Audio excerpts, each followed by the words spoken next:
I'm finally tired of all the standing by. Never said that I was perfect, but I'm willing to try. Let me show you what I'm made of. I am so much more than my mistakes. And I'm finally tired of all the standing by. Never said that I was perfect, but I'm willing to try. Let me show you what I'm made of. I am so much more than my mistakes.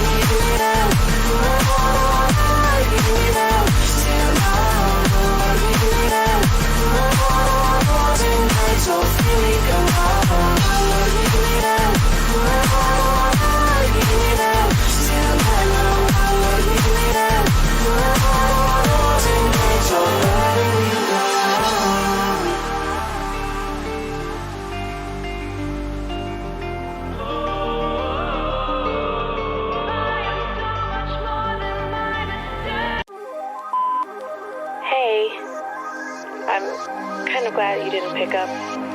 I kind of just called to hear your voice. I miss you. I've been thinking about you, and I've been thinking about our love, and how much I miss you.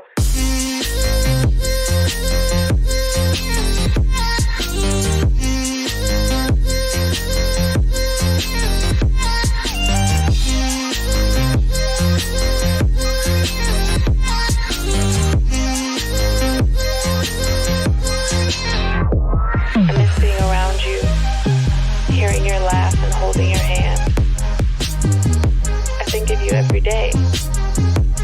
I hope and I wish that you're doing okay. I want us to go back to the old days because I miss you and I just thought of you.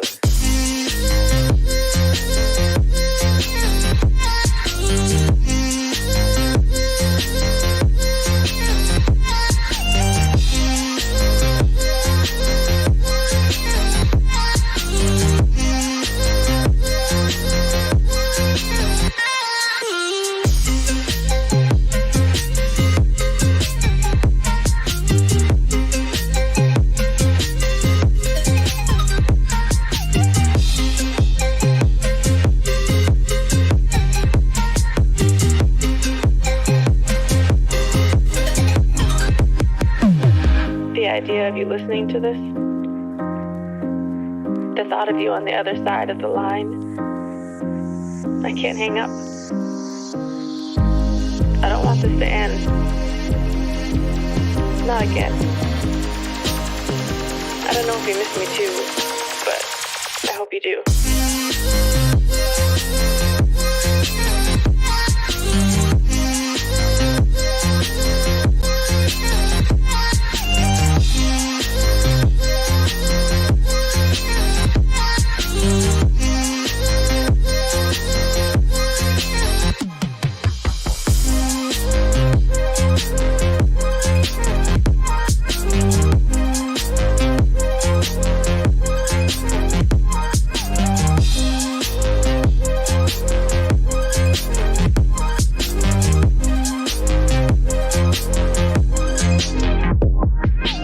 Even if things never go back to what we were, what I became so used to, what I thought would be forever.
Welcome to the Acer Predator League 2022 qualifiers. You're here with me, Purposely, as well as K-Dog, and we're into the semi-final day. We had a wonderful day of quarterfinal best of one matches the whole of yesterday, and this time all the teams in the top four, they're going to face off to see who's going to compete in the finals, who's going to be the one to take away the lion's share of the 4 lakh rupee grand prize pool total. Now, K-Dog, I know you're excited for this one. Yeah, dude, I've actually really been looking forward to this game, especially after, we saw our games yesterday and maybe a few of my predictions were off the mark. Just But, a few. just a few. We'll chalk it up to Costa's curse, you know. But yeah, both these teams completely dominating their respective games, and now we get to see how they go against each other. Will this be another stomp? Will this be a really close contested match? I guess we just have to wait and find out. Yeah, so for everyone who's not too clear what's going on, of course, this is the Acer Predator League. And like I mentioned, it's a grand prize pool of 4 lakh rupee, right? So that's a lot of money to take home. The first place, basically everybody who's made it to today so far has already bagged themselves 40,000 rupee. They could go, this prize money could go up to 2 lakh. So of course, that's what everybody has their eyes on. And of course, we also have an additional award of 20,000 for the MVP that'll be crowned as well. Now, today won't be the end of this tournament, though. We're seeing the semifinals, best of threes today. We take a quick look at the brackets, a recap of what happened yesterday.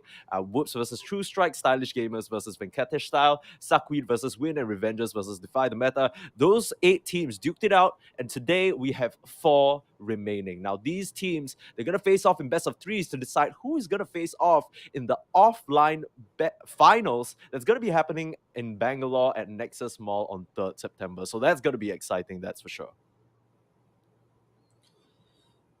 Yeah, dude. And, you know, Team Whoops, Stylish Gamers, these guys, man, they put on such a good show yesterday. I feel like, I think there was only one game that really dragged on, and the other 3 were pretty quick. But Yep. hopefully, we're going to see a little shift today as the competition heats up. You know, once you get into those later stages of the tournament, you usually have like a meta kind of forming, and I think we saw a lot of punch picks yesterday, a lot Yep. of puck bans yesterday.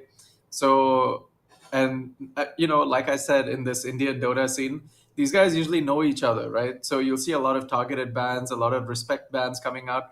So really exciting, really excited to see what happens today.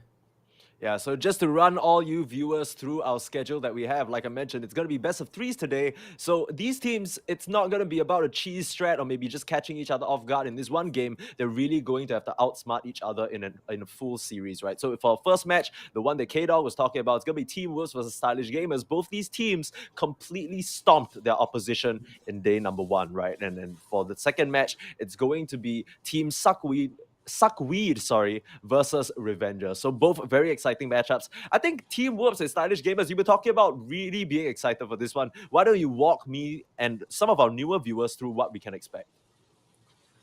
Yeah, so Team Whoops, as I mean, for those of you who follow the Indian Dota scene, Team Whoops is the team that represented India at the Commonwealth Games, and they came away with a bronze medal, which is, I think this was the inaugural Commonwealth Esports Championship. So it's the first time they conducted an esports tournament along with the Commonwealth Games. And it's the first time it was a medaled event. And at this inaugural medaled event, they came away with a bronze. So obviously, we can look forward to some really good stuff from them. But Stylish Gamers, on the other hand, put on an amazing show, and they do have a lot of the OGs of Indian Dota. So I think we're going to see a really good head-to-head clash in this one. Yeah, that is for sure. I mean, both of these teams showed such confidence in that game, in those game ones that they played, right? And we're not gonna wait around anymore. We are straight into the draft between Team Whoops and Stylish Gamers. Like I said, best of 3. So I expect a little bit of a shift. Maybe they're gonna try some things we didn't see yesterday. Now, specifically for 10 Team Whoops, seconds they played remaining. quite an interesting lineup featuring a Centaur War Runner. Now, not really something 5 we see very seconds often, remaining. and it was the only time it was picked. But you know, Madness, he still got his hands on the Lion, even though the Skyref Mage and it was all banned out, like you mentioned, the signature of his. Meanwhile, on the flip Yep. side, I predict that Stylish Gamers, you know, the Mirana is going to be one that's a Team bit back. under contention because Pasol made it look so good yesterday.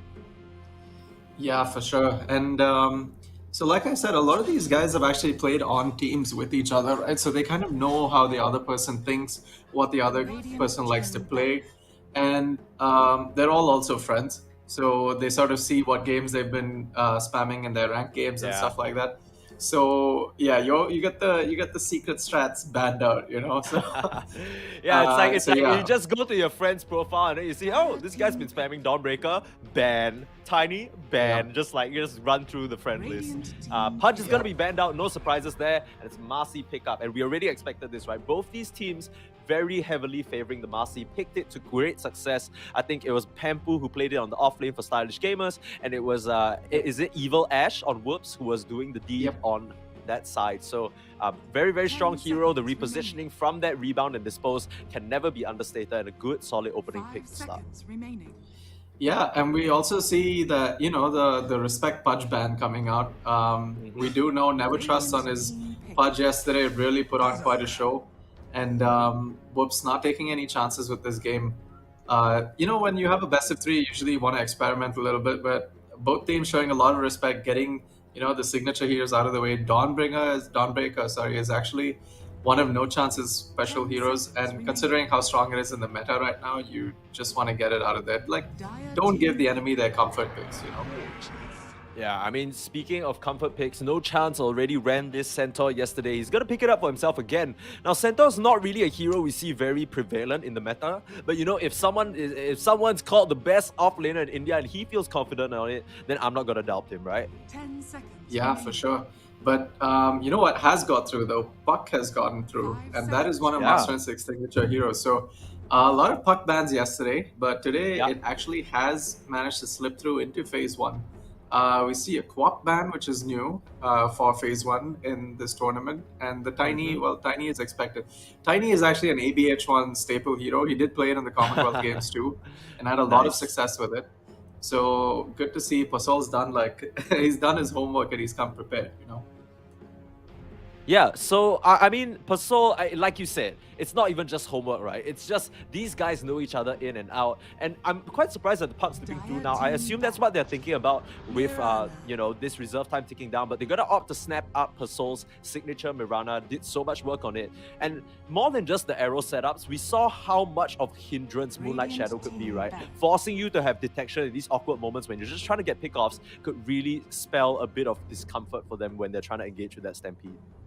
Yeah, of course. And one of the things that you don't realize with this Mirana pick is the amount of pressure it also puts on your mid lane, right? Because a stray arrow coming through. Mirana is one of those heroes like your Tiny and your Earth Spirit who just like to play out of vision and then get this sick arrow that you're not really expecting from really odd angles and controlling the runes. So I think Pasol feeling comfortable with his Mirana, No Chance feeling comfortable with the Centaur. They both captains pick up their heroes in the first phase. Marcy also can be a flex pick. We did see Pampu play it yesterday, but I'm sure Pegasus can also, Dreezus also Pegasus, same player, but I'm sure he can also play a P5 if they need. So just, keeping things a little flexible on the side of stylish gamers, keeping their drafts open, but they themselves banned out the Puck in the second phase, probably not wanting to deal with it considering the lack of reliable control they need in order to kill this elusive hero. Yeah, I mean, the one thing that both these teams have in common right now is they don't really have a surefire way of locking down that Puck, right? All the disables that got to fly through are so telegraphed, and because of that, the Puck's always going to be able to phase shift and jaunt out of that situation. Now, one thing I do want to mention is that even though you mentioned stylish gamers, they can pressure that mid lane with the Mirana, we already saw yesterday, Whoops, they adjusted perfectly to it. We usually see these mid laners place Wards right in the middle of the lane just to get that high ground advantage, but ABH1, he was playing against a Mirana on True Strike just yesterday. I believe it was piloted by Kids, and he actually put his early ward on the cliff at the back side of his jungle just to potentially spot that rotation. So, I mean, there's a lot of mind games going on here, right? How is Pasol going to try and approach that mid lane to tip the tides? Because we've already seen ABH1 is such a competent mid laner and Master Instinct as well. Any small advantage can really turn things around. Yep, of course. And I really like the Puck and Mars bans coming out too. I feel like, when you're up against a Centaur, he's one of these heroes that kind of say off the map, but then, I mean, not off the map, on the map, but really far away. But his Stampede is able to contribute to a team fight all across the map. So, Puck is one of those heroes where you drop a coil, the Stampede doesn't matter, And similarly with the Mars, although Mars was banned by Whoops, but it's a similar concept. So it'll be interesting to see what they kind of do to sort of deal with this Centaur Stampede pick. But we did see yesterday, once stylish gamers started feeling themselves, they were running in like crazy. They didn't care if these guys were in Fountain. They didn't care if they were behind T4s. Once Pampu started feeling himself for this Marcy, he was diving in, tossing people back, blinking out, doing all kinds of things. Yeah. I think the one sort of moment that kind of draws the difference between these two teams for me is that Stylish Gamers, they did have some moments of or at least they did have some spots of weakness that were obvious, right? Like Pampu in the start, you know, he didn't really have the best early CS on that Marcy. Of course, it's a difficult hero to contest with what he was dealing with, but still, if they capitalize on, and what you mentioned earlier, Stylish Gamers actually have 3 support players, right? So Pasol, Pampu, as well as Pegasus or Dreezus, they are used to playing support. So we saw yesterday Pampu pivoted to that offlane, but might not be something that he's the most comfortable on compared to an offlaner specialist like No Chance, right? So maybe that is a point of a point of pain that Whoops could really capitalize on. We talked about how highly contested this line was going to be. It's a Pegasus played hero, it's a Madness played hero. Whoops, they grab it for themselves. Yeah, they grab up the Lion, they ban out the Pango. You know, they know what they want and they know what they don't want to be playing against. So just good drafts, good targeted drafts also. And they pick up an Ursa. So I really like this Ursa Marcy lane also if they go together. Because like Marcy with the lifesteal, he has a slow, he has a stun, and he gives your ally bonus damage and lifesteal. So one of those things that's really well paired with an Ursa in lane. You often see like a Marcy Monkey or a Marcy Ursa. One of these like right-clicking type of heroes that are really annoying to deal with. And Ursa also really good against the Centaur and lane, eating up those chunks of HP that he has. But now with this Lich pickup, I guess they've revealed their lanes. It's going to be Lich Ursa and Marcy Mirana, a repeat of yesterday for Pasol and Pampu. And just shifting things up to Nevertrust. I was actually a little bit worried because you're mentioning how good this Marcy Ursa lane can be, right? But regardless of who they initiate on, it feels like they can always counter, right? The Lion and Centaur War Runner lane, they both have very strong stuns that can hit both Ursa and the Marcy. So, Ursa, yes, he's a counter to these tanky heroes like Centaur and Timbersaw, but a lot of the times we see Centaurs and Timbersaws ending up getting the advantage just by spamming him down with their spells. And that could definitely be something that they were worried about. Could be why they picked the Lich as well, right? Give them some nice armor against the Dazzle, minus armor from Bad Juju, and just some slow to really apply the pressure in that Ursa lane. Yeah, of course. And also, Lich is one of those really strong laners, right? His Frost Blast has a really low cooldown. And it's really good when you're dealing with these annoying supports. I mean, squishy but annoying supports like Lion, Dazzle. Like a Lion versus Lich is going to be Lich favorite. You might get a stun off. 100%. Obviously, positioning is really important because obviously there is potential for a double stun chain follow-up from the Lion Centaur. And that's always something you want to worry about. But on the other side, if you're not able to kill them, you get turned around by a Lich Ursa. So I think we're going to see a lot of like really heavy lanes in the start of this game, at least on the bot lane. But it'll be interesting to see what they pick up with this Dazzle to deal with the Marcy Mirana combo. Yeah, I mean, the Marcy Mirana combo, like we said, for Pampu and Pasol, they did have a few kills here and there, but they weren't necessarily the most aggressive early on. When they did start feeling themselves, that's where they were running in, going gung-ho, balls to the wall kind of situation. But Faceless Void, definitely a hero that can get out of that stun combo very easily, especially the back out of the Dazzle. So it's really going to be all down to positioning, right? If the Faceless Void finds himself caught out by an arrow, there's only so much the Dazzle can do. On the flip side, there isn't really a lot for them to stop him, right? He can just always get that time walk off. Yeah, and another thing I really like is ease of execution, right? You have a Moonlight Shadow, but that's not going to help you in a Chronosphere. And Time Dilation, one of those spells that's really good against Lich, Ursa, and Marcy also. I really like this Void pickup. I feel like the lane is probably not going to be so heavy. Marcy Mirana versus Void and Dazzle, but I feel like bot lane is probably going to be more hotly contested. But I feel like if you catch this Ursa out of position or even like too far ahead, you have a Hex into Chronosphere and you have a Stampede to follow up. So I feel like a lot of pressure going to be put on Madness in this game to just sort of get those early initiations off. You catch one guy, your team Stampedes in, oh, dude, I'm already picturing it. It looks beautiful. I think we're gonna have a lot of fun today, I think. Yeah, they're already painting such a nice team fight picture for K-Dog to enjoy, but I just really like this Faceless Void versus Ursa matchup as well, right? Because it's not until later in the game, maybe if you get an Abyssal or maybe even something crazy like an Orchid Bloodthorn, that you can really lock this Void down. Think about what the Ursa usually wants to get, something like a Diffusal. That's not going to stop the Void from just time walking away. There's never going to be a point in time where, you know, yes, you can out-man fight the Void, but he's just gonna avoid you the entire time. Like, he doesn't actually care. So I like this pick coming out from Whoops, and most likely gonna be Tomato Carry playing that one. Now, last pick is probably gonna be from these mid laners, Master Instinct versus ABH1. Once again, ABH1 is gonna have the luxury of that last pick, counter pick. Final bans are Zeus, OD, and Invoker Lina. So both these teams know they're looking at the mid lane. I would really like to see an active, maybe Void Spirit or something like that for ABH1. And something of that nature, right? Because Stylish Gamers, I think they both kind of want a similar mid laner. They want someone who's active, low cooldown, can make things happen. So another thing I really like about the first 4 picks on both teams is that both cores are melee cores. And, you know, these guys are going to be your ones jumping in and starting your fights. So when these cores are ahead, like, supports become so much more valuable because they're the ones that bring in the disable from behind, and they become a high priority because you want to avoid these like tanky frontliners, and you want to go for like the pesky supports that are just, you know, standing at the back, playing safe, but being so crucial to these team fights. Like a Hex to stop the Ursa ulti, like the chain stun to follow up, the Graves to like save a crucial situation. So I feel like, and now this Keeper of the Light, I feel like it's the perfect pickup to sort of sync stuff together. We saw an amazing Keeper of the Light yesterday also on the mid.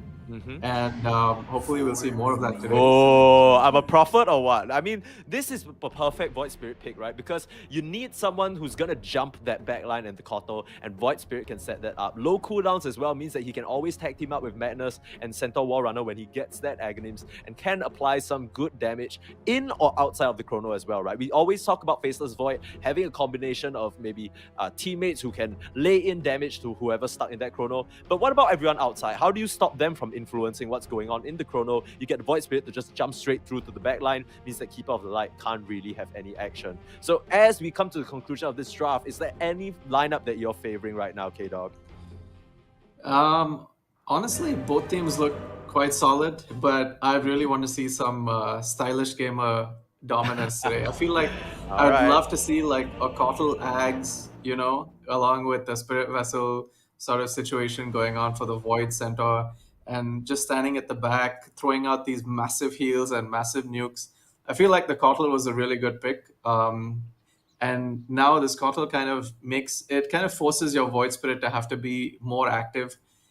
Just because the Chrono isn't like reliably going to kill anyone because you have these massive heals coming out. Hopefully we'll have a massive Kotl ball also, you know, annoying everybody else that's trying to just do damage in this Chronosphere. So exciting. I think it just comes down to execution. Both drafts look really solid to me, but I'm going to have to side with Stylish for this one. Yeah, here's the sort of concerning thing for me, and I don't know if you feel this way as well, but if this Kotl, suddenly everyone else on the team becomes a whole lot scarier, right? It's one of those picks that really feels like it amplified the rest of the team. We talked about how, you know, Ursa, these heroes are just going to run away from him, right? Even with the Diffusal. But with the Solar Bind, suddenly that gets a lot trickier because the further you run, the slower you are. Similar situation with the Lich and potentially the Mirana, right? You talk about, okay, you know, Arrow is a decent nuke, Starfall is a decent nuke, same thing with Frost Blast. But suddenly with the Solar Bind magic resist reduction, these guys are going to chunk you a huge ton. And it's not like they have the most survivable supports as well, right? Even though they got the double Void action going on. I mean, Centaur can get tanky, but there's such an overwhelming amount of damage they can dump out on the side of Stylish Gamers. It's pretty scary to walk up against. Yep, and I also really like the Solar Bind into mobile heroes like the Void Spirit and the Faceless Void, and also the Centaur ulti, right? Anybody you try to go on, the Centaur is just going to try and save them, bail them out with the Stampede. But if you get hit by that Solar Bind, that Stampede is going to slow you down to like 0. And then you're just stuck at, you know, 0 movement speed, you have nowhere to run. And I really like this Kotl pickup. It's going to be, obviously, like we said, with the hero, he's really squishy, positioning is really important. So it does come down to execution, but in terms of like draft mentality, I really like what they've done here. Early smoke movement here coming out from Stylish Gamers. They'd love to find someone with the arrow again. Pasol made it work for his team. There was a dazzle that he found coincidentally as well. And we see Evil Ash just lurking around the area. I think both teams know that, Stylish Gamers have a very, very high degree of pressure they can apply at this level 1, so they don't want to be caught lacking. Uh-oh, no chance. This could be a really nice start to the Ursa lane if they find him, but they're just biding their time at the moment. This is real tense, waiting for their moment to strike, and it's gonna be a dazzle caught again. The tradition continues as Pasol finds the first blood to start us off in our first semi-final of the day. I mean, some things don't change, and Pasol finding first blood is one of them.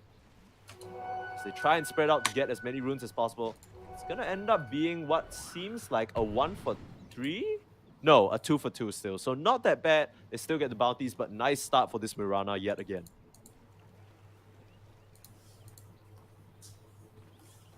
Yeah, I think Stylish have kind of rehearsed this first blood thing. Yeah. You know? Right, like every we've game seen they this, get the smoke they up. keep getting this done. Like every single time, it's the same thing.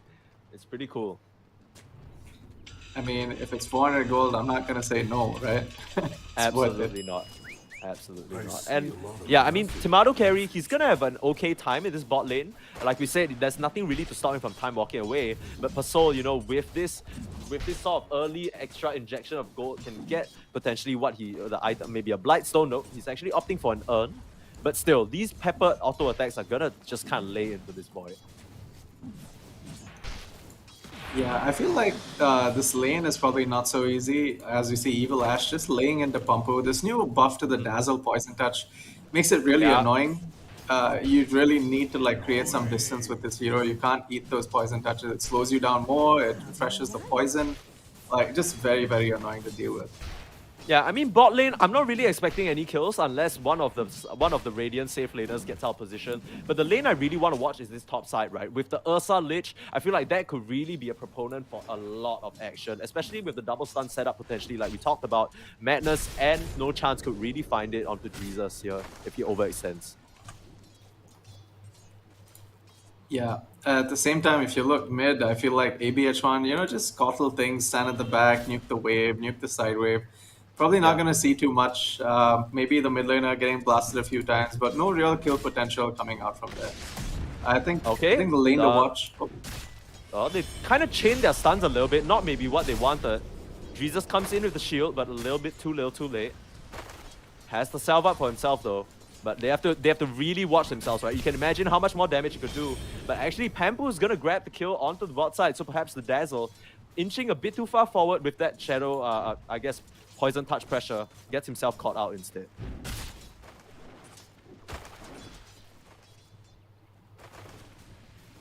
I mean, you gotta be so careful with how you position here on this Void and Dazzle, right? Yeah, okay, there we go. Time Warp.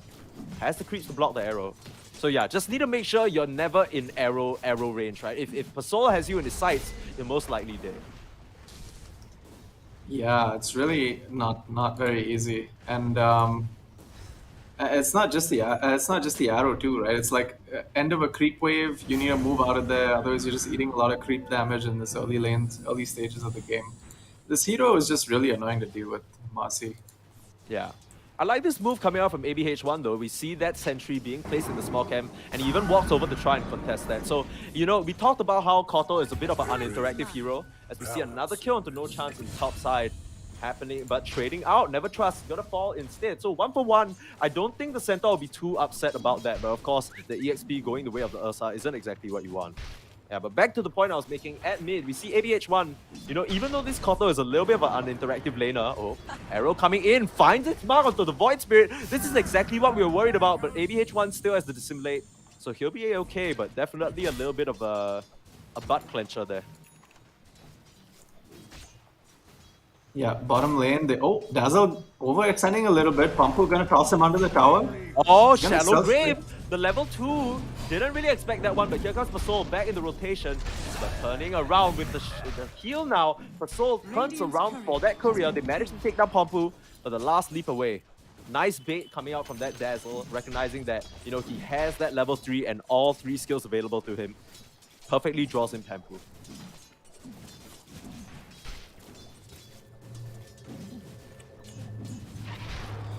can see how every Yeah, little bit of any sort of resource can really turn the tides in the fight, right? Pampu, he tried to overextend. Oh, speaking of overextend, Tomato, ooh, out of the way at the time. Wow. I really like the amount of aggression coming out in these games, though. I feel like there were a few games yesterday where it was a bit stale, but we know that these two teams really like to fight and put a lot of pressure early, and they're doing just that in this game. Evil Ash trying to get off a pull. They are going to contest it from the side of Stylish.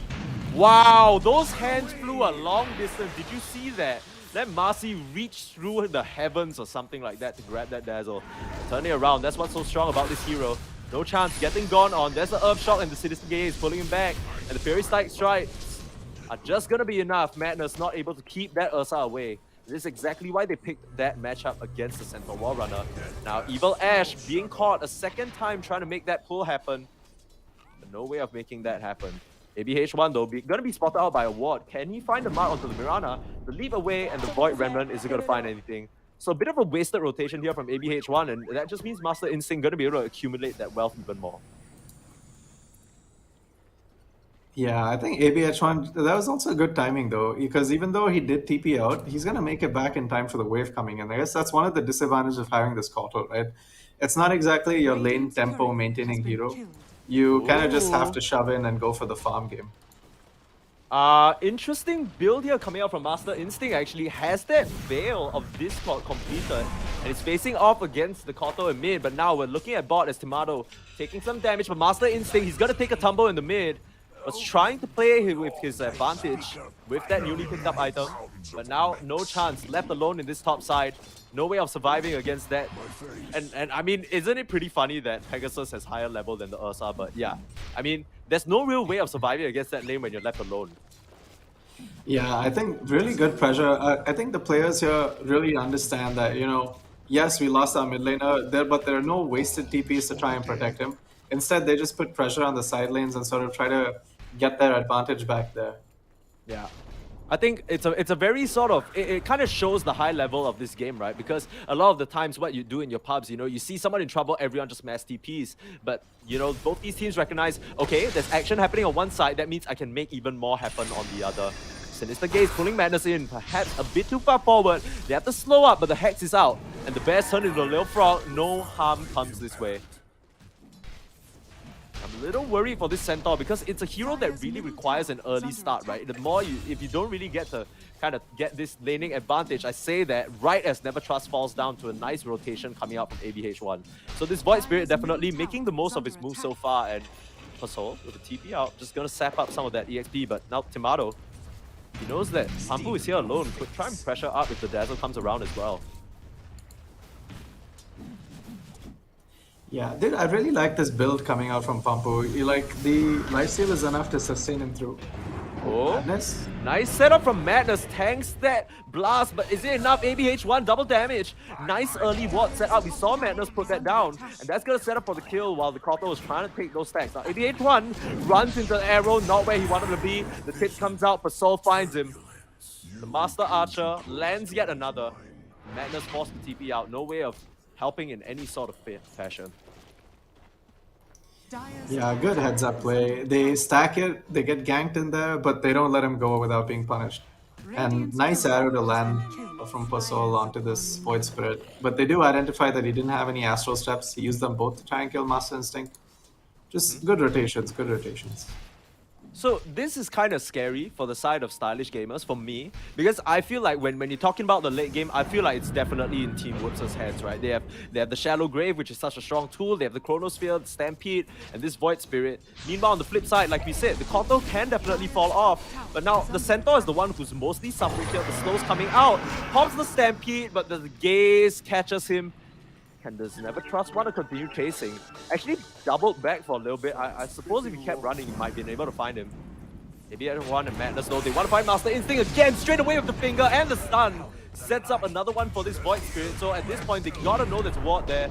But turning around, Tomato carry. They've lost the Dazzle, forced to defensively Chrono. Definitely not what you want to see there. But Pampu and Pasol, they're definitely ramping up. This bot lane. Dreezus is here as well. They want to push this Void out. They want to flush him out of the woods. Smoke out as well. Yeah, Looking for Master is more. saying not having a good game so far. I think he got ganked 3 times now. Yeah, Yeah. that's 3 times people have rotated, twice into his jungle and once into the mid lane. Just not the best start for a Kotal for sure. Yeah. Heard an arrow coming out, looking for no chance. Don't find him in the tree line though. But overall, still pretty nice move. They set up such aggressive vision. Look at where their wards are. It's just all across one straight line in the jungle of Team Whoops, right? Anyone who's farming there, whether it's the Void, if he doubles back, or the Centaur, trying to pick up a little more, you know, they're gonna know. And they're gonna come for you. Quick pause here. As we take stock of exactly what's going on in this game. Quick look at the net worth as well. The Void is firmly in the lead here. You know, ABH1 has done a really good job in finding himself those rotations where they matter the most. And I mean, we didn't get the time to talk about this, but what do you think about this Veil of Discord build? It's not really something we see on the Kotal. Most of the time, it's the Boots of Travel Rush. If it's not a few nulls and a Spirit Vessel, something like that. Is this something that we've seen before? I think a few times they do go it when there's heavy magic damage. I don't think it's the best item this game, especially considering you only have a Lich for like major nuke damage, right? Mirana is usually not going to be close enough to be getting off those spells. And both your Ursa and your Marcy are physical hitters. So not too sure about this pickup, but I mean, you know, there are certain things that you know only when you play a hero. Jesus. Did you see that? That was a bit of an ambitious chain frost, if I do say so myself. Threw that out, but time walk immediately to counter it. Maybe they want to just kind of capitalize off this time walk being on cooldown. They can't find the mark. Tomato retreats back to the safety of his tower.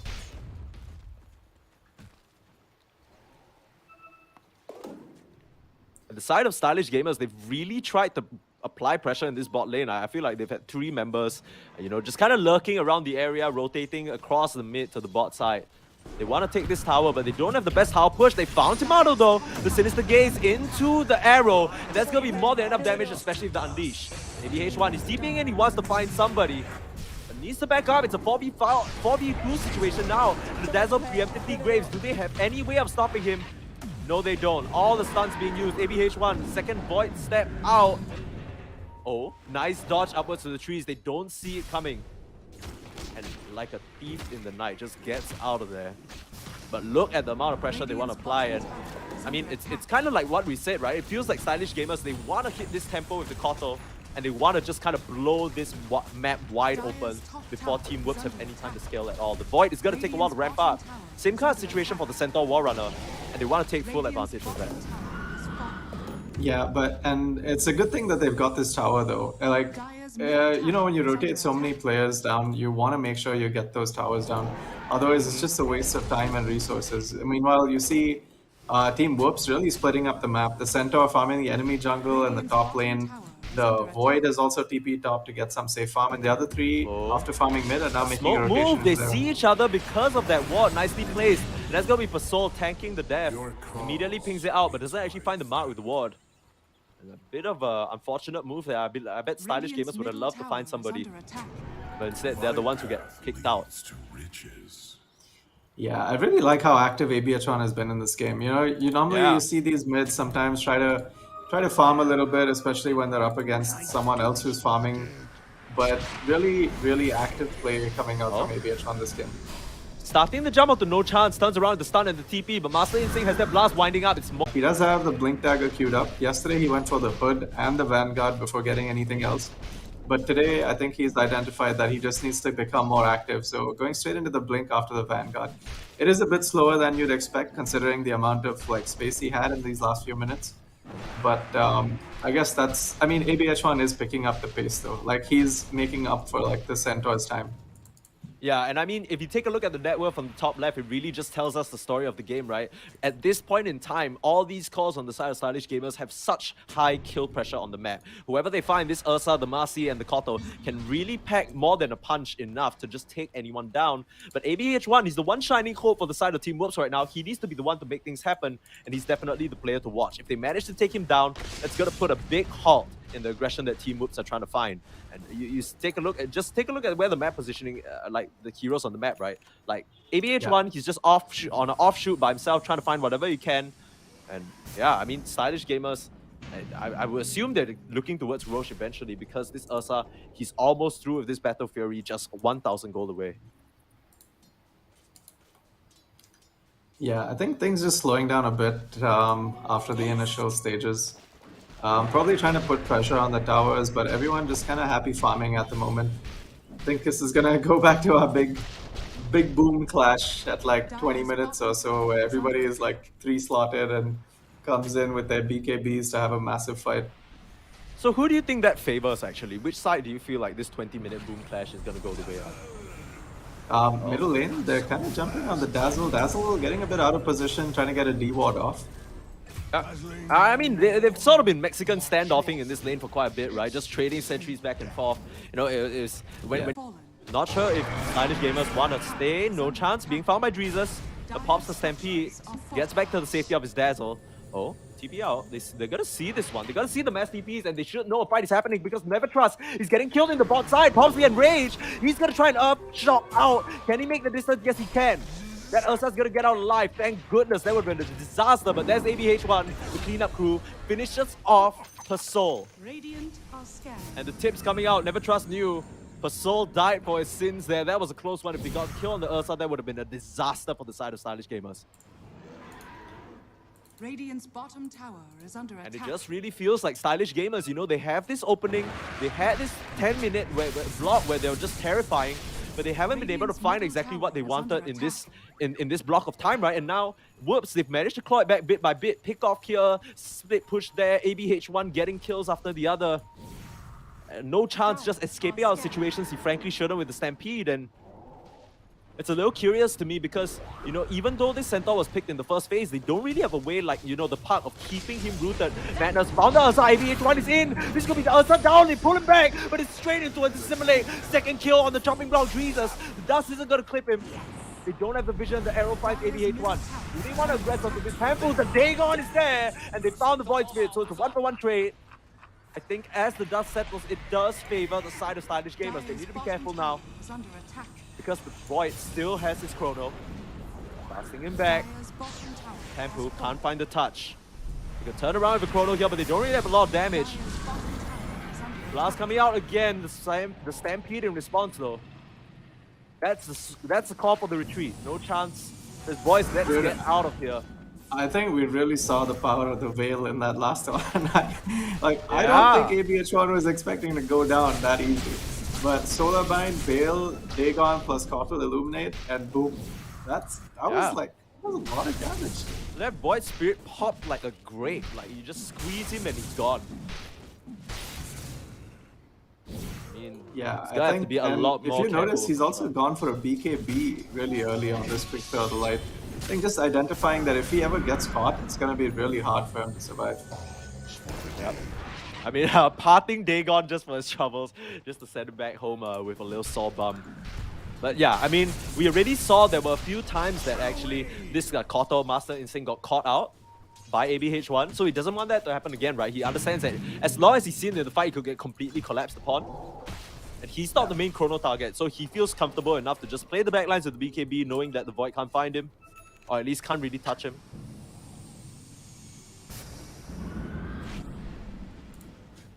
And it must be so frustrating for Stylish Gamers because it feels like, you know, they're just running after moving dots on the map, right? Whoops, they're popping up here, they're showing up there, the Stampede's getting them out, the time walks away, and they're the ones getting turned on when they want to make some aggressive moves, like 2k, gold lead right now, up to 3 after they've finally taken out that tier 2.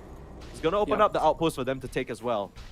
Dude, but I really love how mobile like these guys pick their heroes. Like the way they they lost the Ursa, but did you see how fast they were able to chase that Void Spirit?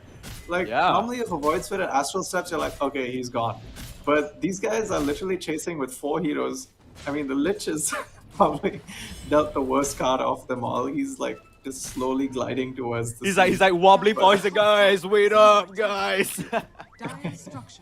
But it doesn't even matter, right? Because he can throw the Frost Shield on someone to apply that slow. He's in there in spirit. Sure, let's let him say that. I'm trying to make it sound a little better for our homie over there. The next point of contention is going to be this Roche, right? That's always the story of the game when it comes to this Ursa, or any Ursa lineup. Like you said, Never Trust playing so aggressive, not going for that BKB, actually going for the Battle Fury Blink into Basher. So gonna try and prioritize locking down this slippery Void Spirit and Faceless Void. You know, one I bash, feel two bash like could be enough. I feel like this Radiant are BKB pickup, scanning. it kind of goes both ways, right? Like late BKB is always really nice. You have even those few extra seconds at like later stages in the game make a big difference. And if you feel like you're not dying that much or you're able to make up enough farm, even if you are dying, like it's fine. And this Basher is really gonna help with locking down this Void and Void Spirit. So I feel like it can go both ways, but you really do need the support of your team if you're trying to play without a BKB. Yeah, for sure. I mean, so far, Stylish Gamers, they've done a really good job in making sure that Ursa, you know, even if he's not kept alive, they at least take vengeance for his deaths. And I just want to give a special point out to Dreezus as well. This guy just throws out Chain Frost like nobody's business. He does not care at all. He saw a stray line, he just tossed that out, no concern whatsoever. Side of Stylish Gamers, they know Roach is about to respawn. The smoke pops though, so they should have an idea that someone's around. Just warding up the area, trying to keep that safe. And Roche is actually up right now, so it's a very, very fast Roche spawn. But interesting move. Stylish Gamers, they don't really want to force it. They'll just play it slow, back up, show themselves on the wave, farm it a little bit.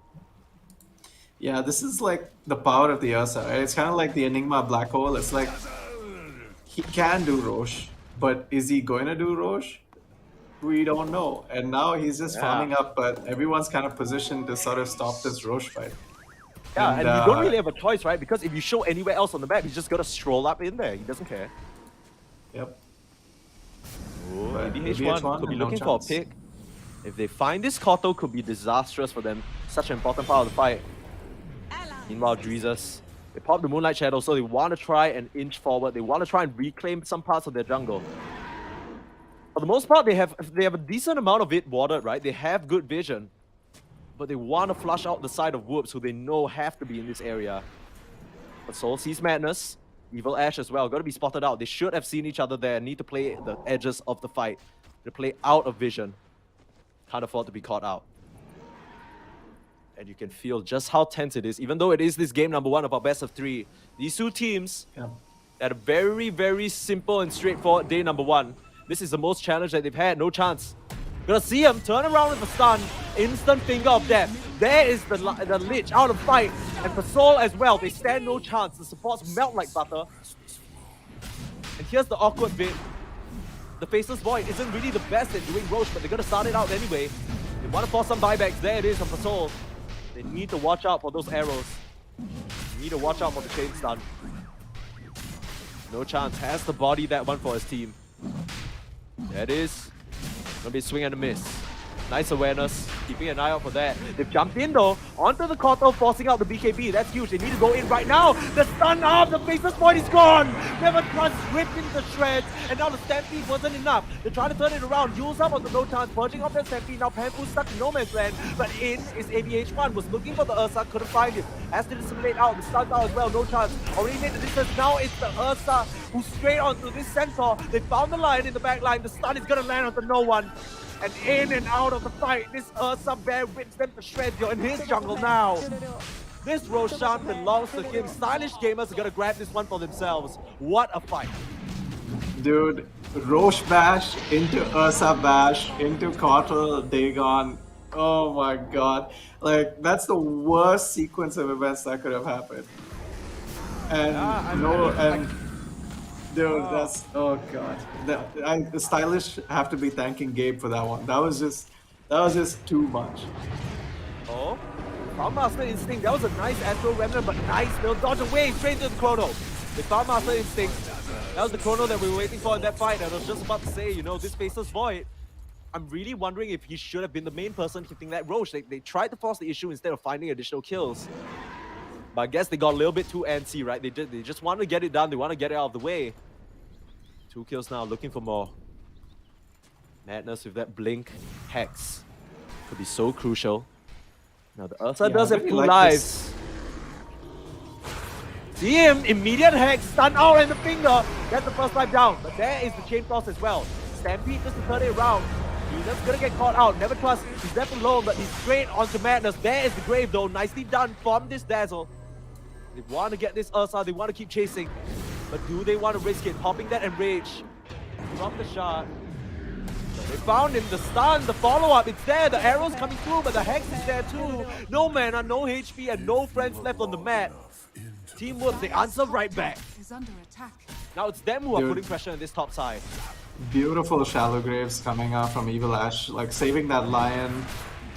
And then the lion turns around with the Hex and stun. Just really good covering of each other's weaknesses and enabling them to take that fight. Just really, really good Dota. Yeah, and I mean, both these teams going blow for blow. This is exactly what we were waiting for, right? We wanted, to see these high-level games, and of course, no flame to the teams that we saw yesterday, but this is what happens when you're reaching the final edges of these competitions. The level of play is just astronomical. They're not letting each other breathe.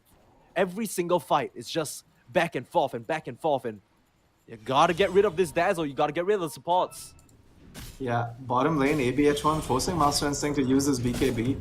There's so much danger to this Kotal, right? It's like at this point you have to pop a BKB any time ABH1 tries to jump you.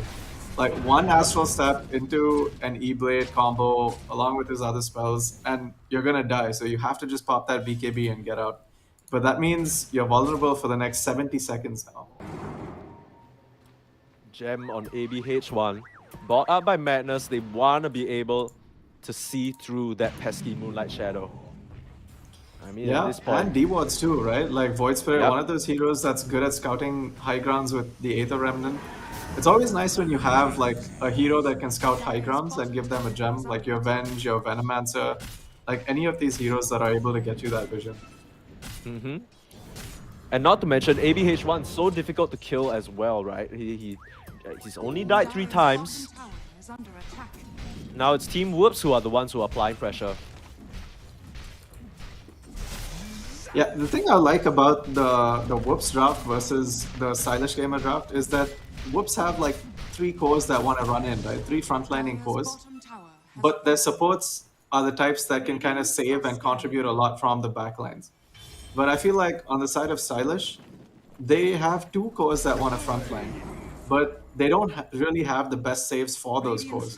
So I feel like, that's why we see Never Trust dying a lot, because you don't have a Grave or you don't have like that hard Hex to really Hex and stun to sort of disable people in the middle of team fights. So Yeah, that- really interesting differences in their draft choices here. Radiant's top tower. I think more than anything for me, I feel like they need to split up their engage, right? Now, Stylish Gamers, every single time they see someone, they just dogpile all the skills on him, right? Try to blow him up. But I don't think you can afford to do that against a Dazzle. Like, if Evil Ash finds him with the Grave, that's all your spells being wasted. And from there, your fight is just going to be so hard. You need to have, maybe the Kotal and the Mirana focus one, but the Lich focus another, and maybe the Ursa jump the backline. You need to break up this fight. You can't focus all your eggs into one basket, because that's exactly what the Dazzle wants. Yeah, and not to mention, like, the counter initiations from this Centaur and Madness on his Lion have been excellent. Like, 2-man stuns, 3-man stuns, it's been really, really good. Yeah. Some smokes coming out, both teams. Up tempo. One might ask why they're showing there on this side of the map, but the 2 supports swiftly to follow for Soul. Use up on the ABH1, the double jumps out. The Witchblade take is it enough, throws him out. There's the Resonant Pulse to finish it off. And I mean, the story of this game really has been ABH1, this man on his Void Spirit. You gave him the last pick, let him run straight into a Kotal, and he's just been on point with the rotations, with the pickoffs. He's found them over and over again. He's been the tip of the spear for Team Whoops in coming back into this game. Yeah, dude. I would say both their side lanes probably didn't go as well as they hoped, but ABH1 really, really making it work in this game. Oh, a Just jump look at how he in. jumps in, dude. No fear whatsoever. Your Master Instinct forced to get out of there. Look at how We saw defensive this- he has to build, right? He has BKB and Aeon Disc on the Dire's Kotal. middle tower has Yeah. fallen. And we saw this also yesterday, right? On his co-op, ABH1 just blinking in, causing some chaos. This guy, like, he's your ideal mid laner. He's like that cocky kid that's really annoying and just wants to make plays all the time. Just really good plays. It's almost like, yesterday when we were casting the last match of the day, we were talking about, Kaneki, he's this crazy mid laner, he's gonna go gung-ho. And he was listening to that cast, he's like, I can do that. I can do that. Let me show them what. Let me show them what crazy looks like. Just absolutely Yeah. popping off on his Void Spirit this game. Overwhelming blink done for this Centaur War Runner. They know they're there. Circle them out immediately. No Chance has an idea, but could be in a little bit of trouble. They're converging. They see him. The blink out immediately. Jesus. Like you said, the slowest member of the team trying to lead the charge. The blink forward though. They found the Centaur War Runner, and there he's left alone, pulling him back. The Stampede isn't gonna get him nowhere. In the eyes of the Lich, they find him. Want to look for more though. There's the Moonlight Shadow available. But there's ABH1 straight onto Jesus, straight onto Master Instinct. He has that gem buyback from the Lich, but immediately onto that Ursa. E-bladed up means no hit coming out, no bash. BKB as well. Traded out on both these mid laners. Madness, he's rounding the rear. He wants to find somebody. He needs to be careful how he approaches. If they see him here, they should. He walked through that sentry. Shadow Blade on this Lion. Now this is old school. Dude, this guy is so annoying. I swear to God. It's like, oh, he just finds more and more ways to be annoying. Why do you say that? It's just, I feel like ever since the start of India Dota, this guy has always been doing weird stuff like this. When he picks Snapfire, all of a sudden he's shelling out like 500 damage, and you're like, where on earth did this come from, you know? And he's gone right click build, and now he's got like a Shadow Blade on a Lion. He just loves to be annoying. But No, in the thing best is, this way, dude, this guy got the 60 damage talent on Lion too, so he's looking for his 55-minute transition into right-click Lion, man. obviously. Yeah, sure. Why not? Right? Why not? Yeah. It's gonna be a bit of a longer Roche spawn this time round. 2 minutes on the clock for that one. But right now, the map control firmly in the hands of Team Whoops. A bit of a shaky start because of Stylish Gamers, you know, they took control of the map on the back of that quarter, but ABH1 threw it all. Bought so much space for the Centaur and the Void to come back. Now Tomato and No Chance. Yeah, and dude, just look at the amount of HP on these cores, like 2.9k HP Void, 4k HP Centaur, and even Faceless Void gonna have like a 3k almost HP pool. Just like, how are you gonna kill these heroes, you know? And I Yeah, we're feel not like even Master talking about the Instinct- Grave, we're not even talking about the backup from the Stampede and stuff like that. Haven't even talked about those yet. And I feel like this is the problem when you try to prioritize too much magic damage, right? It's like, it just kind of falls off more and more as the game goes later. But, Yeah. I mean, Yeah, they had that opening, right? There was that sort of 15-minute to 25-minute mark where they could have just bursted anyone they saw, and it was so scary for Team Whoops to be out on the map. But they find Pasol in the mid again. dude, I assume that was love just the a Shadow way- Blade, like just blast him to hell. Dude, I love the way these guys have just taken full map control, and they just play with these two pockets of like 2 heroes or 3 heroes and make so many moves on the map. They identify Yeah. that all they need to pop a hero is ABH1 and Madness. Every time Finger is up, these two guys just run around. They have a Hex, they have an E-Blade, they have insane nuke damage coming out, and they're just doing so much work. 8 stacks of Finger kills on this line so far, and he's gonna have another Finger up in 7 seconds. Oh, Evil Ash, that was some fast fingers right there. Turns around, 4-stars himself out. No way this Ursa touches him. That's a Chad Dazzle right there. A 9k gold lead up now at the 40-minute mark. Now, the kill score is very even, but we know it's really firmly in the hands of Team Whoops. Dire are Take a scanning. look at the number of deaths tanked. It's really just No Chance, but you know, all he has to do is really just get those stuns off and be that tanky presence, and that's exactly what he's done. Working his way towards that BKB on the Centaur War Runner. The overwhelming blink and the Heaven's Halberd just making him so tanky and hard to deal with now.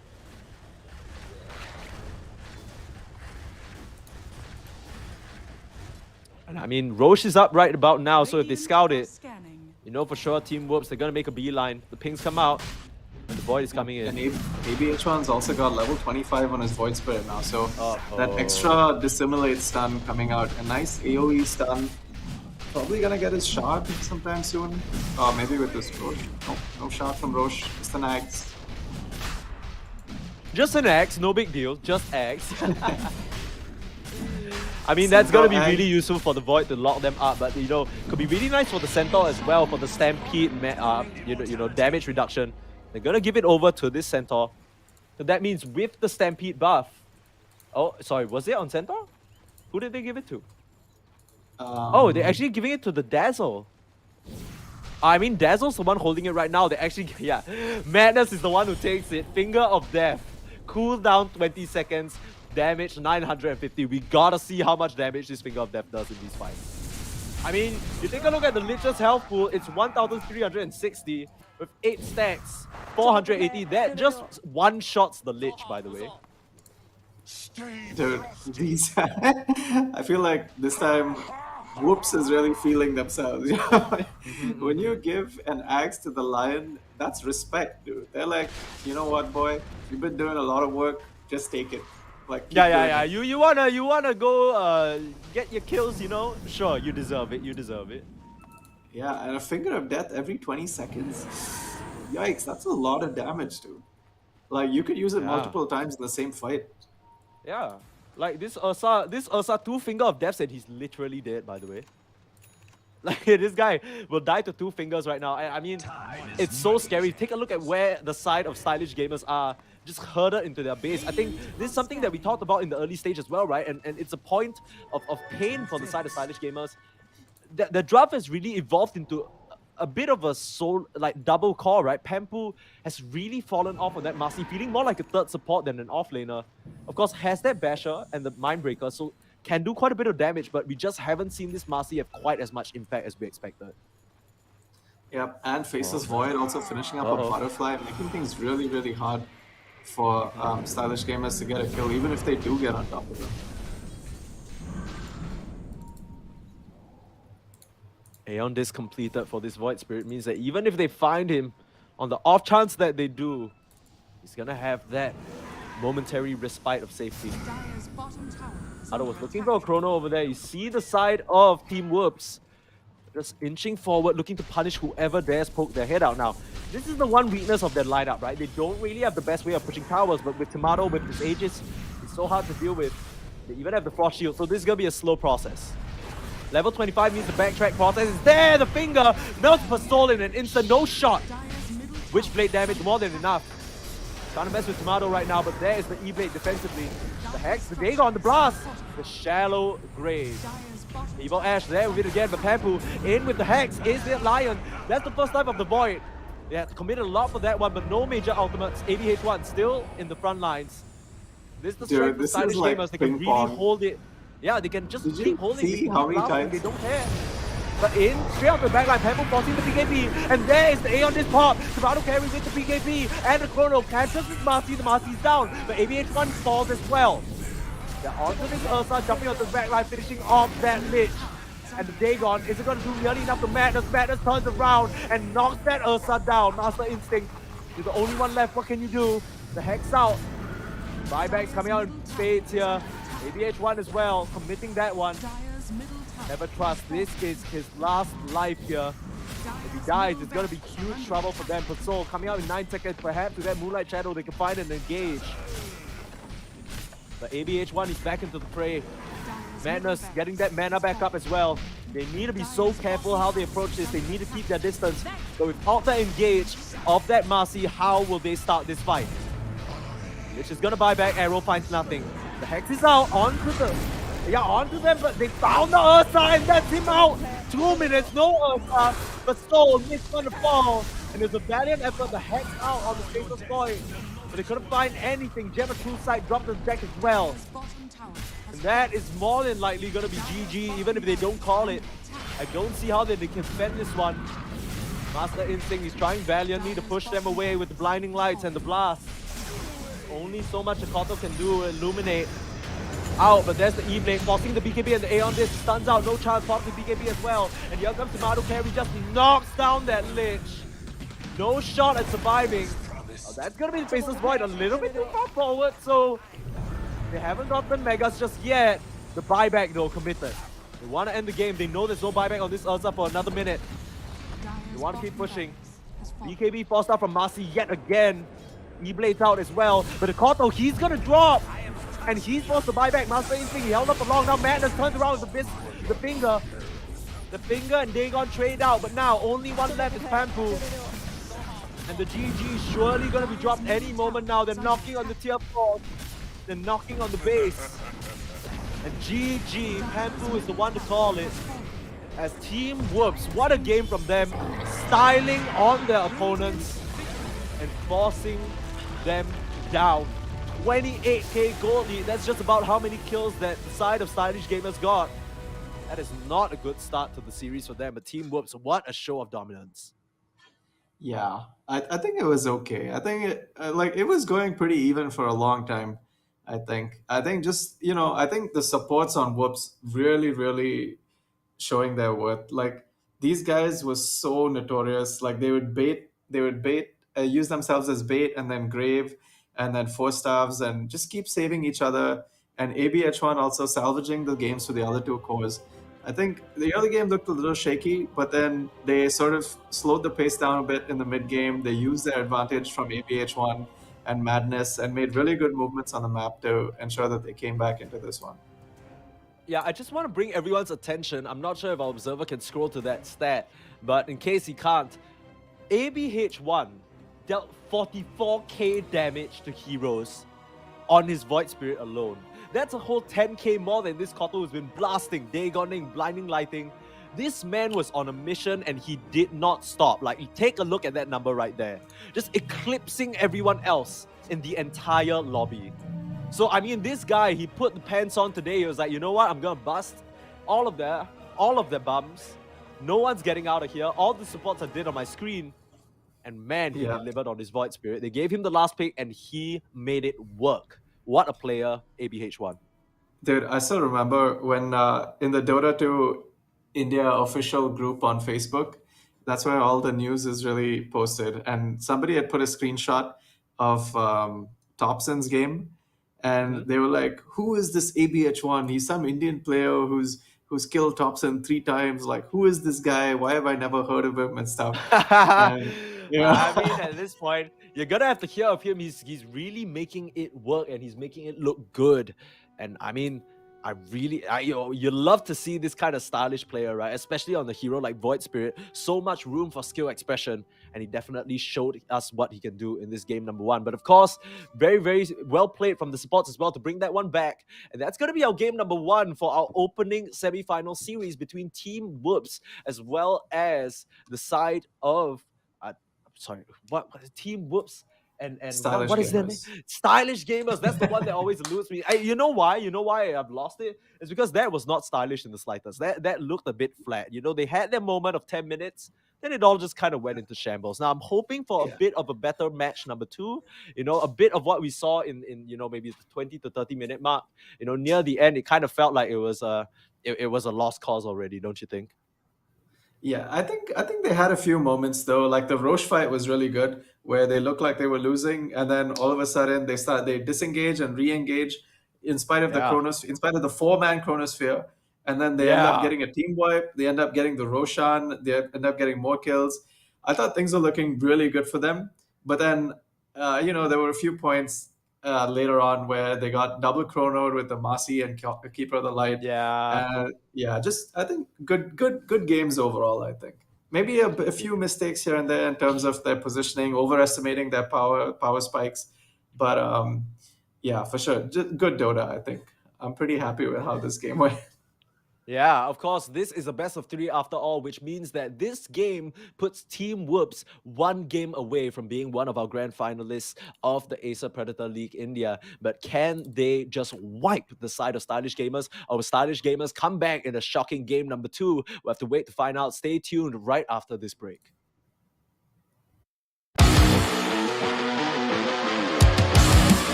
Indian Predator League 2022 qualifiers. My name is Permasneeze and I'm joined by K-Dog.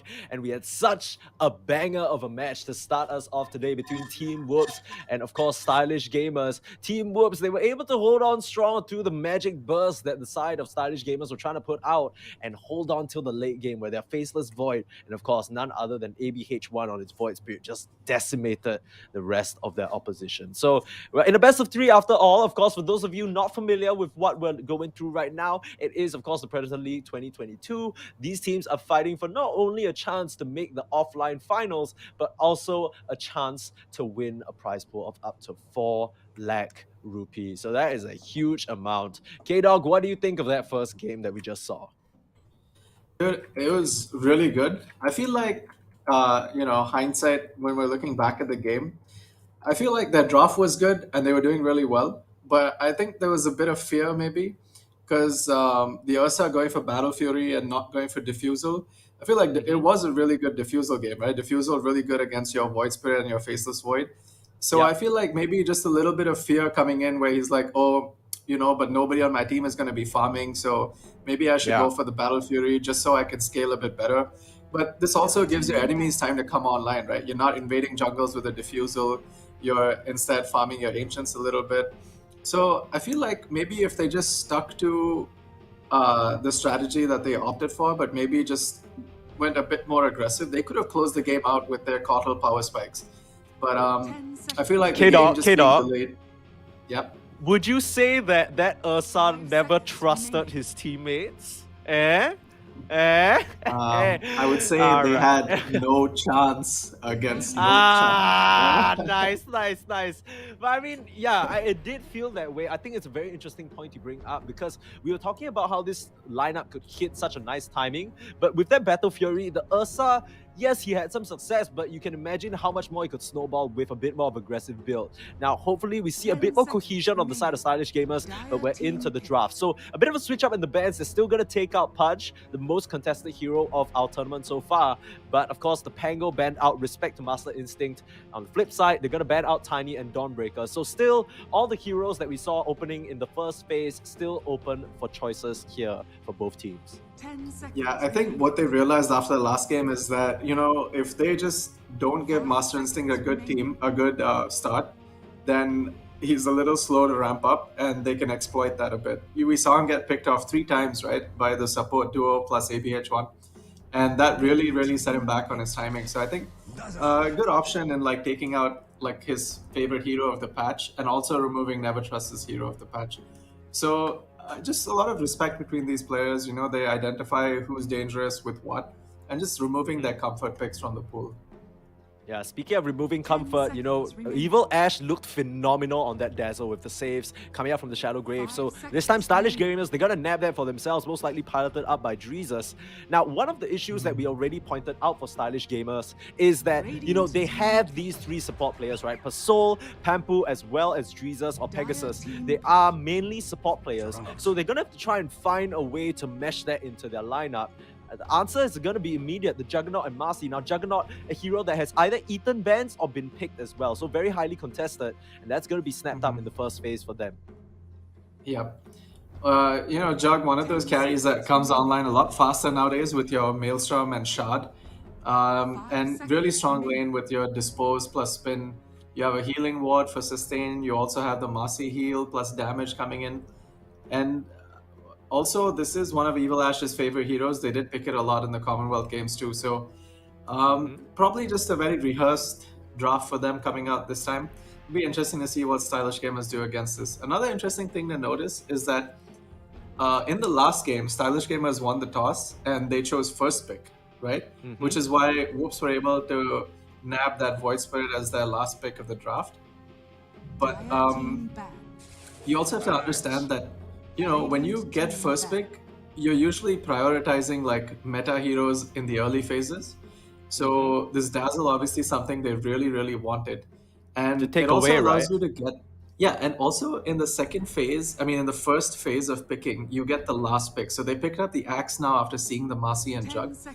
And now they get to remove bans that could possibly contest this. And, well, ideally... Well, before, if people would have picked say a Jug carry in the fourth pick, then they would ban out like carries that are good against him or offlaners that are really good against him to ensure he gets a decent game in this ban phase. But interesting that they choose to pick up the Axe against the Jug, probably Yeah. just not wanting it to get banned out. But also, I mean, would have Axe gotten banned out? Maybe, maybe not. Nah, I don't know. Um, Axe is a little bit of a curious one, right? Because, if I'm looking at these heroes just isolated, Axe, is a very good counter to Dazzle, right? Axe can just stand his ground, Culling Blade you through whatever Shadow Grave, maybe that's what they were avoiding. But it does feel a little bit short-sighted, right? Axe can do decently well against Jug, but still Jug can apply quite a bit of pressure with the Blade Fury as well. Not necessarily the safest, I can just cut the wave and not be afraid at all. But, Axe, Yeah. of course, against any melee safe laner can definitely get that edge, right? Especially, this is the worry for me, right? How practiced is Pampu gonna be on this Axe? We talked about him being a support player. Axe is one of those heroes that really requires a different style of play, especially in the lane, especially in the game, right? You can't just, it's not your typical initiation off laner. You need to really find that mark and single out the 10 carries. seconds You're really a bit more of an anti-carry than anything. Yeah, I think maybe we can try and see what they do. Master Instinct does have a pool of like cheese heroes too. I wonder if they're trying to synergize this with one of those. Like he does have like a signature Tinker. His puck is also phenomenal, but they themselves have banned out the puck. So maybe they're trying to do some, some call into Tinker TP kind of situations. I guess we'll have to wait and see. But obviously, they picked the Axe with some kind of strategy in mind. It'll be interesting to see what they come up with. Axe obviously can survive the Jug lane. Like, he doesn't fear the spin too much. His counter helix does go through the spin. 5 seconds Mhm. remaining. So that's a nice interaction. But I'm not so sure if it's like a first phase pick. Yeah, that's the thing that really sticks out to me, right? It's kind of like a sore thumb. I can't stop talking about this Axe because we usually don't see this picked up that often at all, like even throughout the so for them to snap it up, and it's even more important that they actually opted to take first pick. So they got the Dazzle, but of course we just have to assume that Pasol, he's a seasoned drafter, like you said. He probably has something in mind that he's trying to go for with this Axe. But right now it's kind of hard to tell, and I think Whoops, they're sort of feeling, they're probably scratching their heads a little bit too. Like, what are they trying to go for here? Yeah, and we see I feel like they're also just kind of going with their own game. They're like, we have the Masi, we have the Jug, take out a Morphling, take out a Medusa, take out a Razor, all these heroes that are traditionally good against this Juggernaut matchup as the game goes on. Oh, boy. How do you feel about this one? That sounded like a bit of hesitation in your voice there. That was pain, dude. That wasn't hesitation. Why? That was pain. It's just Pain this on hero, which dude. front, though? Like, why? 10 Like, why does seconds this remaining. why does this hero exist? A few patches ago you'd be like, oh, Zeus, free win, But now it's like, oh my god, Zeus. And especially against this Dazzle, Zeus obviously like a very strong mid laner, but the support Zeus, man, it's so annoying. You get your D-wards, you have an escape, you have damage, and even if you shallow grave, if you're not healing enough, well, once grave is over, guess what they have? Just arc lightnings Zeus. you. So annoying. And, Okay, so we see a Hoodwink come out. This is not really a hero we've seen picked up, so already quite a bit of a different flavor to what we used to from yesterday alone, right? These aren't heroes that we've seen them push out, but Pasol most likely going to be piloting that on that position 4. Now, Zeus can be pivoted into the mid lane. That could be something that ABH1 picks up for himself. But, after you play a game on the Void Spirit, I think the last thing you want to do is like play such a hang back hero, right? You want to keep going, you want to keep running at them and keep on keeping on. So I don't know whether this will be mid. What is your read on this? I think they might try to put this 4, just because I don't think they'd want to reveal their mid so easily, but it is looking like a good Zeus game though. Like, Hoodwink is one of those heroes that is really annoying, but if he's seen and able to get caught, like he dies really, really easily. And Zeus with that insane nuke damage and the escapes, like, I'm not feeling the Hoodwink so much yet. But Right. then again, you get a call, you get the Hoodwink ult into it, and then you get a nice easy dunk setup. It's nice. Yeah, so it's very clear stylish gamers, they're going for a lot of aggression, right? We talked about Whoops, having these little pockets, these goon squads roaming the map, getting kills. They have that same sort of formula brewing here for 10 stylish seconds gamers. That the Axe jump in with the call, you get the hoodwink follow up with the sharpshooter. Same situation for the Void 5 Spirit, seconds jump in with the remaining. Astral Step, then after that you can follow up with a bushwhack. Here's the scary bit though. At any point in time, if the Jug even has a second of space, a millimeter or an inch, he's just gonna press Q and you don't really have any way of stopping him. Now the Axe call does go through that, but most of the time you'll be using that to initiate. So unless you're like really dogpiling everything on the Jug, it still feels like an okay Jug game until the Void Spirit maybe gets like an Axe or something like that. But you know what? You know what I really like so far? I feel like they've kind of switched, like they've literally exchanged their drafting patterns, where it's like Void Spirit jumps in, you have the counter, and on Whoops, so far you only have the Jug as your front line. Like these supports don't really save that much. Like Zeus cannot save, first of all. Like, Yeah. he's not gonna be saving you. And Marcy, He's gonna be well, jumping Marcy out of wants there to be here. running He's gonna it. be ditching you. Yeah, Dire unless team he gets back. the shot. But you True, know, true, we both know that's not gonna happen. So yeah, and I feel like the Axe that way is like looking like a better pick now because you have your Void Spirit to jump in and start the chaos. And when you force that spin out, boom, you get an Axe in, you get your shadow wave damage, and it's decent. It's decent. So the Ember Spirit picked up for the side of Whoops now. That's most likely going to be the ABH1 hero. He already sees the Void Spirit, so he knows what his mid matchup is. 10 And he's seconds comfortable just remaining. picking that. They want to make full use of that last pick to counter out whatever lane this 5 safe lane is seconds going to be. And yeah, I mean, ABH1, he's shown himself to be a very skillful player. And this Void Spirit Ember Spirit matchup, it's very much a skill lane, right? There's no real sort of obvious winner when it comes to this mid lane matchup. Now, we talked about the impact of the position force. Now, Hoodwink can definitely rotate around, but unlikely to really find the action that Mirana can. And even if they can, it's like these two heroes are so elusive, right? It's not going to be the easiest. But the one thing that the Ember does provide is backline jump. This Dazzle needs to watch his Dire back. team back. Yeah, but dude, one thing I really like, I mean, I always say this, it's just ease of execution, right? Yeah. And stylish gamers, like, their game plan is simple. Like, you start with Void Spirit, you have a Hoodwink to follow up, you have an Axe also for follow up. It's like it's simple to execute. 10 But on the seconds side of remaining. Whoops, you have to start with like a Marcy, Ember Spirit. The Zeus is 5 just pumping in seconds damage from the side, but he's gonna be, he has to watch his positioning really carefully. I feel like it's just a lot harder. It's more of like you gotta chop them down little by little with like sleight of fists and bolts and play that kite Brilliant game a little team bit with back. your Marcy jumping in and out. But Yeah, but I it's think awkward, that's right? just the Because if little you take a little bit too long, then suddenly the Dazzle's living it up. Because if you don't kill him, he's just healing everybody, graving everybody with those Dire reduced team cooldowns.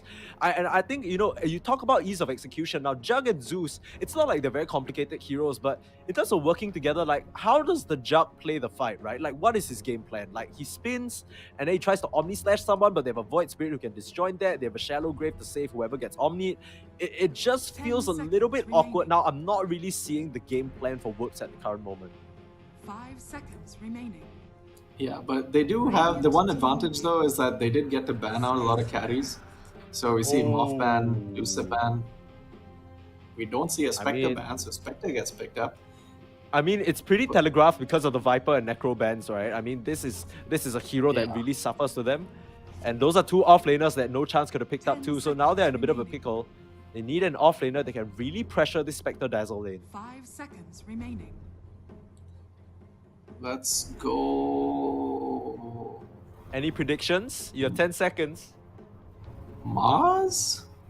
Mars? Yeah, Mars has been banned out for quite a bit this entire tournament. We haven't really seen him being picked up just yet. It's gonna be a Doom. Strong heroes. So the natural break coming out from that ultimate and a lot of potential scaling as well. We've seen so much Doom come out in the competitive scene. Can really put a nail in what Master Instinct wants to do on that Void Spirit as well. Yep. Not really the Zeus Doom. I mean, Zeus Doom, not really a very traditional offlane matchup, right? Not really one that you think about a lot. But with the Scorched Earth, can really apply a lot of pressure. So still need to be careful of that. Yeah, I feel like, yeah, but the Dazzle spec lane is also kind of like, it's not, I don't know, it's not that strong. Usually when you have a spec, you try to play a bit safer because you kind of just want him to get a bit of farm, not really be as 10 aggressive as seconds like your remaining. Ursas and your Jug.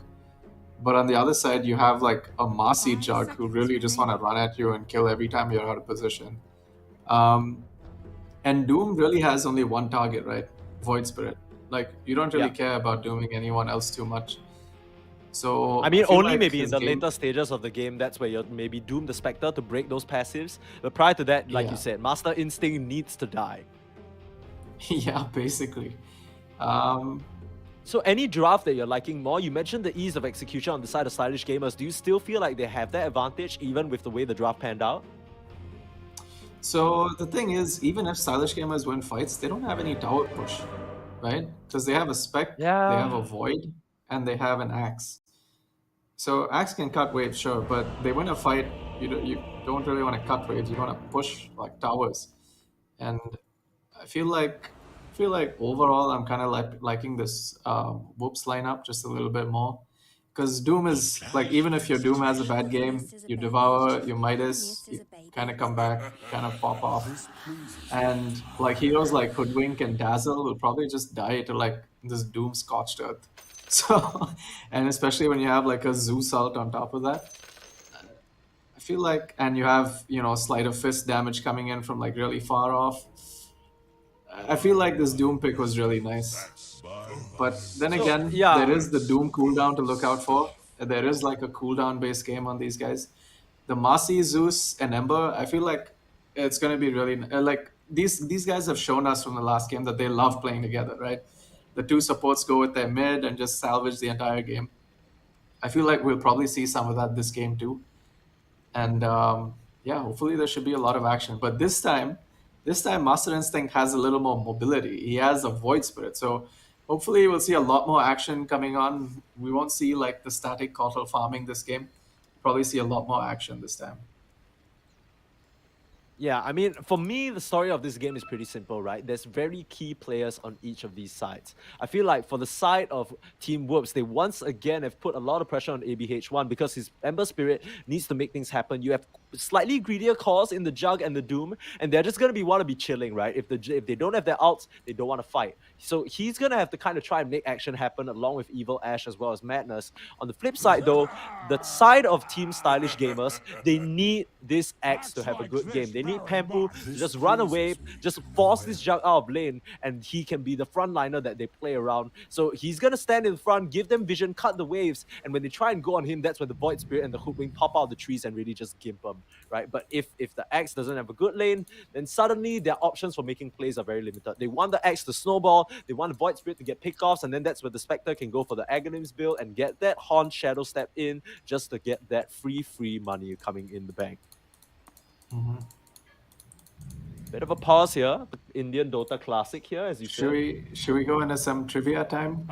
Okay, sure. So Dreezus, aka Pegasus, actually used to play with No Chance before this. And Okay. you know how, and Jesus is relatively younger. I think he's close to 20-ish or so. And like No Chance has been around for a long time. I think he must be around 26, 27 maybe.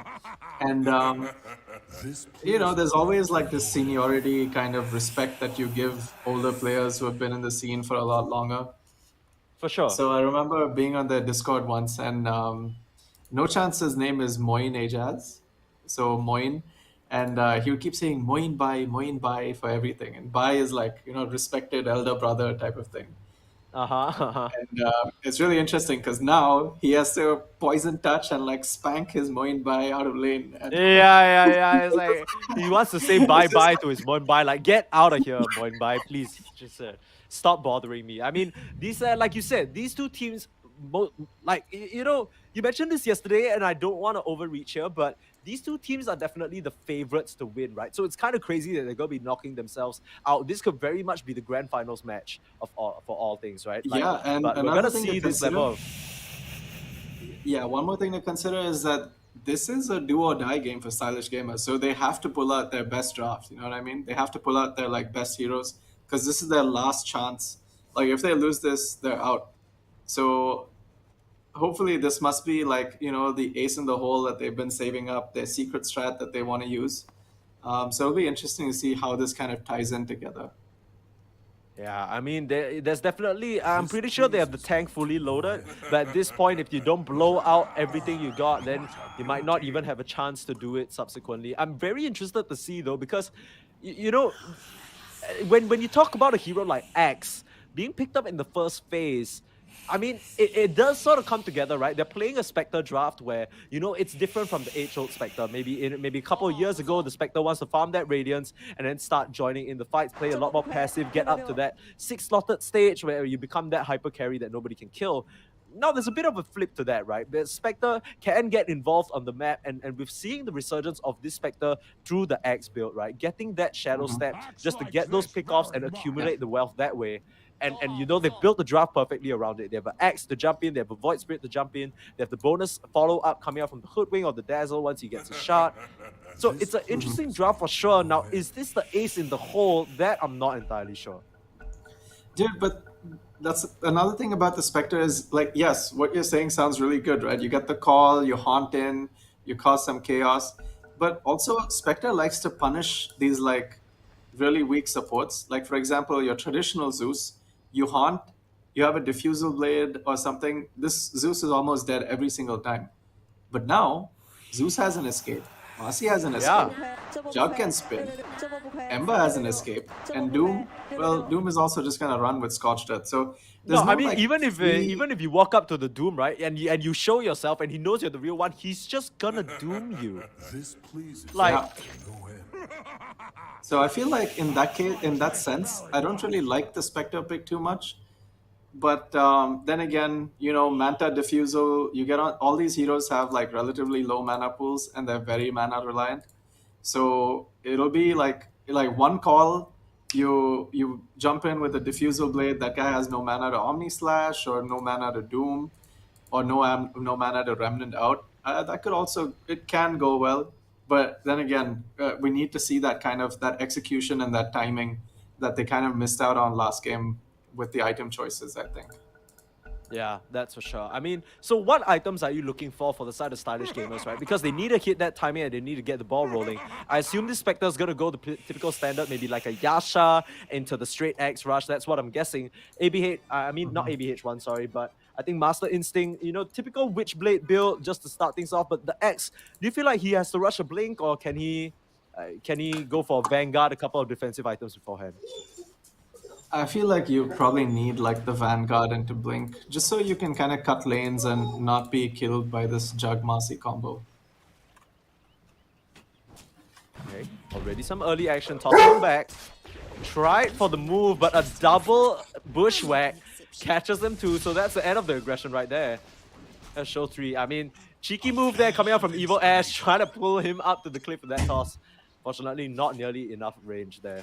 So a bit of a difference now because, you know, these two teams, they don't really have the best early level 1 spells, right, to duke it out. We saw, you know, Stylish Gamers, they had that recurse movement with the Mirana pick, but after that game number 1, they're no longer feeling that confident in that hero. So you're gonna switch it up with this Hoodwink instead, Pasol. Let's see what we can do on this hero.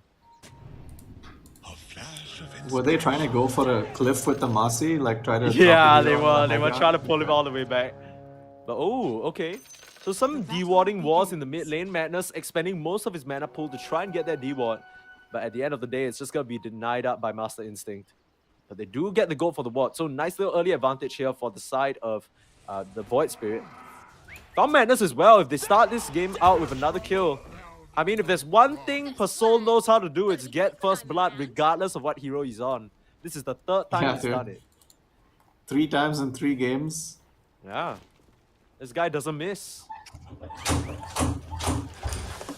I mean, one thing that the Hoodwink and the Mirana have in common, they're both a bit of sharp shooters, right? And they can definitely find their mark. Now, Madness, he's gonna have his hands full because even though the Dazzle is gonna be a difficult one to contend with, ooh, the earlier career kill, pretty good for them as they duke it out in this top side. Trading back and forth, no chance, in a little bit of trouble in this top side. He's falling low, the Doom. He's trying to get out, but he's getting body blocked. Nicely done from Dreezus. But the trade is there, but still, you're more than happy with that on Never Trust getting that kill.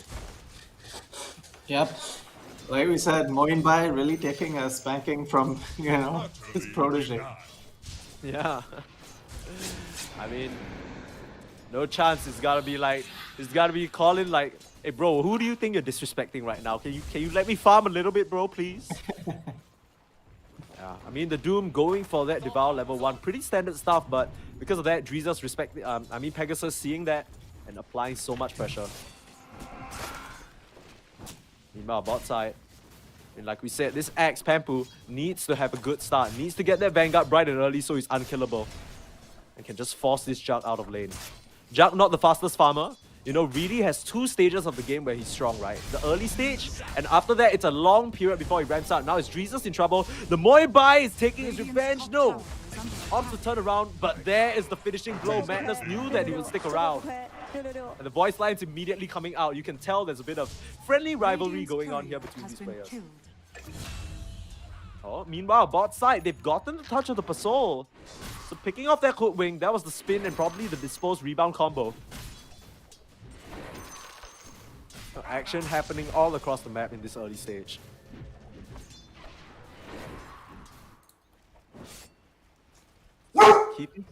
Key thing to note here is that ABH1, his career did fall in that early stage, so might be limiting that bottle coming over to him. I mean, he already has that, but that's going to be a delayed Blightstone. And that's not going to feel too good. Another disposed back. Tomato carry. Not a lot of HP to work with. Are you sure you want to run forward?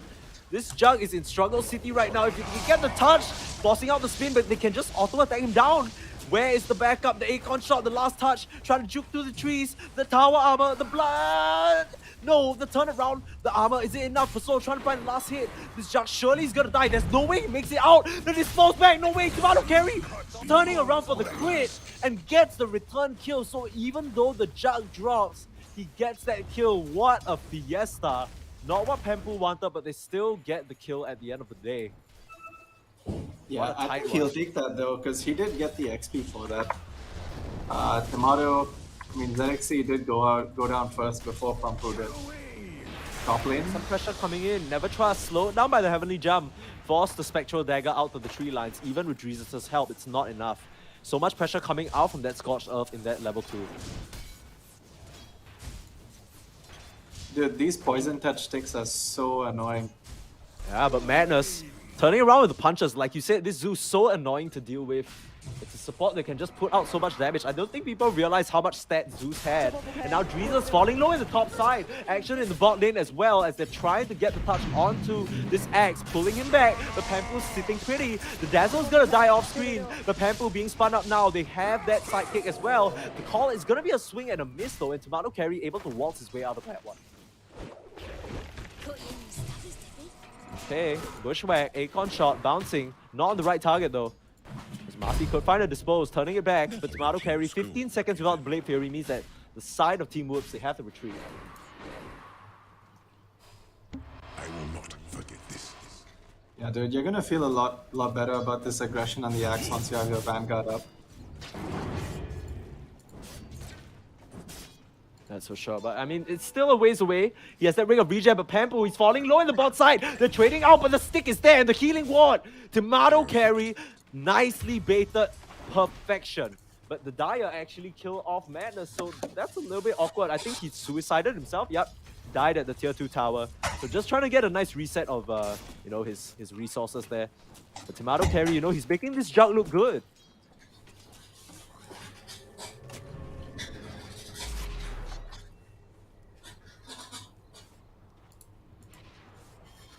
Meanwhile, the one lane we haven't talked about just yet is this mid lane, right? Mid lane going pretty even despite the earlier career kills. Both these heroes have hit their level 6s, getting those early items.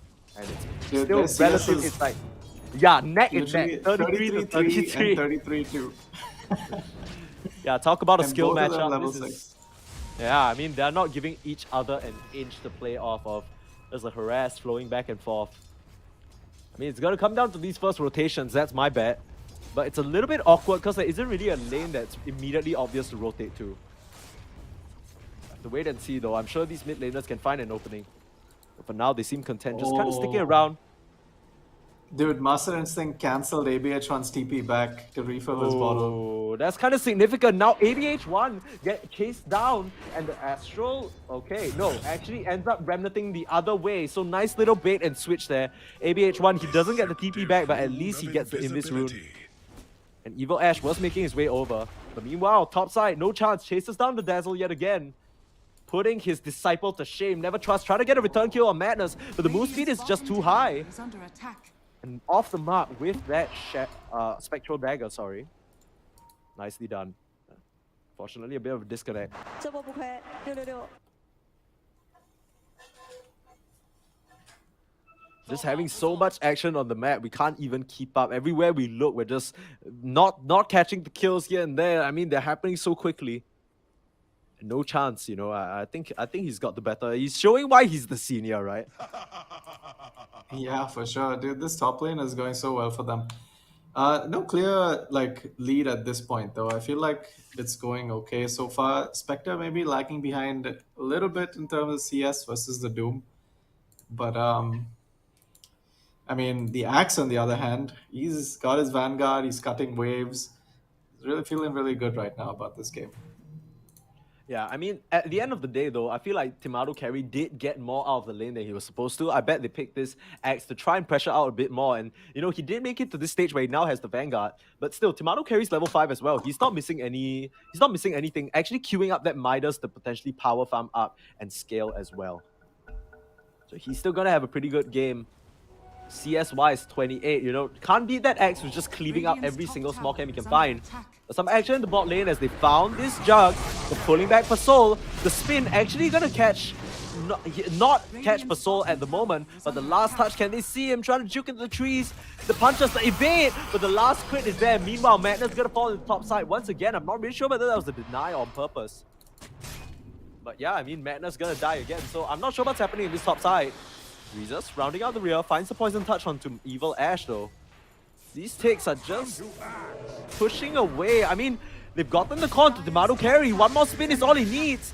Timado Carry is going to be the one with the spin, but Pampu, no luck on these spins so far. Madness, don't auto-attack. Don't auto-attack. If not, your Zeus, I mean, your Jug could die. But now, he's cleared the safety. It's a 1v1, but the lightning bolt finishes him off. Dreezas still trying to find the touch, but he's only going to find Madness. Timado Carry and Madness have found their way out of this situation. It's a lone Dazzle. And Timado Carry could loop around to finish this one off, starting the kids off with that spin as well. Can't even get the courier. Disaster for the bot side of Stylish Dude, Gamers. That is not what they wanted. This is outplay after outplay. Like, this is the weakness of the Dazzle, right? Just TP. Like, if he can't kill you, just TP. Like, the Masi TP'd out, the Jug was able to turn around with the spin, the Zeus TP has now got him to level 5. Oh? Just Timado, really good for them. Timado, he still chose to hang around here. I'm not really sure where the spot's coming, but there's Evil Ash. Pops him a mango. Doesn't want to put out any sort of healing or salve. But doesn't even have it. It's just going to be the sidekick. Locking him up with the bushwhack, but the turnaround pulls back Pasol. And I mean, I feel like Pasol, he's just been caught by these over and over. Now Timado, he just needs a bit of mana for that Omni. Doesn't have it for now. One more spin is all he needs. But there's the turn around. No! The Culling Blade! A bit too big, and ABHI, uncharacteristic miss on the side of Fist, but still, a trade out. So he gets the killing spree streak on that Axe. But a rotation from Ember is going to lock that one up. Yeah, I think we've seen ABH1 do this a few times, right? Like, he's always there at the right time to ensure he gets that kill in the end. Oh, top side making though. it worth it for sure. Top side, no chance. Being looked up at on Master Instinct. It's a pretty tanky Doom. He still has Scorched Earth jumping in. Astro Step and the Remnant off the mark. Not really what he wanted there. No chance going to be able to waddle his way out of that one. I feel like these are the few misplays that kind of cost you in the end, right? Your enemy mid rotates bottom, gets a kill, you rotate top and you miss the kill. So now it's like the advantage starts picking up little by little bottom. Yeah, no chains, no problem. To get the touch onto Pasol, this is not a good game for the captain of Stylish Gamers.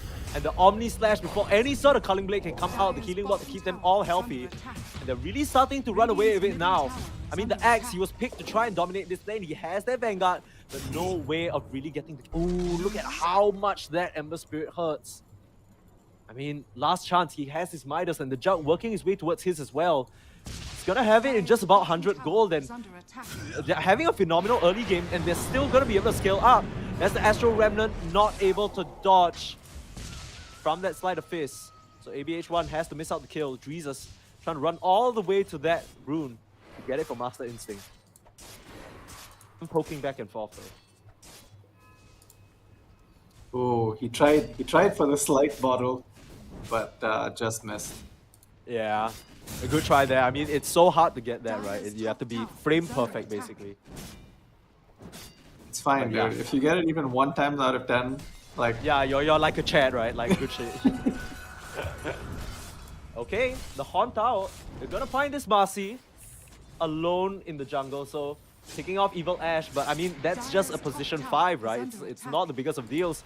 And I was just about to say, it feels like they're gonna have a Doom problem. No Chance is just up here, farming away, top of the net worth, 5.8k net worth at this early stage right now. Toss out Bushwhack. Jesus trying for the follow-up, but they don't actually have any follow-up disable. Never Trust is up there, but the spin just in time, dodges it out. And the healing ward as well. Yeah. So a little bit and awkward. this is what we said, Meanwhile, right? Radiant's bottom tower is Like, under this is attack. exactly what we said about their draft. It's like, unless, like, they just don't have that, like, it's really hard to execute unless they have, like, that Axe start or the Void start into the Bushwhack. So, I think just maybe being a little optimistic with their attempts right now. Probably want to just slow down, wait for their items before, like, attempting one of these plays, I think.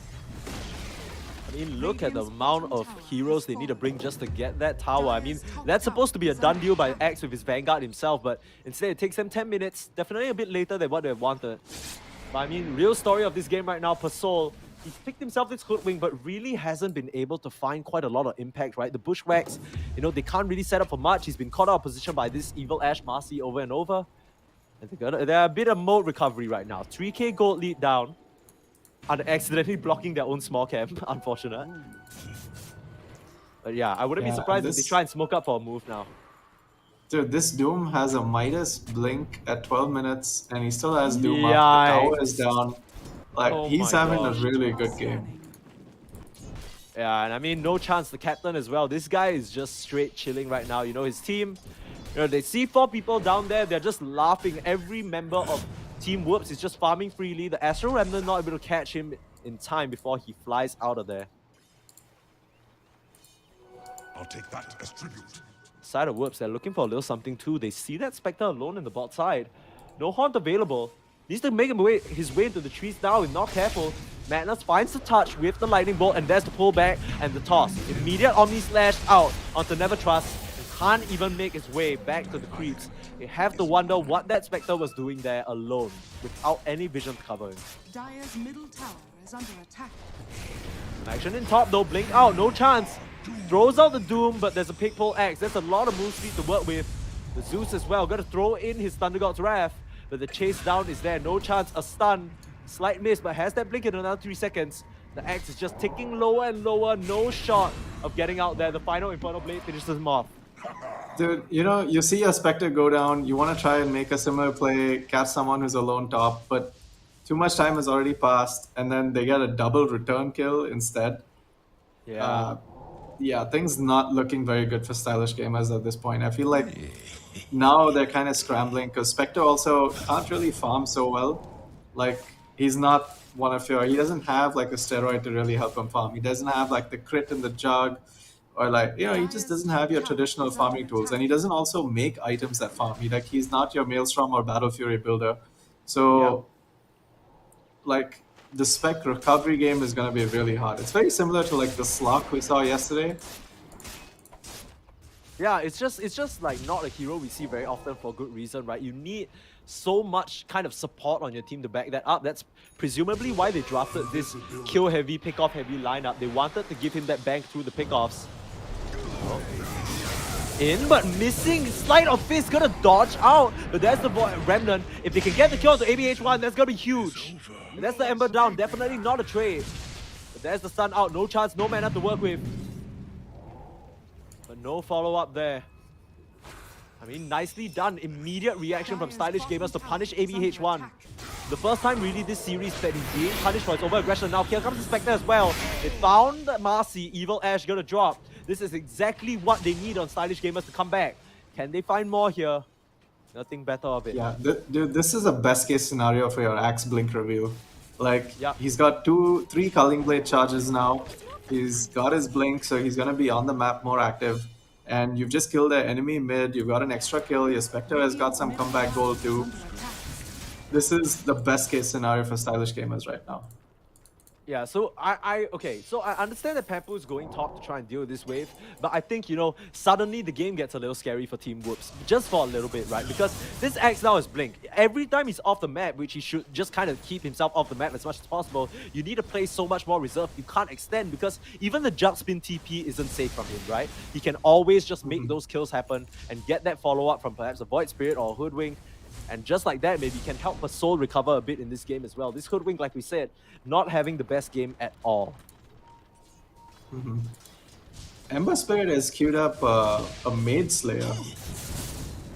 Okay, I don't mind that too much. You know, you I mean, get I like the touches- item. Bottom tower. Like, I love the item on like Ember and Tide and heroes that kind of hit in an AoE. But I feel like Oh, Oh, Ember's going on the Spectre alone, and they found him. Never Trust getting a bit too low in the triangle, farming up some creeps, and they make use of the ward planted down by the supports. ABH1, no hesitation whatsoever, calls for the move, and they get the kill. Meanwhile, they find Madness, so Pasol, that's the setup with the Void Spirit. Dire's bottom tower is under attack. yeah, not the best trade, but I feel like right now you should take anything you get. Yeah. Not entirely sure how that happened. I just assumed they saw him and jumped on him. Now ABH1 getting popped on. No sharpshooter means that he should be fine here. Trying to dash away. Can't dodge out. That damage from the Astral Step. So really big kill for Master Instinct here. Definitely clawing his way back into this game. Yeah, I feel like, you know, they're just banking on the aggression of ABH1. Like, this guy has to go in, right? And you're like, well, he's gonna come at some point. Let's just wait. He dies mid and dies bottom too, just from like a bit of over-aggression. But again, while he's doing all this, his Jug is farming, his Doom is farming. Doom has a BKB up already. Smoke move out from Pampu and the gang though. They want to use this Axe Blink dagger yet again. Nobody on the map showing except for Tomato Carry. Is this the target that they want? They could jump for this Jug, but they don't know who's behind him. Little do they know, the Zeus and the Marcy have penetrated the triangle. They've gone straight onto this. Yeah, and Never Trust again. They still haven't been able to flush them out. Now Madness is in trouble, but Doom out onto No Chance. But they've got him locked up. They can't get the touch onto this Void Spirit, but perhaps they can get the carry, or rather the supports instead. The jump forward from Evil Ash. They don't find their mark, but they manage to pick off that dazzle on the backline for Soul. Dodging around in the trees. One more slide is gonna do it. Slide and a miss from ABH1. Now there's the jump Omni Slash. Tomato has showed up to the party. ABH1, can he find him with the slide? For Soul, hiding for dear life. Radiant are scanning. But overall, that's a 3-for-0 trade. And the side of Whoops, they're just scaling up into insurmountable territory. The Thunder God's Wrath, insult to injury. Madness comes back from the grave just to send for Soul into his. Dude, Pasol, he realized that he survived and he dropped a voice line. And then he gets Zeus salted, and then he drops a completely different voice. No, it's like, oh, you dared to make noise? Okay, guess what? Yeah. I mean, it's really slowly. I don't even think you can say slowly, right? It's really ramping up for the side of Team Whoops. No Chance and Tomato. They've just done such a phenomenal job in getting their net worth up, making full use of the space that this Ember is providing. And even though he's kind of, you know, he's still pretty significant on the net worth, look at how far the other two cores are eclipsing the rest of the competition right now. Attack.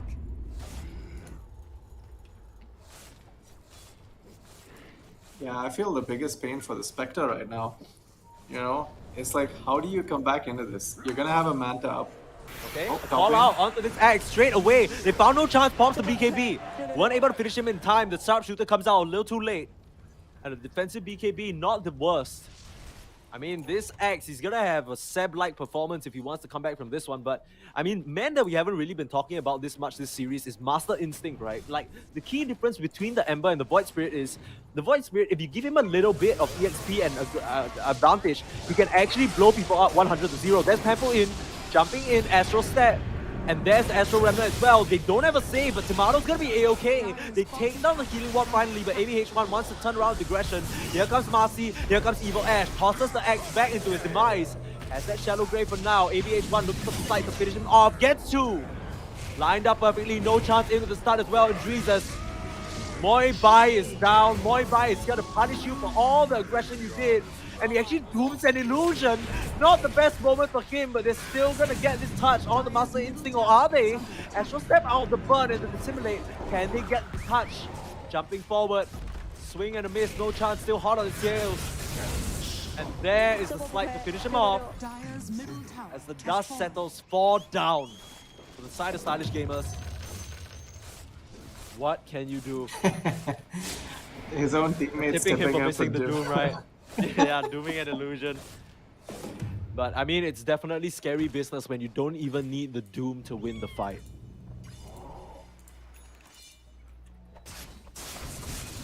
And you know, we had a really stompy day number 1, right? Both these teams kind of had their way with their opponents, but this time, feels like it's only working out for one of these teams. Late mail from Pampu. Follow up Bushwhack though, and the Sharpshooter does come in. But the Mage Slayer actually playing a huge part, reducing quite a bit of that damage. ABH1 trying to make that distance, turns around. The blink revealed from Evil Ash, gonna grab a soul again and again. This squirrel has just been plucked from a tree. Master Instinct needs to watch how he approaches. There's Timato carry again. Has the dash out of there. But no chance, he's on the chase, on the Dreezes, pops the BKB.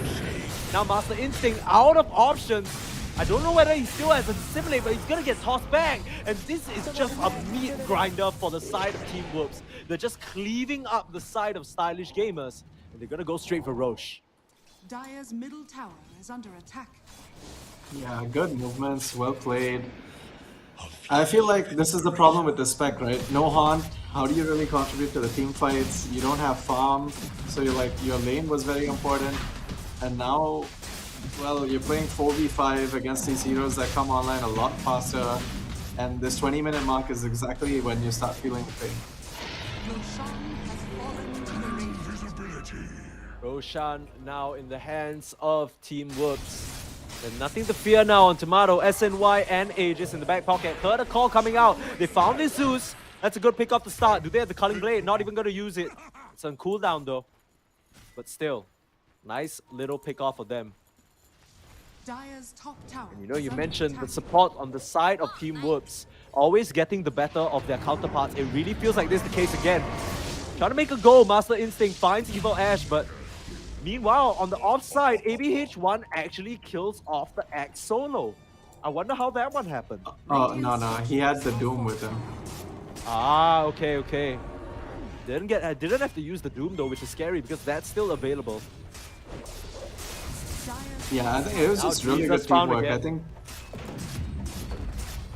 Yeah, Dazzle doesn't stand a chance. One more slide, doesn't even need it. That was the burn from the Dragon Dire's Scale top finishing him tower off. has fallen.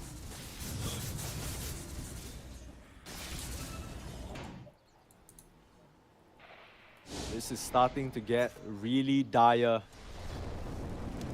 for the side of Stylish Gamers. Yeah, I mean, I never trust, you know, he only has a Manta at this stage of the game. It's 20 minutes, and you only have one item on the Spectre. How are you going to stand up to this jug? A level 18 already on Tomato carry. They want to flush this Spectre out. They see him with the Thunder God's Wrath, but immediately popping the Haunt. Nowhere to John 2 though, immediately flying mid. So they don't want to risk it. They know the side of Team Whoops is swooping over. This feels like Yeah, such but an now there's uphill no battle. haunt. Now there's no haunt in your spec too. Like, what is this spec gonna do in this case? Yeah, I mean, feel like how the do you game even... is just getting harder and harder as it goes on. Imagine you're playing from behind against the double Midas team. Like, that does not feel good. Yeah, I mean, it's a 20k net worth lead. Like, their whole Dire's net middle worth lead, tower has fallen. like, is the entirety of Doom and this Marcy. Like, they're up 2 Dire's heroes. bottom tower is under It's attack. crazy right now. I mean, it's not even close. For Soul, Dire's structures he are really hasn't been able to find much other than that nice first blood. A few sharpshooters here and there, but no real way of making plays the same way he did on his Mirana. Dire's He's forced to just scramble is around under and attack. can't do much. They're just gonna take Dire's that tier 2 bottom tower of tower ease. has fallen. Covering their bases, they're sending the Ember to just make sure there's no lane for the Spec to inhabit. Now this is feeling like a carbon copy of game number 1, right? We saw this exact same thing happen. Team Whoops just herding the side of Stylish Gamers into their base. On the flip side, Yeah, now this Stylish is- Gamers do have a way of getting pickoffs, right? They can start a fight with this Void Spirit or this Axe. Yeah, they can. I feel like they have to kind of make a move now, though. I feel like they just probably have to camp one of these side lanes with like 4 heroes and just jump and chain lock someone down 100 to 0. I don't really see any other way for them to come back. But that's the thing, right? When you're ahead, you need to be really careful not to give out any kills. Doom getting caught a little bit, but he does have BKB Shivas almost to an Ags also. Yikes, that is not gonna be cute. I mean, you know Doom's feeling good when he's queuing up that Axe, that's for sure. I mean, Doom, there's a lot of items you could get. Refresher, you know, AC, there's Thunder God's Wrath just to see him. But Dreezer's gonna force stuff out of that one. The additional active heal coming out, but ooh, looking for him in the side of face, there is the Blade Mail and the call, but immediately used up. And just like that, that's gonna be the Axe down. 50 seconds on the side, like he has that BKB, I mean, has the buyback, but oh, okay, the Doom is not gonna be able to get his ult off, but there's Master Instinct flat on the floor as well. ABH running in for the rest, forcing out that buyback from that, coming out from 2, but now they need to run mass buybacks coming out from Stylish Gamers. ABH1, he's in trouble and he's overextended, now mana's to fall as well, 3 down in the flash of an eye. And it looks so good for the side of Team Whoops, but I don't know, that felt a little bit over-aggressive to me. You didn't need to go that far. The game is so much harder when you're ahead. Like, these things can cost you a game, dude. I mean, they're feeling confident, that's good, but the overextensions can cost you the game. They did get 2 Yeah. buybacks though, so they do have a win condition now, and they do have a Doom. So, you know, you Doom either the Void Spirit or the Axe, and just take one of them out. That's a really good win condition. The Aegis pop. I mean, Master Instinct might have been trying to time that one along with the Aegis pop, but, you know, scares the Jug off. And key thing to note here is with that Doom death, Never Trust got around 1600 gold. That is insane for his recovery. He has that Axe off that fight. So whatever pickup they have now, he's going to be able to join them with that Shadow Step and really climb his way back into the game bit by bit. Every single pickup, he's going to have a hand in that. That's going to do wonders for his net worth. Now, it's nowhere near what we have on the top 3 on the leaderboard, but still, like you said, game is so hard when you're ahead. 22k gold up just means that you have 22k gold you could potentially give back into the hands of Stylish Gamers. Yeah, and I mean, but they do have, oh, nice. Masi jumping in onto the Axe. Yep, Kampu being found out again. Looking for somebody to jump on, but didn't have the spot of his team. Tomato Carry gonna spin him down, and there is a dieback on the Axe. So even Yeah, without and you that can see the Aegis- pings coming out too. Like, they know that's dieback, we gotta push now. They're literally shoving out top and mid, and then they're gonna connect. This is the worst case scenario for Stylish Gamers. Yeah, the one BKB piercing AoE initiation is out of the picture. That's exactly how they had that good fight just now. Pampu, sure, he died. Immediately brought back straight into the fray. Turned it around for his team. Now, into the back line, they found Pampu. The stun is there, the evasion isn't enough. Too much magic damage to contend with. The silence up, buyback straight out from Pasol. Dire's middle tower has Sorry, fallen. not Pampu. Pampu's already dead. Dire's middle barracks Yeah, are that was under Pasol. attack. Yeah, Pasol. Sorry, I saw the P and I'm just like Radiant's Pampu, man. bottom tower is under attack. Yeah, I mean, they have nothing to fear, right? The Axe still there for 20, forcing the buyback out of the Footwing.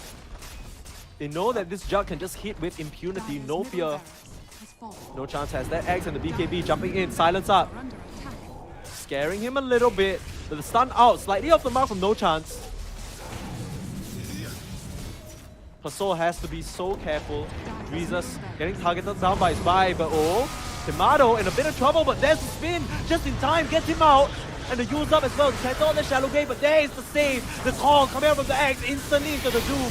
ABH1 gets out of there with the sight, gets out of there with the Remnant, but the Shadow Step, the Horn, finishes him off. The Ember is out. No chance falling low as well. They're turning onto this Doom with the BKB turnaround. There is the sculpt of the healing. Is it enough? They don't have the physical damage. They're just turning it around. No chance, no BKB anymore. But never trust. He's in trouble. No chance of a triple kill. They're gonna clean them all up on the side of Stylish Gamers. No one else to contend with. As now they're looking for the tier 4s. Even without ABH1, the rest of the squad just forms up and turns it around. This Spectre drop definitely didn't do the job. And what a way to end this game. Both games, the net worth lead is more than the number of minutes in the game. We're gonna have our first finalist. It's none other than most of the representatives for India at the CEC. Team Whoops, on the back of such a greedy drop, still managed to pull it out and defeat their opponents, Stylish Gamers. What a first best of 3 that we had here today for the Acer Predator League Indian qualifiers. Yeah, the greedy draft, greedy items, but they made it work, you know. Double Midas. Yeah, Hats off. just no hats punish, off. no punish at all, right? Like I don't know, like no fear whatsoever. They just do whatever they want. It just felt like there was no point in time where Master Instinct had the time. You know, you wanted these gang squads to come up. You wanted Pampu, you wanted Master Instinct and Pasol to run around, but you know they just couldn't find the mark. Look at the amount of deaths on these supports, constantly being picked off. Yeah, I think it was a really hard game for them. I mean, the lanes didn't go as well as they expected, and also there were a lot of skill shots that were missed, like a lot of bushwhacks, a lot of remnants from the Void Spirit. So that's one of the risks you run with all these skill shot heroes, right? It's like, obviously all these players have played the heroes plenty of times, they played against the heroes plenty of times, and they know, what the guy is gonna do, and just really good play from Whoops, covering each other and dodging these spells out also. Yeah, I mean, you talk about ease of execution. We thought it was in favor of Stylish Gamers, but really, what hero is easier to execute than the Marcy, right? Once you hit that level 2, we saw him just chain farm Pasol in this bot side. Every single time you come out to shoot any sort of Acorn shot or bushwhack, straight back into the clutches of the Jug. And just like that, Tomato able to get such an early Midas, and they just ramped up to infinity and beyond. So, I mean, really nicely played for them. Take a look at the damage numbers as well. ABHI, once again, what a wonderful performance from him on his Ember Spirit. A few moments where he got picked off, a bit over-aggressive, but still, really couldn't be answered by any of what Stylish Gamers had to offer. So with that, that's going to be our first semi-finals of the day. We have our finalists. Team Whoops are going to be showing up at Nexus Mall in Bangalore on 3rd September to represent and potentially take away the grand prize of 2 lakh rupee. But for now, of course, they're not there just yet.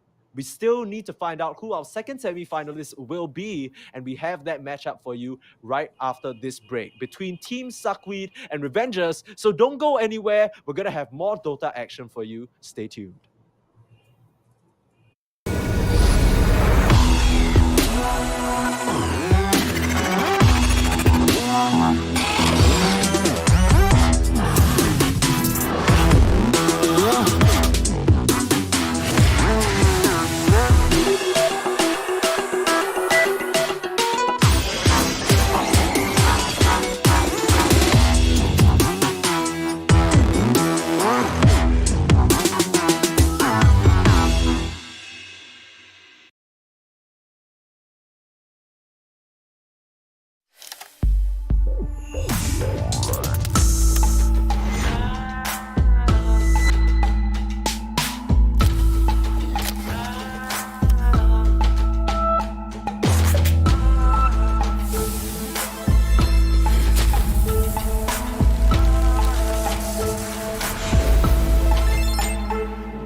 my section, don't bother with lames. I'm watching these bunnies bounce. Shorty, you 10, the rubber band, come on for the 100 pound. Holler and talk, but don't run a mouth. I'm trying to be out.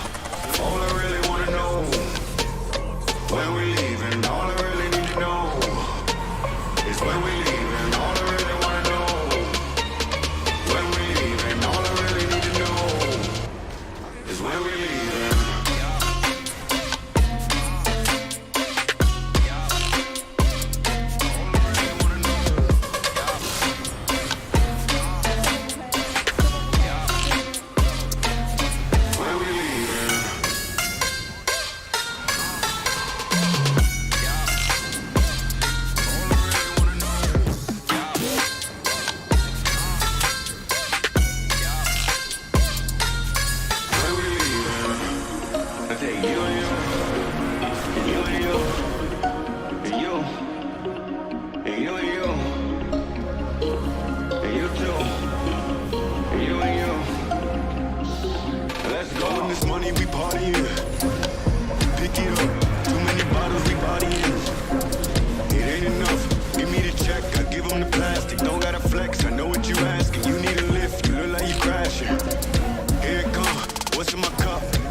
When we leave.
looking out for the opposition. We don't do this for mass appeal.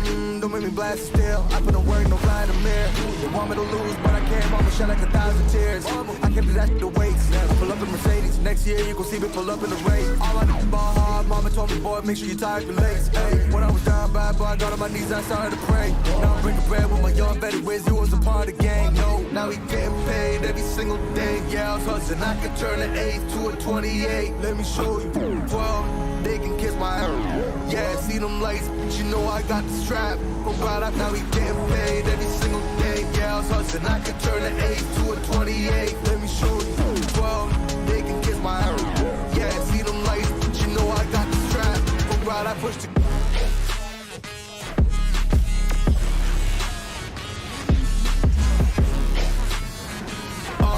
I do the dash, on my way to the bag, boy, you know I push the gas.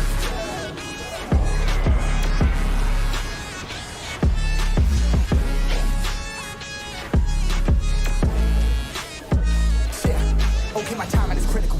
They know my rhyming is pivotal. Homie, the dash is digital, gas residual. Fire and smoke like I'm needing a ritual. You bet my cash is on. I hit the gas, I'm gone. Riding my wave. I've been stuck in my zone. I'm gonna blast them all. Sliding on faith. I've been out finding my ways. Grinding for days. I've been out shining the hate. All of y'all wanted for praise. Stuck in a phase. Let it and turn it ablaze. Yeah, homie, you don't wanna race. Nah, better to stick to your place. Yeah, want it all, I gotta taste. You push on the pedal, now I gotta skate. Yeah, all I ever known. Put me on this throne. Pinnacle. Push my buttons and that motherfucker go. What you know, what you own. Push it and I zone. Sonic booms from the room. Running till the tomb with my goons. Motherfucker fumes. Y'all know what it do with the crew. When we coming through, y'all better move. Make it fast. Ain't no second chance. Coming for your ass. Turn to ash. Burning rubber now. Better push the gas like.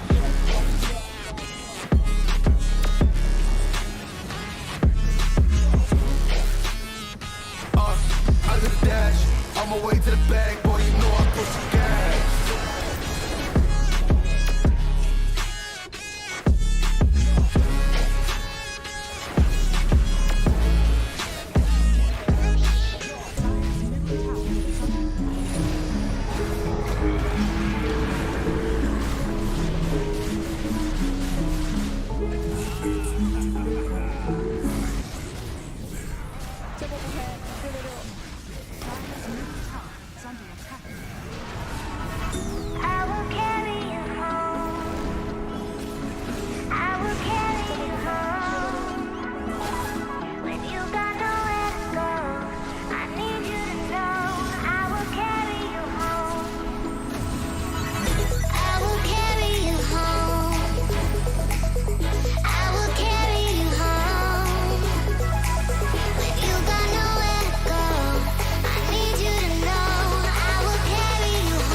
A warm welcome back to the Acer Predator League 2022 Indian qualifiers. You're here with me, Purposneeze, as well as K-Dog. And we just had first of our two semi-finals for today. We've determined our first finalists going into the offline grand finals that's happening in Bangalore at Nexus Mall. Now, they are none other than Team Whoops, 4 out of 5 of your Indian CEC representatives. But of course, we need to figure out who their opponents are going to be. And with me to sort that out is K-Dog. So why don't you introduce to me which of these teams we'll be seeing up next? So up next, we're going to see Team SuckWeed versus Team Revengers. Revengers had a bit of a stomp yesterday, while SuckWeed kind of had a close contest. They were losing a bit, and then they played the long game and eventually managed to pull their way through. Well, both teams are pretty good, but I think I'm favoring Revengers a bit more. I think there's a bit of personal bias for me in there. No, I mean, even as a third person point of view, I feel like Revengers definitely showed a lot more of a solid game. Now, SuckWeed, they had these bouts of over aggression that we were chastising, right? You know, they had the outdraft and they had the superior strategy, but they just kind of they sort of went gung ho into the jungle multiple times, and they almost lost their lead, gave their opponents quite a big opening to potentially take that game away from them. Of course, they ended up playing it patient still, came together in the end, and still won, of course, off the back of a wonderful Aegis just kind of steal from HBK on that bristleback, right? So I'm looking for a bit more clutch plays coming out from SuckWeed in this upcoming best of 3. Now, of course, for those of you who don't know what's going on, let me put you on the block, okay? So Acer Predator League is this huge tournament, and what are these teams fighting for? Of course, they're fighting to be crowned the best in India as of right now, and of course, a grand prize pool of over 4 lakh rupee. That's a lot of money. And of course, you know, who doesn't want the chance to just go down to an offline land? The hype is going to be real, right? Yeah, dude, for sure. And it'll be interesting to see how these teams that perform online, that have been playing online for the last 2 years, are now going to perform like in front of an audience. You know, will the nerves get to them? Will they ride off the crowd like OG and, you know, just go away with it? Yeah, that'll be fun to watch. And Yeah. Revengers and SuckWeed fighting for that opportunity, I guess, in this last semi-final of the day. Yeah, and I mean, we haven't had the chance to talk so much about this as we're getting into the first draft, but I do want to mention the official laptop of this tournament. Of course, this tournament is sponsored by none other than Acer Predator, and it would be remiss if we didn't mention the official laptop of the tournament, the Predator Helios 300. Now, what's so good about, you know, we always talk about gaming laptops. I'm a bit of a skeptic myself, but when I heard what this bad boy had packed, I definitely was sold, right? So it comes with the 12th gen Intel core, and because of that, you get all that processing power. You're never gonna interrupt your game. You can stream, chat, browse, edit, record, and play without skipping a beat. On top of that, it can house up to the graphics card of up to RTX 3080, right? So you're just gonna have that full, beautiful graphical experience. And of course, the biggest worry of all when it comes to laptops is this cooling, right? You always worry that your laptops are just gonna overheat or that the fans are gonna go crazy, but there is superior cooling technology. So apart from the laptop, obviously, there's a bunch of other products that I'm sure you guys have saw during the break as well. So be sure to check those out. If you are a gamer, I'm sure a lot of these products can definitely be right up your alley. Speaking of right up our alley, SuckWeed and Revengers, you know, these two teams, they definitely get down and dirty, right? They were no strangers to just brawling it out. And of course, I think special shout out when it comes to just mindlessly brawling is Kill This Love for Kaneki on the side of Revengers. I know, K-Dog, you had a lot to say about him yesterday. Yeah, dude. In fact, you know, yesterday, so Kaneki is on Kill This Love, and Curse Neki is Comet X. And yesterday I made this statement about how I met him at a LAN, and he had his shirt tucked in, and, you know, he had to ask his mom for permission to go to lunch.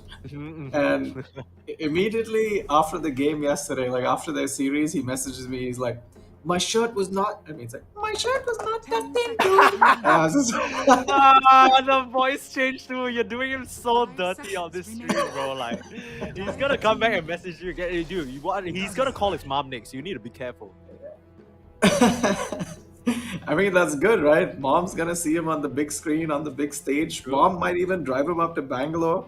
And, you know, he can't keep no way calling he's for getting to permission. Bangalore himself, right? Yeah, he's not getting to Bangalore himself, that's for sure. But I mean, yeah, Curse Neki played a phenomenal Death Prophet. You know, he mentioned to me that he used to be a carry player, but honestly, from the way he piloted that Death Prophet yesterday, he looked like such a natural on that off-lane role. Yeah, dude, I think that's the thing about being so young, right? You usually just play all the heroes and play all the roles, and you're open to, like, you know, switching roles based on what your team needs. And I think they did try one Jungle Book as the offlane. That's Manav, MNZ.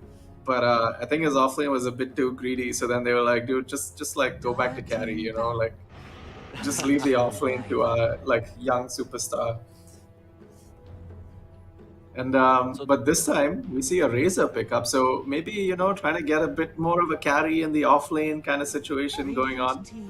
And the Wyvern from Parasite we saw yesterday was phenomenal. Picking it up again after seeing this Pudge Dazzle. Yeah, I mean, Punch Dazzle, Flamey was playing that Warlock yesterday to decent success. We saw so many huge rocks. But Dazzle is a bit more of a different hero, right? Really requires that precise positioning. And you know, in a way, it's similar to the Warlock, it just functions differently, right? You want to land those saves and you want to back your Punch up. Now, Punch, it's going to be slipped through for the first time this entire day, right? We saw it 100% pick and ban rate yesterday, or basically 100% pick rate to great success. And, you know, we saw one or Jungle Book really push that to the limit, and you know they want to take that away from him. They want to take it for themselves instead. Let's look through the bans real quick. Marcy, Tiny, and Invoker banned out for SuckWeed. Meanwhile, Revengers, they choose to take out the Viper, the Dawnbreaker, the Puck, and the Morphling. Does anything stand out to you for now? For me, the only thing that really stands out is the Morphling. You know, you don't want the Morphling Razor matchup because you try and static link him, he static links you back. It's not a good situation. But apart from that, it still feels pretty up in the air to me. Yeah, the AM ban as their last ban into a Medusa pick. This is like, you know, your classic drafting stuff. You save the last ban so they don't know what you're getting, and then you pick up the Dusa. Yeah, I mean, this is the standard. This is like the good old second phase, right? It's the best way to sort of deal with it. You know, they ban out some of the carries that could deal, like, you know, the Invoker of the EMP potentially. You know, you ban out that anti-mage, the natural counter. Even though it's not the best hero in this patch, still can pose a huge threat. And Terrorblade as well can match up really well into the Razor, right? You can just, I mean, on one hand, yes, Razor can't really deal with illusions. On the other hand, if you static link the Terrorblade, he can't stand and man fight you anymore, at least for the early stage of the game. They're going to end up picking a Tusk for themselves now. I'm not, do I remember this correctly? Did they actually pick this Tusk for themselves yesterday as well? Let me just check my statistics here. No, they didn't. They actually faced up against a Tusk, but they're gonna opt to grab that for themselves. The Tusk Razor on the off lane, definitely a very strong combo that ironically defied the meta their opponents played yesterday. So they're taking a page out of their book instead. Yeah, I mean, you know, when you have your Razor, you kind of, and you see a Dazzle. Well, the Punch is kind of okay, only from a saving sense, right? But I'm still not so sure about this Medusa pick. I feel like Razor is actually still pretty good against Dusa, and Wyvern is also really good against Dusa. So I'm not feeling too good about this pick. And the Tusk Razor, your classic lane dominators, you know, you throw in the shards, and Dusa Dazzle is not a very strong lane against this Razor Tusk that can kind of just run at you. You kind of want to play around the creeps as Dusa Dazzle, and as Razor Tusk, if you find anyone out of position, you're just running them down with the shards and like boots from the Razor. So I feel like it's gonna be a little situational. Like SuckWeed are gonna want to play around the lane, while Revengers are gonna try to dodge the creeps and run straight at the hero. So it'll be interesting to see this lane. Hopefully we'll see a bit of aggression coming from them. I feel like the earlier game we saw today had a lot of aggression. That was fun to watch as spectators, right? Yeah. And hopefully we're going to get a lot more of that. Taking a bit of time to get this second pick. Yeah, taking down the 20 seconds of reserve time. That is, they're definitely thinking about this one. Kaneki, he's not really sure if he wants to pick the carry reveal right now because, you know, the offlaner and the mid, both still up in the air for the side of SuckWeed. But what is a good solution to this Medusa? They're gonna opt for this Ember. So straight on the side of SuckWeed, one thing's apparent, right? They have no disables at all. They will not be able to touch this Ember. And you talked about how aggressive Kaneki likes to get. He's just gonna be able to slip in and out. Not to mention the physical boosted damage coming out from this Tusk. They have so much punch in terms of physical damage right now on the side of Revengers. 5 seconds remaining. Yeah, for sure. And I kind of thought, so they've already banned out the Invoker, which is a Kaneki special. And I think he was just like, dude, I want to get my hero before it gets banned, you know? So they banned out a Tiny, they banned out an Invoker, both heroes he loves to play. And I think he is just like, you know what, guys, I don't care about everyone else, I'm just going to get my hero. Oh yeah, one more thing that Comet X has told me yesterday. He was like, by the way, dude, when you said that my mom called me for dinner that time, you were right. And I was like, by the way, dude, okay, let's this is not a bullying stream. Let's not keep making fun of him, you know. I'm sure that's enough. I think your earlier comments were quite sufficient. I mean, he's gonna have to let his gameplay do the talking, but good thing for him is so far he's done a phenomenal job at that, right? And he's gonna be playing this Razor. You know, when you talk about a young gun who's kind of just dominant in the off lane position, the person that always comes to mind is Amar, right? And Amar loves his Razor, so I'm gonna be expecting some sort of dominance from him. I mean, the Medusa Dazzle lane isn't the strongest as well. They want a Poison Touch, but with that static link and the Tusk backing you up, you can definitely size up against that lane. Now, it's going to be Swift Blade this time on the Queen of Pain, most likely in that mid lane. So a bit of a different kind of switch up from what he was playing before, right? He was playing this Lina, which basically was a pseudo position 1, right? Wanted to use this machine gun force, but you know, now on that Queen of Pain, going to be a lot more active and try to just cause havoc on the side of Revengers. Yeah, for sure. And what's really interesting is yesterday we had this exact role reversal for Kaneki. Like, he was playing the co-op against the Ember. So it'll be interesting to see how he matches up against the same lane that he was playing yesterday, except on the opposite side now, where he's playing the Ember against the co-op. Yeah, and lest any of you forgot, Kaneki was just styling on his opponent on that Queen of Pain, right? Just jumping behind the towers, harassing non-stop, max Shadow Strike. The Ember had to go back to base before even hitting level 6. And that is not pretty at all. So hopefully Kaneki, you know, he knows something we don't for sure. He's a mid player, and he's going to know how to deal with this matchup. Or at least that's what Revengers will have to bank on. The last pick is going to be in SuckWeed's hands, so they do have the option to counter pick whatever carry Revengers end up going for. Of course, they could make a pivot and just make this Razor the safe lane, right? And then go for offlaner instead.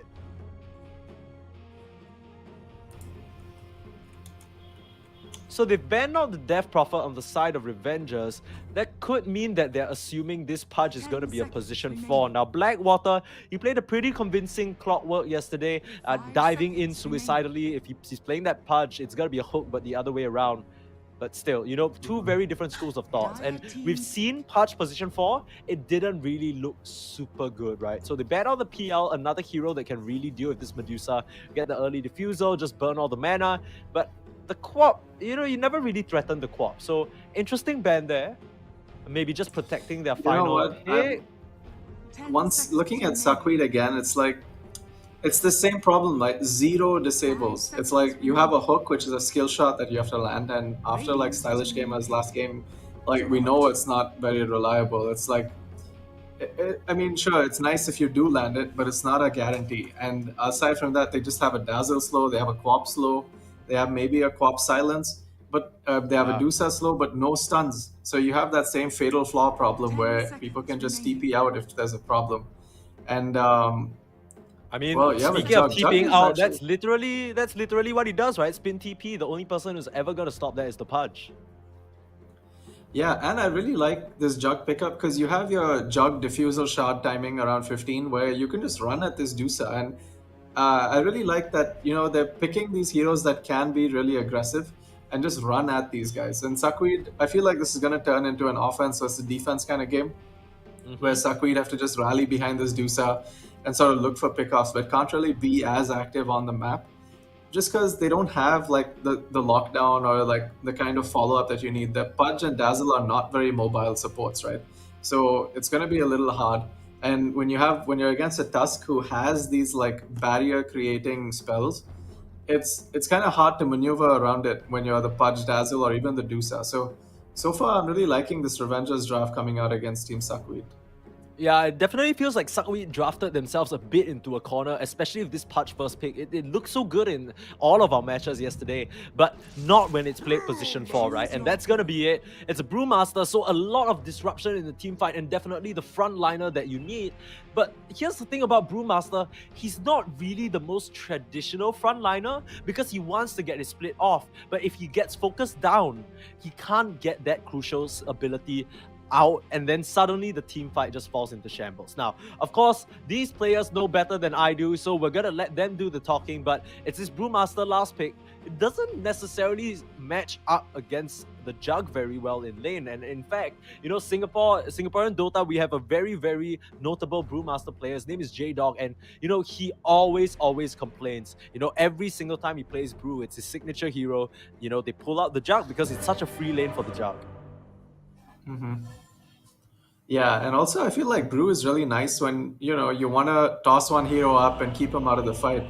But in this case, I feel like there's no, like, you toss up Jug, there's still a Razor. You toss up Ember, there's a Jug Razor. Like, there are so many of these other heroes that still do a lot of damage. But for example, if you're playing against the Dusa, you can toss the Dusa up and then take care of the rest of the team. So it'll be interesting to see how they use this Brewmaster. But as it Ooh, currently what? stands, I definitely like the Revengers draft a lot more. All right, what is going on here? Some question marks out in all chat. Early tips as soon as they load into the game. I mean, I'm assuming these guys know each other very well, but maybe some beef in front of our eyes right now. But yeah, I mean, here's my read, right? They're gonna pick the Brewmaster, they're gonna find this Wyvern Parasite on the back line, and they're gonna toss that Wyvern up. Because once that Wyvern's out of the picture, that means HBK can just go in, balls to the wall, and have no fear whatsoever. But that is my guess. What do you think? I mean, yeah, that's the ideal scenario, right? It's like the Enigma black hole. 5-man black hole Enigma, we're gonna win the game. But not always gonna happen. But I hope it does. I hope it does. It'll be interesting to Yeah. see how they do it. But I mean, even like I you feel said, like this the lockdown is still lacking, and there's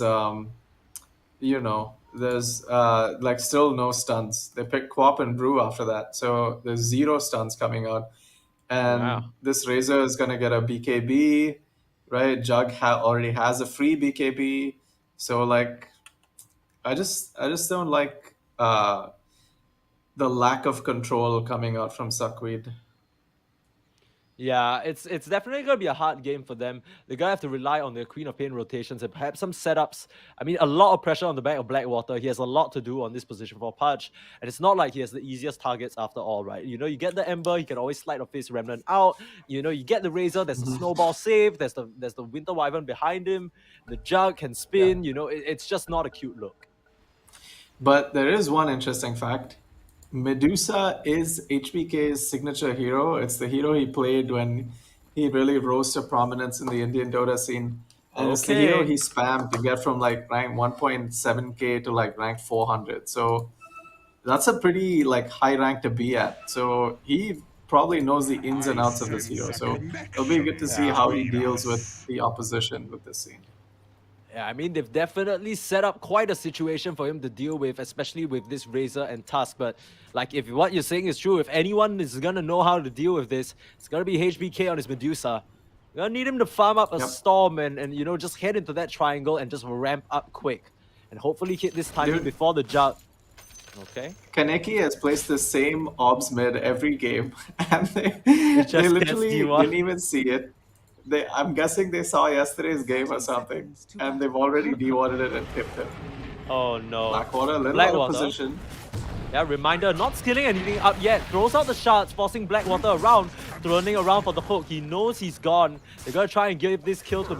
Oh, Curse Neki grabs it. You demote me from the carry role, I'm gonna take your first blood, baby. He needs a little bit of something. That's just offlane tax right there. Yeah, I could see all of them, dude. I'm sure they were all just having a laugh and like, I'm gonna take it, I'm gonna take it. They were waiting for like the 2 hits. There was like 2 hits left. And they were like, who's gonna take it? Who's gonna take it? That's pretty funny. Yeah. But yeah, first blood going to the offlaner, which is really good. Help him get into his hopefully get up a boots really fast. He has gone for a Wraith Band already complete now because of this first blood. And building into a Bassi next. Just gonna enable the Tusk to also get more spells off in this lane. Okay. I mean, Curse Neki with that early advantage thanks to the first blood can really lay in the pressure onto HBK. I mean, unless the Dazzle really comes out of position, I don't really expect any kills in this lane. Meanwhile, mid lane, like we said, it's gonna be a bit of a tough matchup for this Ember Spirit Kaneki. You're gonna have to pull out all the stops to try and get an advantage here. Parasite and Jungle Book. In the previous game, it was a Pudge, but Jug has the propensity for aggression as well, and Parasite really good at finding these opportunities. We gotta see what he does. Blocks up the hard camp. Trying to stop that pull. Swing and a miss of Blackwater on that hook. Good try. Okay. Level 1 only, but they're going on to the Brewmaster at level 2. Has the Thunderclap slowing them down. Jungle Book still on the chase though. And just even with a level advantage, they're able to get that kill. Parasite and Jungle Book, they're making it happen. Oh, and the Juke too, waiting for the creeps to cover his angle. Nicely done from this. Oh, last tick of Poison Touch catches him. Flamey grabs the touch on the Reminder. Nicely done. The trades back and forth across these side lanes right now.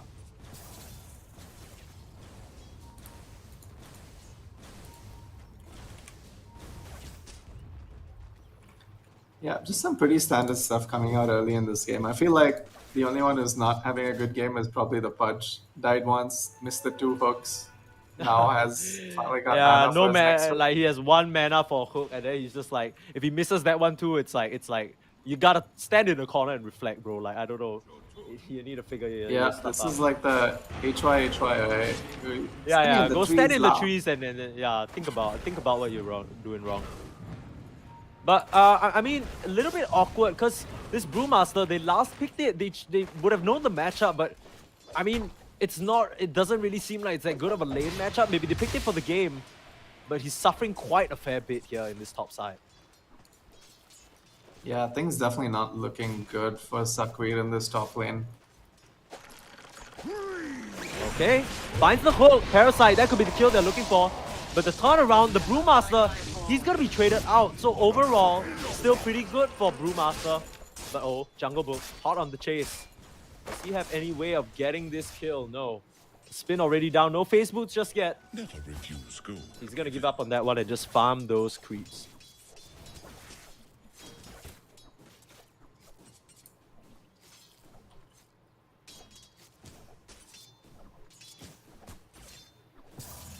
Come on, guys, where's the fight? I guess it is still a bit early. It's 3 minutes and we already have 5 kills, so... A bit Reminder, trying to deal with Flamey's pull, but top lane, just some genetic trades going on.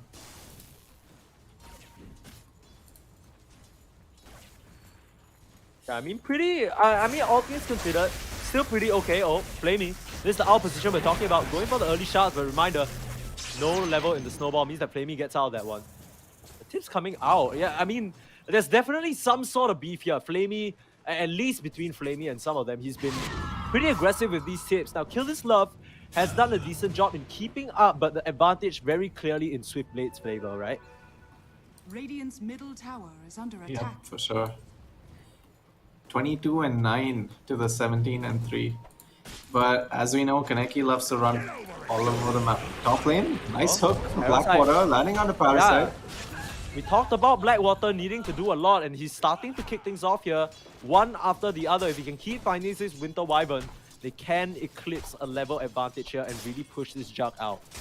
Despite the good early start here, still very susceptible in this early stage to the pressure. Flamey. No TP to work with anymore, has the Shadow Grave to keep himself alive. But HBK not necessarily hitting the hardest. The snowball as well finishes him off. That's gonna be the Dazzle down. You can only TP away once a minute, my friend.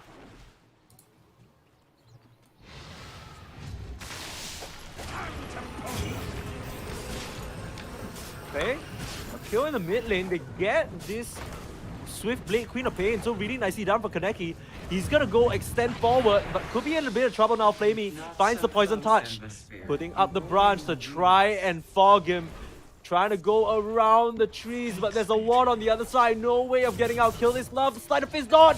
Is it enough? The last touch is there. Flamey is gonna get that kill, but meanwhile, HBK getting ganged up on by Reminder and Curse Neki. So things just starting to fall apart in these lanes for the side of SuckWeed. Yeah, but I love how mobile the game is. Like Pudge gets a kill top, rotates middle, gets dies there, but then Dazzle TPs in, gets that kill, and now Pudge has got bottom. No gold for you. A lot of movement to sort of adjust to how the lanes are currently going.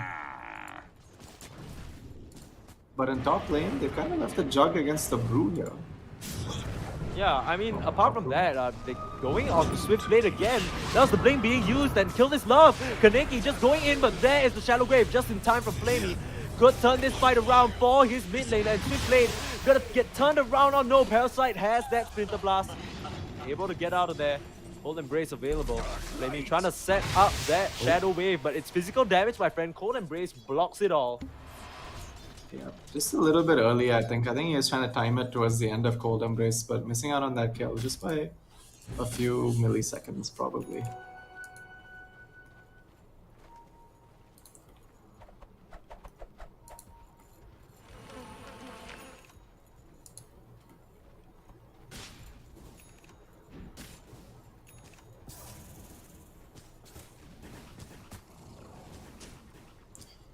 Pinkman Tusk just preventing the pull on the bottom lane.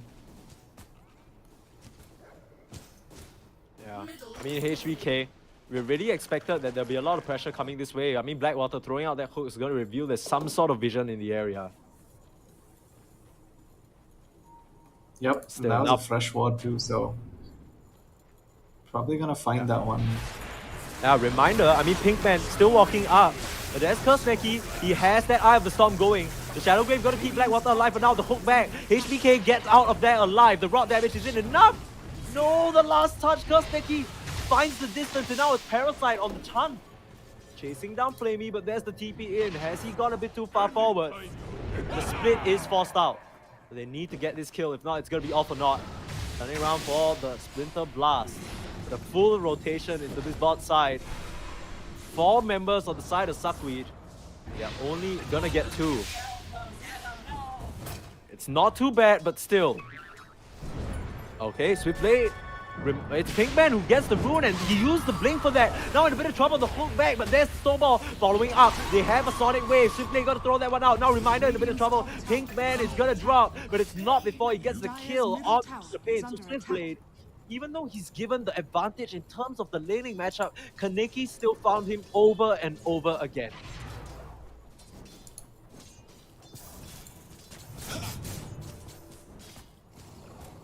Oh, Slider Fist to dodge, but ends up taking more damage taking because of anyway. it.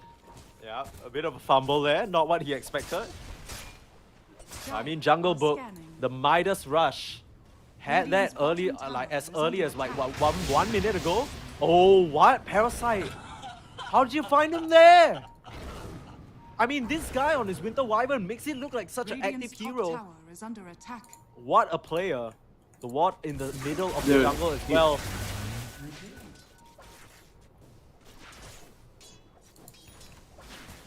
I mean, this guy's insane. Now they're eyeing up Swiftblade. This definitely feels like a bit of a formula. That's the snowball in, the blink out the other direction, but they're gonna see him, catch him as well. And the shards to lock him in, but they don't see him.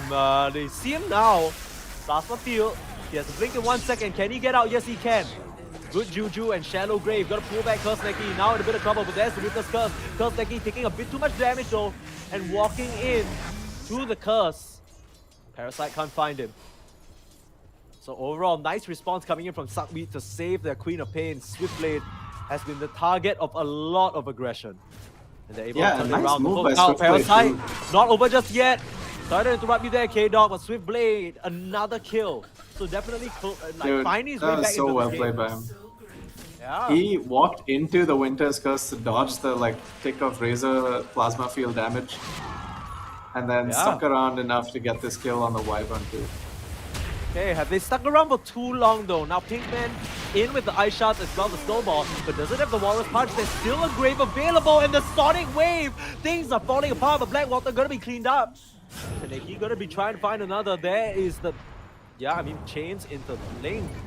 No real way of keeping them locked down for long. Trying to chase them down with the Flame Guard. Poison Touch out. The fighting under tower. It's a full wave of creep. The Flamey gonna drop and getting Swiftblade as well. Kursneki comes back for revenge. And this is a carbon copy of what we saw in day number 1 as well, right? Revengers, they just love this move. They bring Parasite down to the bot side. They get this tier 1 tower. It feels like such a set formula for them. Meanwhile, top side, they found their Brewmaster yet again. Jung is gonna get hooked in, but the spin available and the healing ward is ticking. No shot for this punch to get that kill. Radiant's bottom tower is under attack. Radiant's bottom tower has fallen.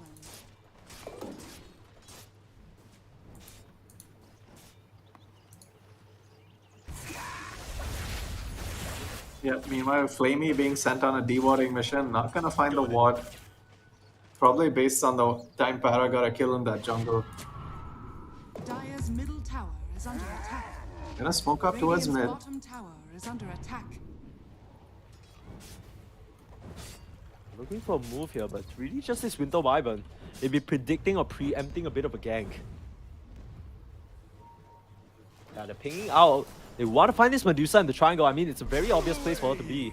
And HBK has been missing off the map for quite a bit. Looking towards top side at least, where Jungle Book as well as exclamation mark are just trading hits. They would love to find an angle on this jug, but hooking in the snowball just in time though, and Primal Split forced out, the Walrus Punch is up as well, and Parasite has that curse available, tossed up and immediately brought back down. Not really sure if that's what they wanted, but there's Kill This Love, Kaneki on the back line. This Tusk in a bit of trouble, but Parasite there with the Cold Embrace. This Winter Wyvern is absolutely busted. And that's gonna be a split running out, straight back into the Earth Panda, and they're gonna chase this Panda down. The Flamey being found by Kaneki. Could have been a lot worse, but it ends up being a 2 for nothing. Now, they were the ones who wanted to set up on this jug. Has he gone a bit too far though? No backup, he can just Omni Slash away. Yep, Kaneki trying to come forward to get that kill with the Sleight of Fist, not in time. The Omni Slash finishes him off. And this jug has had just such a free game, right? I think he has this... He has the blade of agility. Does he have the diffusal already? And their movements have been so good. Yeah, he's got diffusal, and you see how the perfect time for Medusa to be farming Ancients, but she can't do it. So it's like all these stacks going towards the Dire team. Just really good movements on the map, and really good read of this game. Okay. Flamey being gone on again. The Winter's Curse just to hold them all in place. Pinkman gonna get screamed up. But there's the Cold Embrace. Ooh, a bit of miscommunication there. Curse Neki was trying to deny him. Swiftblade with the last hits. Blackwater looking for the hook. Doesn't have it. Still on cooldown. Doesn't want to send it flying. Find the jug. This could be a huge kill. Healing ward and the backup not there. Parasite not in time. Where's the Cold Embrace? Can't catch him there. Swiftblade in a little bit of trouble though. They need to get that last touch. The salve is enough. Kaneki. Kaneki. The punch is there. Oh wow. If the Queen of Pain got out of that one, that would have been huge. But to get the jug kill at the end of it, it's not too bad. The tread swaps, he literally has 59 mana. He needed one more mana to be able to blink. Meanwhile, action not over yet. Pinkman making this triangle his home. They firmly evicted the Medusa out of this area, forcing her into suboptimal farm, right? She's going through her own jungle, but this is not where Medusa wants to be. Oh wow. Yeah, definitely not. Wow, if they make a move now into the jungle, that's such a cool move because that's only one place that Medusa can be, and looking for this dazzle. They found Flamey again, the Walrus Punch up. No Shallow Grave because of the stun, but now Reminder in a bit of trouble. Popping the Illusion Rune is Kill This Love, dispelling all that dirt that got thrown on him.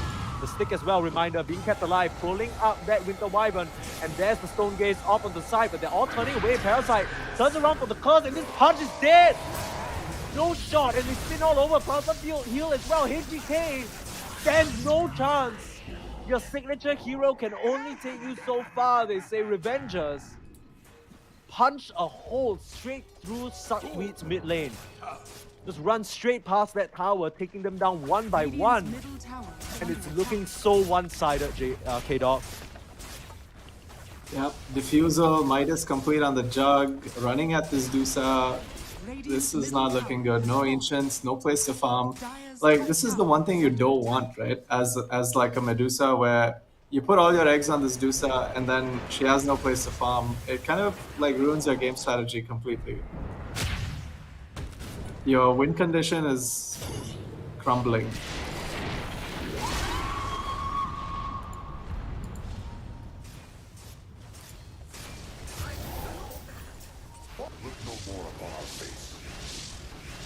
You blink forward, you die. You blink back, you die. Really tough game going on for Team SuckWeed.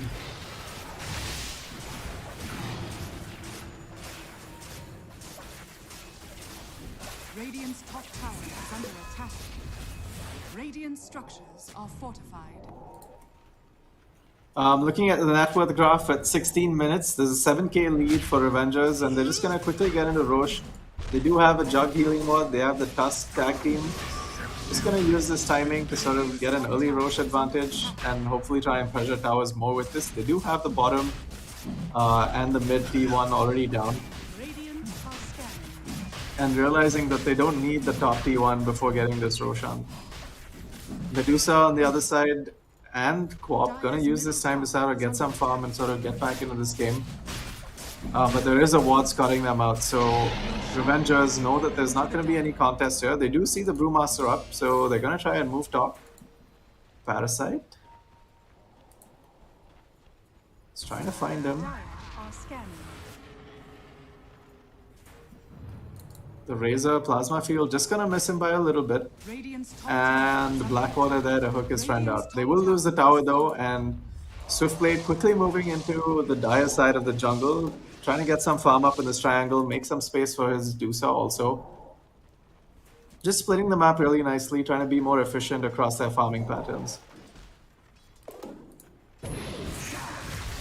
Meanwhile, Flamey and his Dazzle, space created. He does break the smoke and he does tank the gank. This is actually really good. Even though he does die, it gives them vision so the DOTA can farm more reliably without getting caught instead. I was just about to say, I feel like that smoke move across would be so good if he caught Medusa, because that's the only place she could be. But you know, the Flamey puts himself in the line of fire. I'm not sure whether that was intentional, but still, ooh, if they get the courier, that'll be nice. Last touch, ooh, finds it. has been killed. Not really sure there was a... Yeah, that's the Yasha recipe. So that's gonna be 2 minutes without that Yasha. I mean, could definitely increase the farming speed. Mass TP's up. They want to flush this DOTA out. Kaneki just running at them again. They are gonna find HPK. Oh. Blackwater is there for backup. Gonna hook his ally out. There are 3 others coming in support. No fear at all on this Ember. Has that Aegis and the haze just running around. It's gonna run out, but that is the Stone Gaze and the Primal Split. Now Ember's in a little bit of trouble. Could be the first life for him if he's not careful. There's the hook, dodging out that with the Sleight of Fist. But now, that is the Primal Split over. First life though, and Parasite finds the curse on the 2. Those 2 are important. Punching out Swiftblade, no hope. The Aghanim's gonna allow him to go for second split, but these rulings are melting like paper, getting shredded apart. Don't manage to get the Storm Panda though. So you're gonna be able to reset here. Exclamation mark all the way back to the base before he reforms. Still, Swiftblade once again, and the tits coming out. Question mark, well, some DM perhaps, and some D. Not really sure what that's about. Middle tower is under attack. I mean, Revengers, they've got to be feeling good about their position in the game right now. Hook, as a reminder, as a dismember, is there a save available? Have a cold embrace, there it is. Popping the stick for now. There is the Shadow Grave as well. Parasite looking for more. No split for question, exclamation mark. And they're just gonna chain him down and take him out.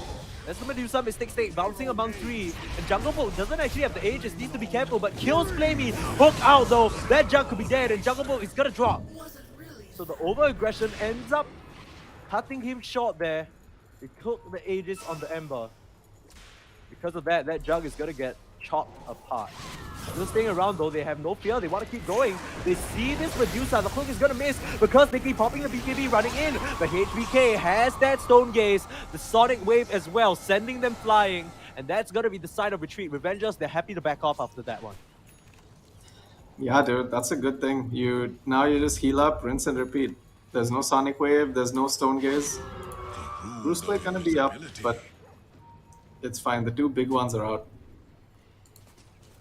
I mean, both teams seem to be thinking the same thing. They want to inch forward and find an opportunity here. In this rune for Kaneki, but gonna pop that phase boot. Working his way towards the BKB, and he's gonna be so difficult to deal with once he hits that. We saw him get chunked down by a lot of the magic that he could throw out a hook out onto Pinkman. But immediately the snowball is into the entire team though, being slowed down by the Shadow Strike. And there is the Winter's Curse, trying to set up. They have the Warrior's Punch, they found Swiftblade. But there is the timely Shallow Grave. It looks like Pinkman's gonna drop to the split. No way of saving him, but now the Snowball. They don't really have any kills though with the Wyvern tossed up. And Reminder forced to run for the kills. Cold gonna be swinging and a miss, but now Blackwater's in trouble. With his member out, meanwhile, Kill This Love has found this dazzle. That's a dieback. Dieback on the tusk. And they've taken a number of supports that's still chasing. Finding Swiftblade to spin out. He has a blink available. Narrowly escapes. But Kill This Love still on the chase. Wants to find more. Straight into the base. After this Queen of Pain, can he get the kill? The blink forward, actually. Has the Essence Ring and understands there's no more tools that the Ember has in his back pocket. But they don't care. They can just convert this to a tier 3 push, right? Yeah, they have a siege, they have all their spells up, they have a healing ward. But with Force, just gonna back up. All the Radiant heroes are respawning soon, so some discipline at least coming out. Lusa are gonna find the BKB? No, BKB is already out. Refresher is on its way. Yeah. So just I killing a Ring of Health, so not too much lost. Yeah, I mean that you don't have space to pocket that anyway, right? It's more like if it delayed the refresher, that'll be huge. But you know, he still has a bit of a way to go before that. And HBK, quick look at his net worth. It's not the worst thing in the world. Following firmly behind that Razor, but the Jug has managed to keep ahead of her at every turn. The Diffusal, Basher, Yasha, Midas are working towards that Abyssal. Remaster being found in a Swiftblade with Blink in. Throwing down the Cinder Brew, but has that Haste Rune. Gonna get out. Meanwhile, Jungle Book just clearing up this tier 2 tower. No contest whatsoever.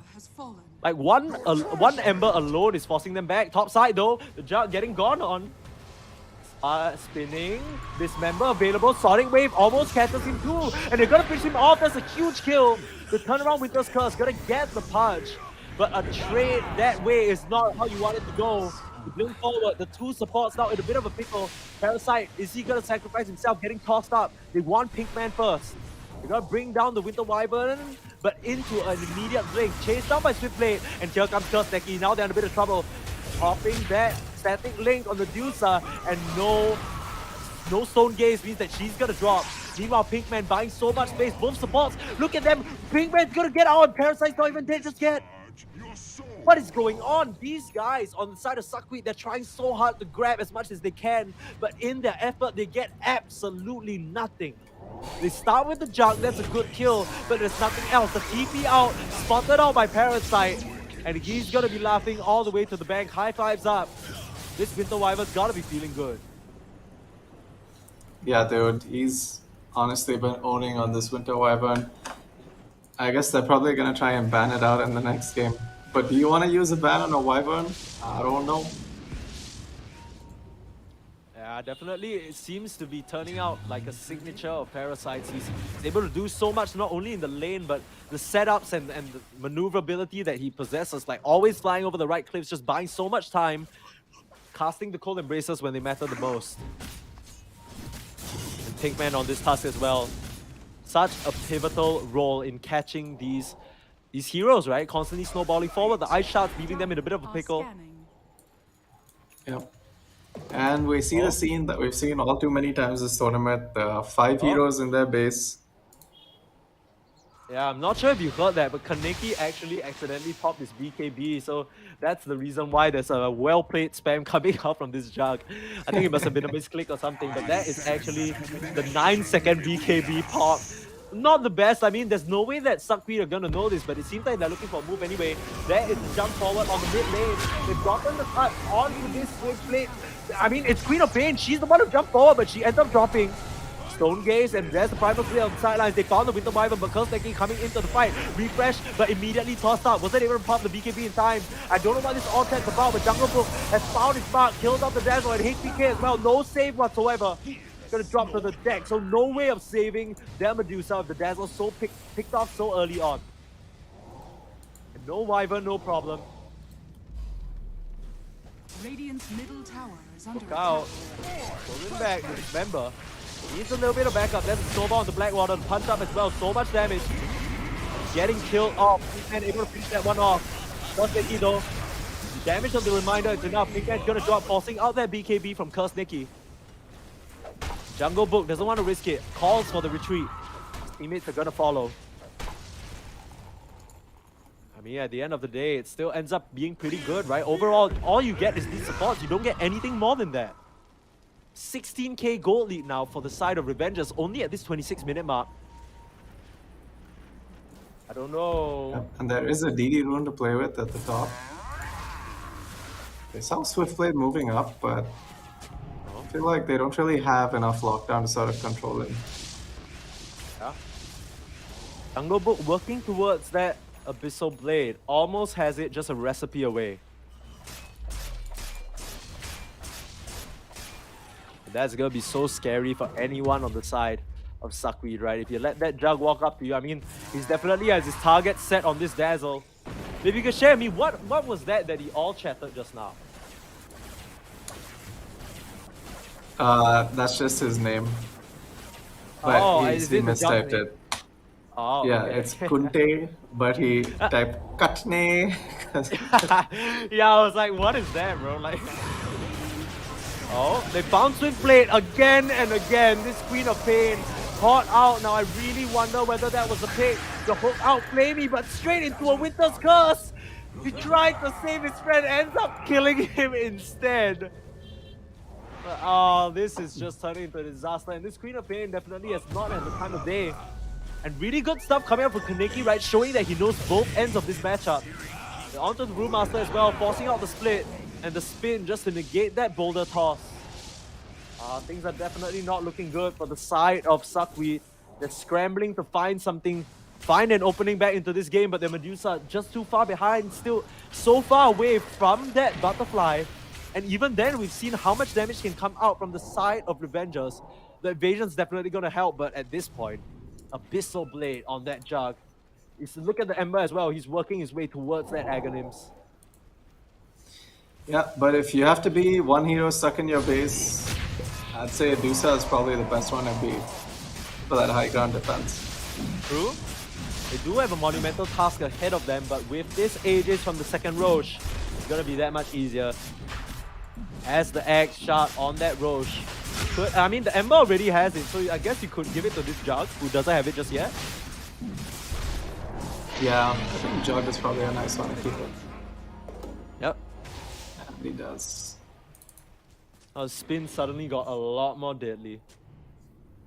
I really like the Wyvern shot too, and he has picked it up already. I feel like it's one of those things you just don't expect, and it does like insane amounts of damage.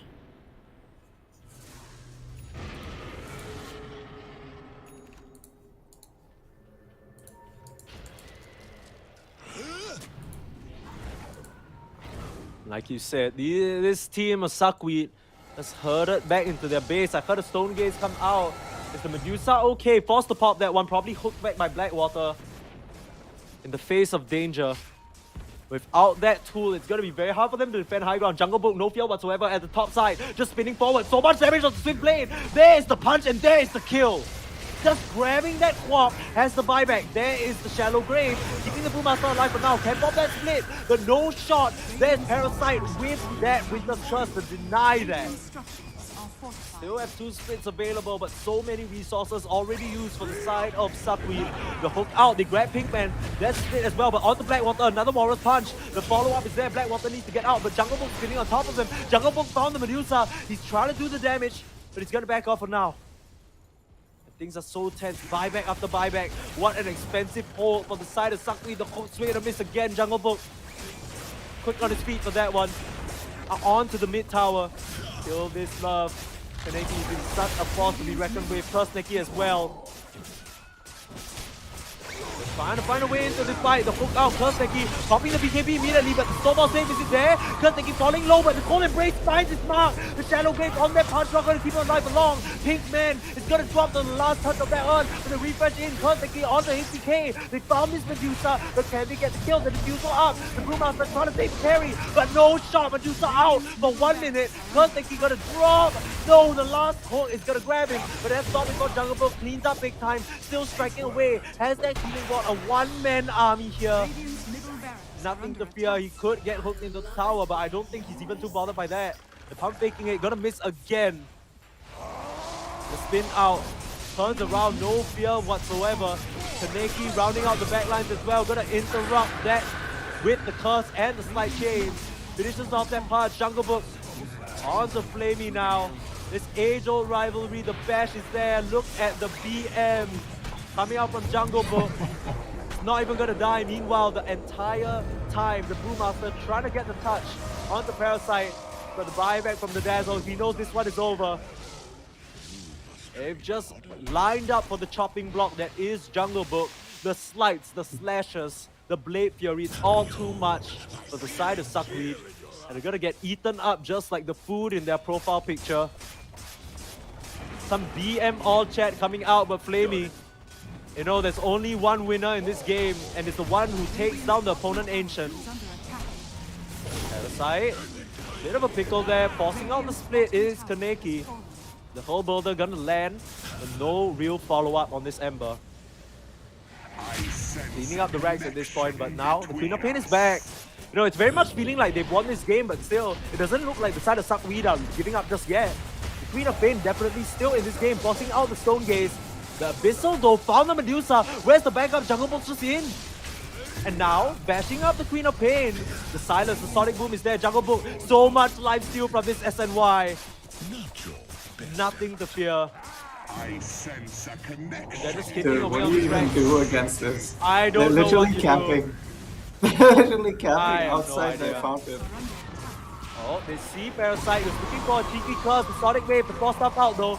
A nice scream onto everybody, but now Swift Blade's the one found. The Snowball gonna knock that Queen of Pain down yet again.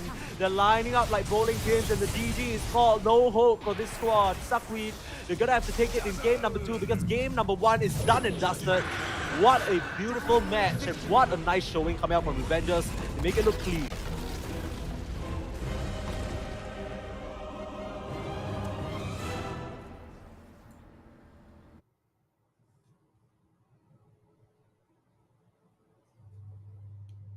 Sheesh. And I mean, K-Dog, you're gonna have to take over for me for a little bit. I'm a little bit out of breath. That was an insane, like, I mean, it just felt like at every turn they were just being out-executed. There wasn't a single instance where it felt like, oh, you know, oh, look, finally SuckWeed are getting the better of their opponents. Not at all. Like, it just, for lack of a better word, felt so hopeless at times. Yeah, dude, this was like a clinical finish. They dominated all their lanes, they controlled the map properly, and the one chance that SuckWeed had, that little ancient triangle that, you know, the Medusa loves to go to, they invaded that perfectly and like cut that out also. And then HBK on his signature Dusa has to run to the other jungle and try to farm that up. While they do that, they take Roshan, they get their objectives. Just really, really good calls, really good movements. Well played, Revengers, for sure. I'd Yeah, say I mean, we also knew that it was going to be tough for SuckWeed to execute, and I feel like their punch did land a few good hooks, but I mean, think it's it's not just a enough, hero though. thing, right? Like the punch requires so much from the player to make it work. Like, you know, it's a different story in the position 1 where you can just get that farm, get tanky, and just become this frontline for your team. But in the position 4, it just feels like he doesn't nearly have enough resources. He's always relegated to, you know, a save. If not, if he hooks, you know, he's in trouble. I don't know. It just feels like a bad look for this patch. I don't really think that position 4 patch is the way to go. We haven't seen it win just yet. Yeah, definitely not yet. I mean, there are a few strong P4 punches, but I feel like unless you've really practiced the hero, it's not going to work out too well. Like, I haven't seen any of them hook the creep at level 1 for, like, you know, that sweet XP advantage. And I feel like maybe it just hasn't worked out with like the entire draft as a whole. And Yeah, I mean, yeah, Revenger is just running away with some meta picks. Your offlane Razor, your safe lane Jug, your Wyverns, your Tusks, your Ember, just being aggressive on the map throughout the game. I feel like we didn't really feel too much of Swiftblade's presence in this game too. Like, he did make a few Yeah. rotations earlier, but 11 deaths on a co-op definitely doesn't feel good. It's like there were a few times where he like blinked into 5 yeah. and kind of died. That was a bit of a question mark, but I mean, for me, the real sort of question mark was that offlane duo, right? The Brewmaster and the Pudge. I really don't know what they were supposed to accomplish. Like up against the Jug, Jungle Yeah. Book just had a free time. Like he had no fear whatsoever in the lane. He's just farming them up. They got the Pudge went away to give the Brew level 2, and it still wasn't enough to just get spun down. So I'm not really sure what that's about. The Jug and Brew matchup isn't a nice one, and from there they just snowballed, right? They found Swiftblade one too many times. The team did a really good job in predicting where it was going to blink and finding him there. And I mean, even in yesterday's game, we saw that Swiftblade, he had his shaky moments, right? On that Lina, he was given all the space in the world, but he went for this super greedy build. Sometimes it paid off. In the end, he still, relied very heavily on the rest of his team to kind of pull the weight for him. And I really kind of want to see him buck it up in this game number 2 if they want a chance at being the second finalist for the Acer Predator League. But of course, for now, that was only game number 1. This is a best of 3 after all, and our second semifinals of the day. But we're going to be right back with more Dota 2 action between these two teams right after this short break. Stay tuned.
I don't wanna fall in love.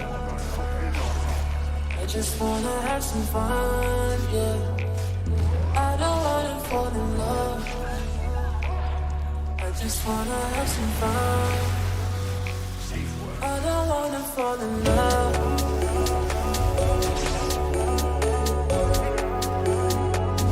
I just wanna have some fun, yeah. I don't wanna fall in love, fall in love, fall in love, fall in love, fall in love, fall in love, fall in love. I don't wanna fall in love.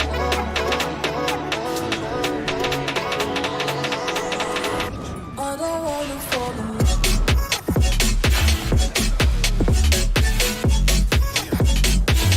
just wanna have some fun, yeah.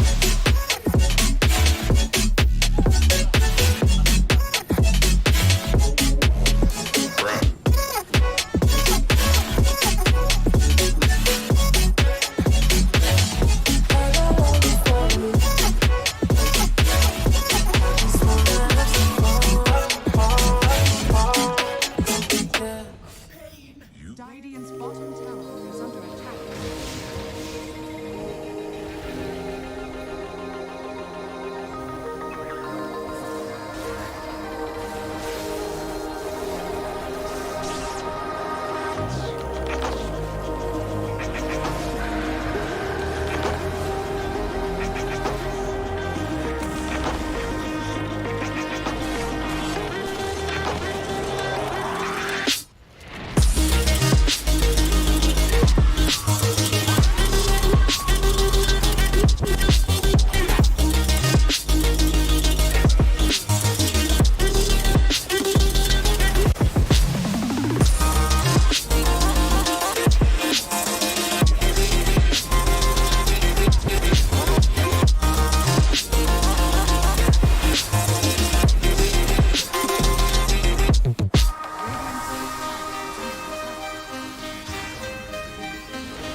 #22 for India, and we are into what could potentially be the final game of the day. My name is Permasneeze, I'm joined by K-Dog, and we have been delivering you the action for the past maybe 3-4 hours, but we're not done just yet. We're gonna go straight into the game because these players, they couldn't wait. They want to get the draft on, they want to get their game on, and for side of Revengers, they want to take out SuckWeed. After that game number 1, man, it looked really, really Revengers' favor. You know, everybody on that team playing to a T and played their heroes to perfection. But SuckWeed, you know, they've showed a bit of resilience in their previous game, but they're gonna have to show a bit more heart if they want to fight back here in this game number 2. Yeah, I feel like they did a decent job of what they had, but I feel like maybe what they had itself wasn't really the best options. I mean, the last pick Brewmaster was a little questionable, and the lack of lockdown is also a little questionable, I think. Yeah, But, and definitely saw a lot of the problems in their draft coming through, to the game itself, right? You know, the weak lanes, the lack of disables. They could never really find a move, and the Queen of Pain just kept getting run down. And it felt like they didn't have any way of counterplaying that. Mhm. Yeah, and they also picked the Medusa Dazzle into. I mean, they didn't know about the Tusk, but they picked the Dusa into the Razor. Dire team pick. And I mean, if it ain't broke, no need to fix it. But this time round, I mean, it's gonna be the side of SuckWeed that pick up that Razor for themselves. Yep. I feel like we've been seeing a lot of good Razors today, right? I think most of them have been 10 successes. seconds remaining. I mean, I think it's just this. It didn't really show its face in the previous series. Yeah. Did it? but- I don't yeah, remember. I think it's just this, like literally the game before us, right? Maybe. Maybe this is my bias kicking in again. No. This is like too much. We've had a lot of Dota. We've had a lot of Dota the past 2 days. So of course, forgive us if we get a little fogged up here. But what matters is here and now. What matters is this game. Because I'm gonna be honest here, and I hope this doesn't sound too biased. But after that game number 1, it really feels like Revengers are playing at a different tier. 10 seconds remaining. Yeah, for sure. And they've got a puck this time. 5 Oh seconds god. remaining. It's like the Zeus all over again, you know? Radiant It's like, team banned. Templar oh god, if they assassin. pick the Zeus too, I think I'm gonna feel like a knife wound for sure. But a nice pick in the TA, I feel. Well, it's nice for the puck Dire lane. team banned. That's about it. And for the puck game also. I feel like the TA shard is something that's overlooked a lot of times. And that AoE silence is actually really nice. It's one of those things that makes a really big difference against like a nice curse or like a puck that wants to phase shift all the time. But I feel like this heavy physical lineup of the Razor and TA into the Wyvern that's already been picked is like, it's once again where you're kind of 10 putting seconds yourself remaining. in a tougher situation than you're actually dealt. And 5 seconds remaining. Dire team banned. yeah, we see Yeah, a BB okay, ban so- coming out from Avengers. One thing I want to say Back. is that if you just, I don't know if you have access to this, but I've just clicked on Swiftblade's profile, and this man is a cracked TA, okay? He has TA as his profile picture. It's his most successful hero. He's at an 11 win streak on it. He's not messing around. And I mean, there's no better hero to pick a TA 10 into in the mid seconds lane remaining. than a puck, right? That matchup goes so well for you. You have more than enough physical Yep. damage to 5 just blow the seconds puck out of the lane. And like you said, the shard traps allow you to have this additional dimension of really messing with the puck. Now, it's a lot of physical damage, so can be counterplayed by the Winter Wyvern, but still, it's not really a problem if you kill the Winter Wyvern in like 2 hits. Yeah, that's true. It can go both ways, and if you prioritize the Wyvern in these fights, you're gonna have a good game. But I mean, we've seen Para's Wyvern time and time and time again, and his positioning is really, really good. And we also see like the respect. I mean, not the respect, but the priority Viper ban when they pick this TA, so they know that he knows he really doesn't want to be playing against that Viper. Even an offlane Viper eventually getting into his face is not something you want to play as a TA. The poison attack removes all your refraction charges. The nether toxin is going to remove all your side blades. 5 So seconds it just remaining. kind of makes your hero almost useless. And even if you BKB, he's just going to ult you, wait you out, and then continue the same as before. That is for sure. Now, I really like the Faceless Void ban because I feel like it's a core that, can really match up well into the Razor and the TA. There's nothing ever stopping him from just time walking away, and the Chrono is just the be-all, end-all, right? Unless you get the static link off beforehand, it's so easy for the Void to just lock all of you up. There's so much wombo combo potential between that as well as the Winter's Curse and the Coil. Now, already a lot of team fight coming out from Revengers. I'm interested to see where SuckWeed take their draft because we're nearing the end of the second phase here, and now it's up to Revengers to make that opening pick. Yeah, and they're eating into a lot of reserve time. I feel like it's good though. I feel like a lot of times when you eat into reserve time early, it's because you're kind of setting the pace for your draft. You're kind of deciding what you're going to kind of lane with, what your plan is going to be through the game. And here they've already revealed 2 of their cores, so you kind of know what they're going to do, right? Like your Racer is going to try and lane dominate, get that tower down early, go for that BKB. Your TA is going to be farming jungle. He's going to try to just take as many camps and stacks as he can. Going to push the waves out, go for the jungle. So I feel like this kind of gives them that time to decide what they want to do, whether they want to pick heroes that can invade, whether they want to pick heroes that also sit back and farm. And I feel like it's a good idea to sort of take that time and decide what your game strategy is going to be. So Hoodwink being picked up, that's most likely going to be for Pinkman. Of course, we saw what's his Persol? Persol, yeah. Yeah, sorry, I keep saying parole, but that's what you do when you try to get out of jail early. That's the wrong word. Persol, sorry. We saw Persol try and play that. It's quite funny because Pinkman yesterday was also on that Mirana. Now kind of mirroring him a bit with this Hoodwink pick. And of course, a lot of nice follow-up damage for the initial setup of the puck. So they have a lot of magic damage, they have a lot of setup. Now they just need the big hitters, right? They need their frontliner to give them the vision, and they need potentially a carry who can hit these buildings. Yep, I also really like this like Hoodwink setup with the Wyvern and Puck. It's like you can use a Bushwhack to sort of knock them out of coil. You can use the Winter's Curse as a setup for your Acon shot into Bushwhack. So some nice synergies can come out through these 3 heroes already. They are relatively squishy though, so hopefully we'll see heroes that can kind of abuse that.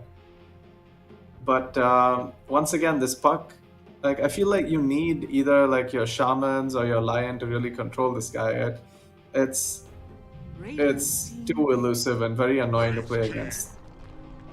Okay, so Wraith King is interesting, right? Because essentially, with these 3 picks, you've just revealed your 3 cores, right? And but here's the thing: Wraith King is interesting because number 1, Wraith King skeletons, nobody on the side of Revengers can really deal with that. Yes, you have the Splinter Blast, but they're so annoying, they can push these towers. Second thing, Wraith King doesn't really care if you Winter's Curse him. You can blow him up with the Dream Coil, with the Hoodwink, but you don't actually have enough damage on the side of Revengers to pop through both of his lives right now. So between the Wraith King, the Razor, and the TA just surging forward, they're gonna have the Ink Swell to back them up as well. The double stuns potentially coming out, the double static links from the Soulbind. This could get kind of scary, right? The Silence can deal with the Puck. You can find them in the trees. If Hoodwink accidentally walks a bit too close to Wyvern, suddenly they're bound together and it's a disaster. So I really like this follow-up double pick from them. Yeah, I like it too, but I think there's still the problem of the Puck, right? Like, you still don't have an answer for him, and he can destroy almost everything you're kind of throwing at him right now. I speak for the trees. Okay, interesting pick here. The Nature's Prophet is, usually you kind of pick Nature's Prophet against these Vipers, against these Razors. They're not heroes that can deal with the summons. We talked about the Skeletons. Well, same sort of situation for Nature's Prophet. And Hoodwink, you don't need to use your Acon shot to plant trees anymore. Nature's Prophet can hook you up with that. Yep. This is a safe lane Nature's Prophet, for sure. I'm 100% sure. These guys are 1 game up, and I'm pretty sure Manav is always like, Kunte, from what I've heard, is always like, oh guys, just give me Nature's Prophet, I can play it in any situation, blah, blah, blah. And last time, apparently, they got demolished when they picked it. But now, I think since they're a game up, they're just probably going to try and experiment with this a little bit. But it is really nice to set up with the Hoodwink, and it does make things easy. I like when you have like a Nature's Prophet into a Windrunner or a Nature's Prophet into a Hoodwink. It also is really annoying because he has the Leash talent at level 20, really overlooked. And he also has like the Treant spawn, so he gets the greater Treants when you try to chop the tree out. So just very annoying to deal with all in all. 10 seconds And remaining. and the Treants is obviously a nice way to break Refraction also. 5 seconds remaining. And I guess, he's probably going to go for like a Maelstrom type thing. Maelstrom or Witchblade. I think maybe, I feel like they still don't have an answer for the Wraith King Skeletons, but Maelstrom might be a good answer for that.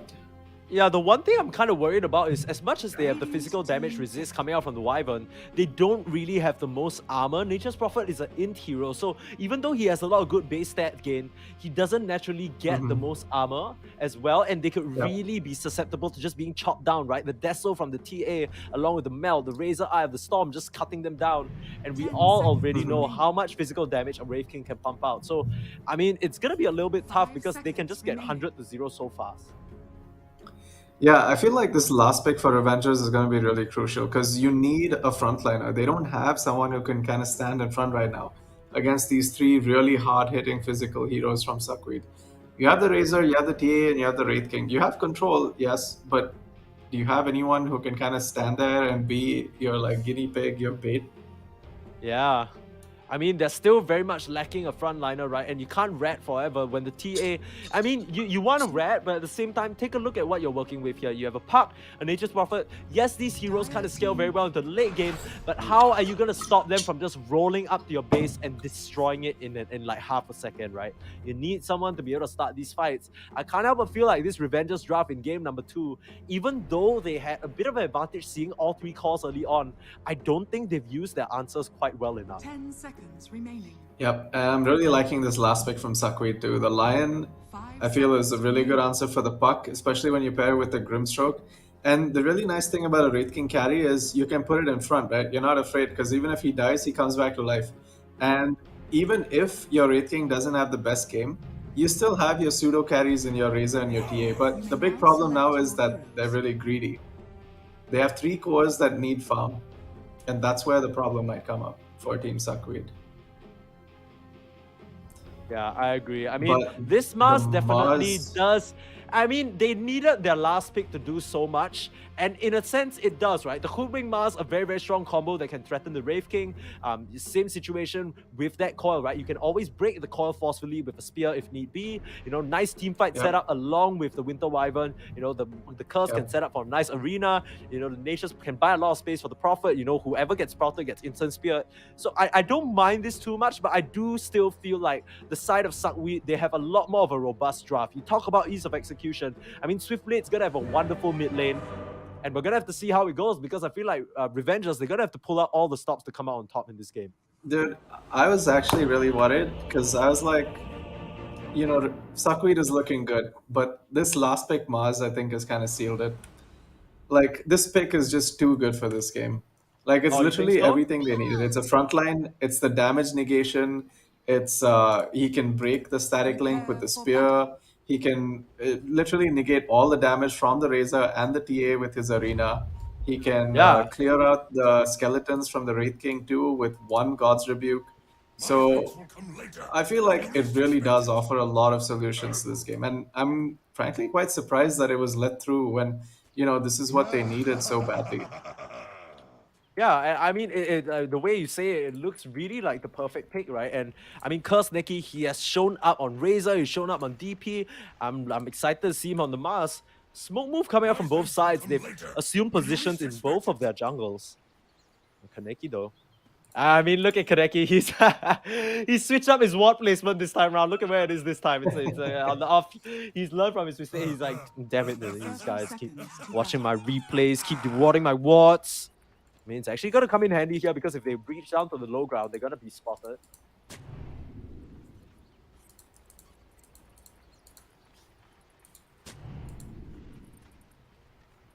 Just some wards. Still a bit of a stalemate again.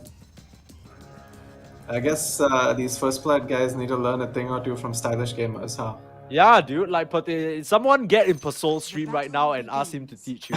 You guys need to figure this stuff out. Like, you're looking embarrassing right now. Both of you smoking for nothing. But I mean, it's just gonna be a 2-for-2 trade early on for the runes. As the laning stage gonna kick off.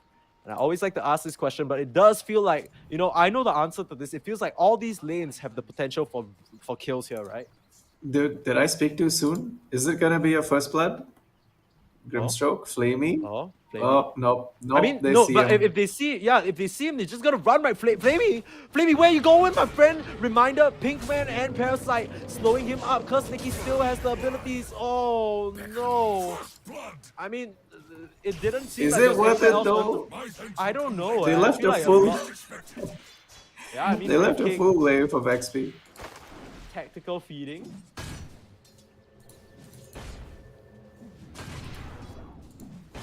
Yeah, I mean, it is gonna give HBK a pretty decent time. But as we've seen, you know, HBK now on a lot more active of a hero, right? Like with that Wraith King, can definitely get things done, can apply a lot of pressure, not like the DOTA that really heavily relies on, you know, having space created for her by her team. And I think this is what they need, right? Because you mentioned HBK, easily one of the best, if not the best player on this team, right? Represented India, the CEC, some action in top side, Blackwater. Being found out, Parasite, nice he's doing dodge. it again. This guy. So much pressure. Dude, Lion is actually one of those heroes that suffers against these kind of creeps. I remember once I was playing Lion against an Enchantress. Oh my god. Like, I literally couldn't do anything in lane because the neutral creep was zoning me out the whole time. Yeah, And I mean, now you Lion have is- these treants just running at you. Yeah, while look at the that. Nature's Look at this Prophet- Trian. He's just hitting him. And it doesn't even matter. It's so annoying. A stun out. Bottom lane, they're gonna Got get a touch stun. on the curse Nikki. Oh, the slow wasn't in time. Flamey couldn't find it. And now Pinkman is on the chase. Hit that level 2 as a bushwhack. Oh, guesses wrong, but the spear is gonna land. No. Flamey buying quite a bit of time, but still gonna end up falling. A little bit unfortunate Dude, for this that's like... Grimstroke. You know the Spear of Mars, the distance being increased with levels? I feel like that's where you cry about that. I mean, that should have 100% been a stun, but it wasn't. Yeah. Blackwater on top. Just eating a bit of harassment from this Wyvern Nature's Prophet duo.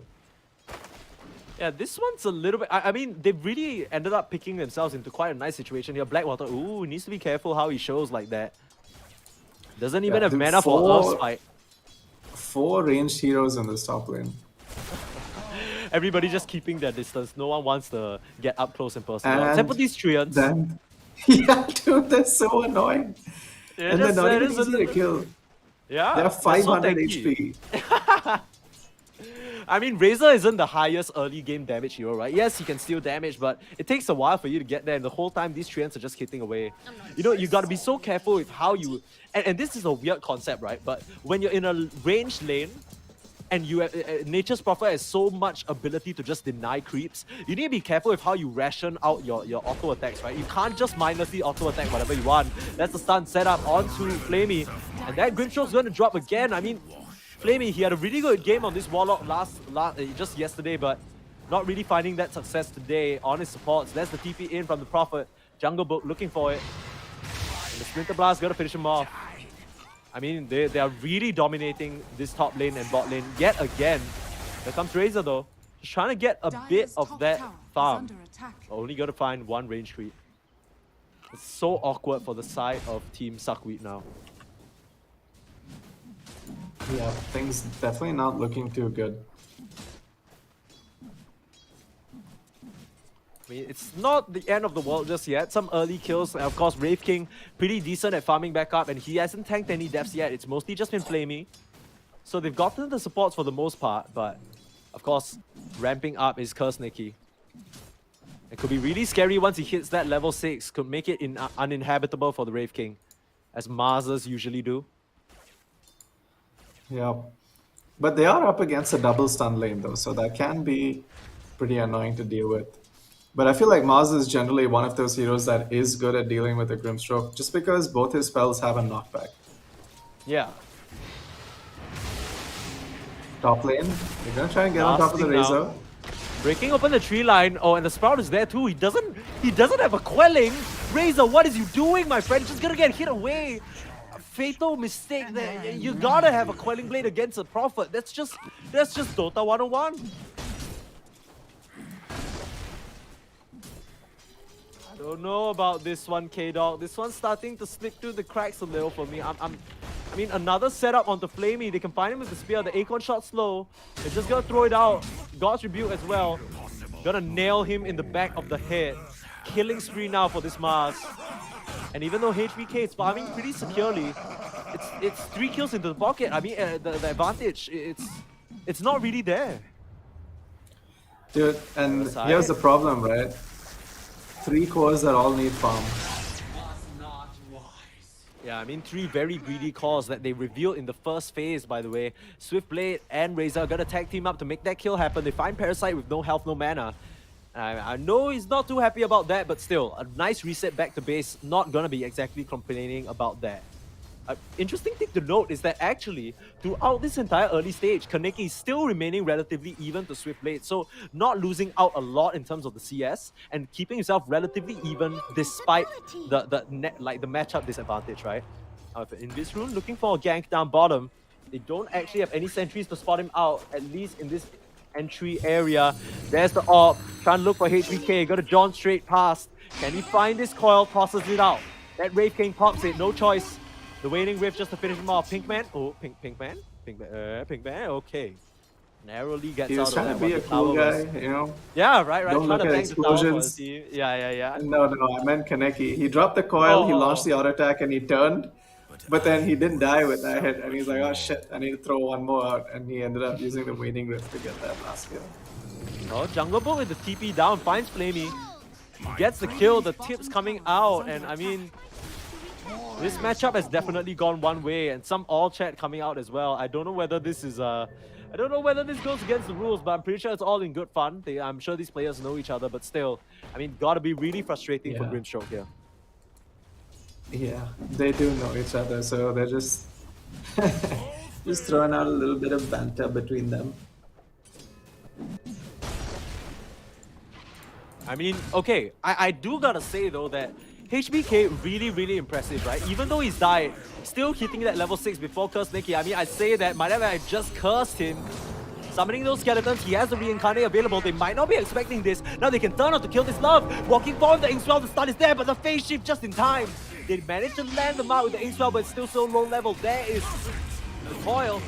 Spear, that's the combo we're waiting for. The Waning Rift forward as well, and the skeletons are starting to punch away onto Kursneki. Parasite is here as well. HBK, no second life this time round, being attacked by 4 heroes. Jungle Book just gonna TP out of this one. TP's in, TP's out. No deal whatsoever. Now Swiftblade's here to party. Pops the trap onto Kursneki, but they turn around just auto attacking. Now the TA in some trouble. The orb is there, and they take him down. Exclamation mark, alone, gets the last touch. Eye of the Storm, more than enough to take down this Mars, but now he's left alone against Treants, against 2 supports. Kill This Love is on an absolute dominating spree, coming around to finish off this last kill. No mana to work with, but the auto attacks will be enough. A mega kill streak on this part, and Kaneki is laughing all the way to the bank. This guy, he's having a good ass time right now. Yeah, dude, this is definitely not a feel-good moment if you're Team SuckWeed. Like, so many rotations bottom, and everybody died. The seeds of And I guess you just see the power of the Nature's Prophet here, though, right? Like, he's been farming all this time, but he's also been showing up to fights. And there are all these treants to break those refraction charges. Oof. Painful, painful. Things are definitely not looking too good here. Let's take a quick look at the items. We haven't even had time to talk about that.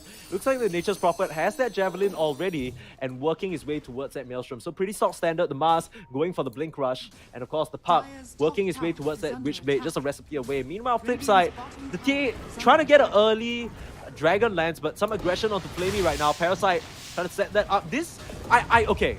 I don't know whether there's a world where you win a game of Dota against Parasite on his Winter Wyvern. I just don't think that happens. He's too good on this hero. Now Jungle Book gonna get linked up, but immediately Kursneki throws up the walls just to save his ally. But there's Blackwater trying to round out the rear. The stun is up. It's actually saved a lot of damage, but stunned up against the wall, and the curse turns it against him. These guys are too good, and now exclamation mark forced to run away. Kursneki though, still quite a bit. But wow, Dude, these guys they do are this playing clean every right game, now. dude. Every game, 10 minutes, Parasite rotates bottom, and they start taking this tower.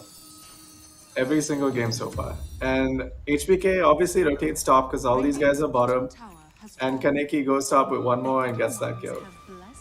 Yeah, these guys have it down I to feel a like- formula, right? Like it's so choreographed. Like they're just performing this beautiful dance routine that we've seen time and time again in their games, and they're not missing a single beat, just striking at every part of the map. I mean, it's a 2-16. 4K gold lead isn't the biggest lead in the world, but it's still very scary because, like you said, these 3 cores on SuckWeed, they all need farm. Yep. I mean, look at this Razor right now, dude. He's nowhere near a BKB. And it's already 11 minutes on the map. HBK doesn't have has the reincarnate now. Gonna get popped. But I mean, if he dies again, that's even gonna be sadder. Has the Quelling Blade, get himself out of there. But still, another almost 3 minutes without his ultimate. Oh, okay. Yeah, but at least on the other side, Victoria? there was no Maelstrom for another 2 minutes. Yeah. Silencing up onto the park though. He's in a bit of trouble, but the nice 3-man bushwhack. The Inkswell is there, but the John just in time. Oh, and almost turns it around onto the Lion. The Nature's Prophet ulti. The Wrath of Nature cleans him up. And that's gotta be feeling so bad for that Lion. They're still running forward. The orb is there, but Kurseki's here with the stun. Nails the Razor straight into the wall and finishes him off. The Sharpshooter winding up as well. Who is he trying to find? Gets the kill to Flamey on the offshoot. Pink Man, a lot more success here with this. And now straight off the mid, the action just doesn't stop. They're back and forth, they're playing ping pong, but with the side of SuckWeed as the ball, just slapping them back and forth from lane to lane. TPing here, TPing there, spear out, guns out, and they're here to play. They're here to move to the finals 2-20 at this 12-minute mark, and they're pushing down the mid lane. Are scanning.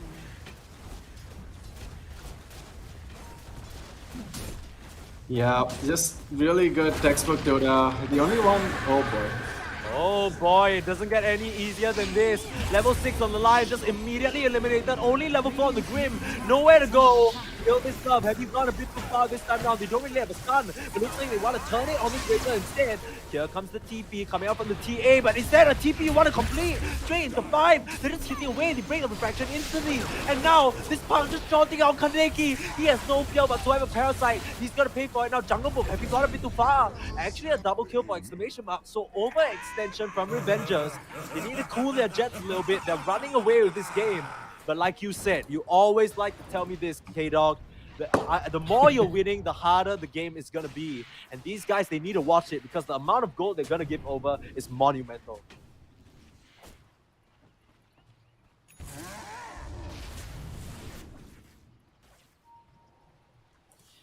Yeah, and when I said Razor nowhere near his BKB, he's getting closer now. He's picked up the Ogre Axe and he's 1k gold closer towards his BKB. Dire's top tower is under attack. Yeah, I mean, that's still a huge milestone that they're going to need to hit, right? Once this Razor gets there, we can see how much work he can do. I mean, even though he was picked early on, there's a reason why this hero was so contested. Can definitely do a lot of work, especially against the Prophet. Oh, jumping into Inkswell. Pinkman couldn't get the scurry off in time, had no charges. Gonna get knocked down here. They're gonna be able to take their first objective of the game. That's a tier 1. Meanwhile, they managed to get Jungle Book as well. So not really sure where that happened. Must have been picked off alone. A bit of a curious one. Not sure how Swiftblade got that. But now there's the arena. Been waiting on the milk. Yeah, a little bit awkward there. The arena swing and a miss, but the Sphere is gonna find his mark, finishing him off and kill this love. Gotta finish that up. Looking for more Flamey as the Inkswell. Pulling it out, trying to get the stun, but easy phase shift for this park. No way of getting out of that one. Another kill. And they just keep rolling. They just keep coming. There's the TP in the Sprout as well, but the Razor getting that Quelling Blade finally means that there's no more chase. Yep. Wraith King also picked up an armlet now. 14 minutes on this armlet. Radiant's bottom tower That is not good. attack. I mean, Yeah, the but like mask. we said, right? All he needs to do is be that front line. He does have like the 2 other pseudo carries that he can work with. Oh, Mars, that's the boy. blink reveal straight onto the Lion. I mean, he manages to get that D-Ward, but still, it's at the cost of his life and even more map control. And I mean, at this point, 6-25, this is starting to feel like some of the games from yesterday. Oh, Pinkman Trying to get a setup onto HBK though. TP in from Jungle Book. They have that Quelling Blade, but immediately summoning those Prophet trees to try and block him off. The rest of the team coming around though. Curse he has the spear, finds the Wraith King. He has his reincarnation though, so gotta slow up everybody. The silence up onto the Mars. The arena available, but pushing back with the God's Tribute. No way of getting out. The ink spell, the movement thing isn't enough. The magic damage is way too much, and there's no way to toggle out of that one. Flamey forced to go around the back. He needs to escape. He set up this vision. Radiant's Now he's top alone tower on is the under back attack. end. Dire's bottom What tower are they is trying to under do attack. here? Looks like they still want to try and look for an opening, but the rest of the side of Revengers, they formed up into a unit, and you're not breaking this ball apart. Yeah, SuckWeed though, you know, this is reminiscent to that Lina game again. He's just kind of farming up his jungle, taking advantage of this time made by the bodies of his teammates.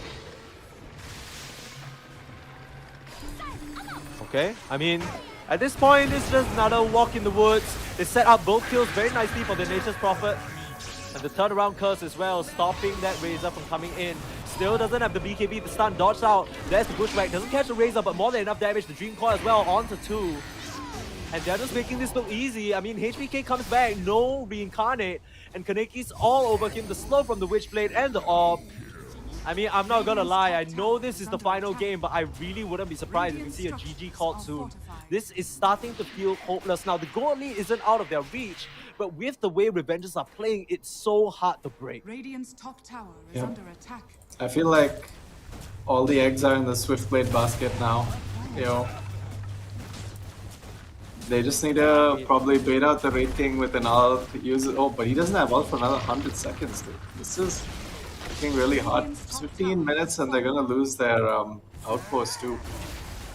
This is gonna be reminiscent of, you know, the stay in base and 5 heroes in base kind of thing. But this time the problem is that all 5 heroes need farm. Radiant are scanning. Dude, that's I mean, kind of 3 at been the least. theme of today, right? Like every single game, it just devolves into this situation where they need to be herded into their base and they're not let out. And there's no better heroes to reinforce that than like a Puck, right? A Nature's Prophet that can be anywhere on the map.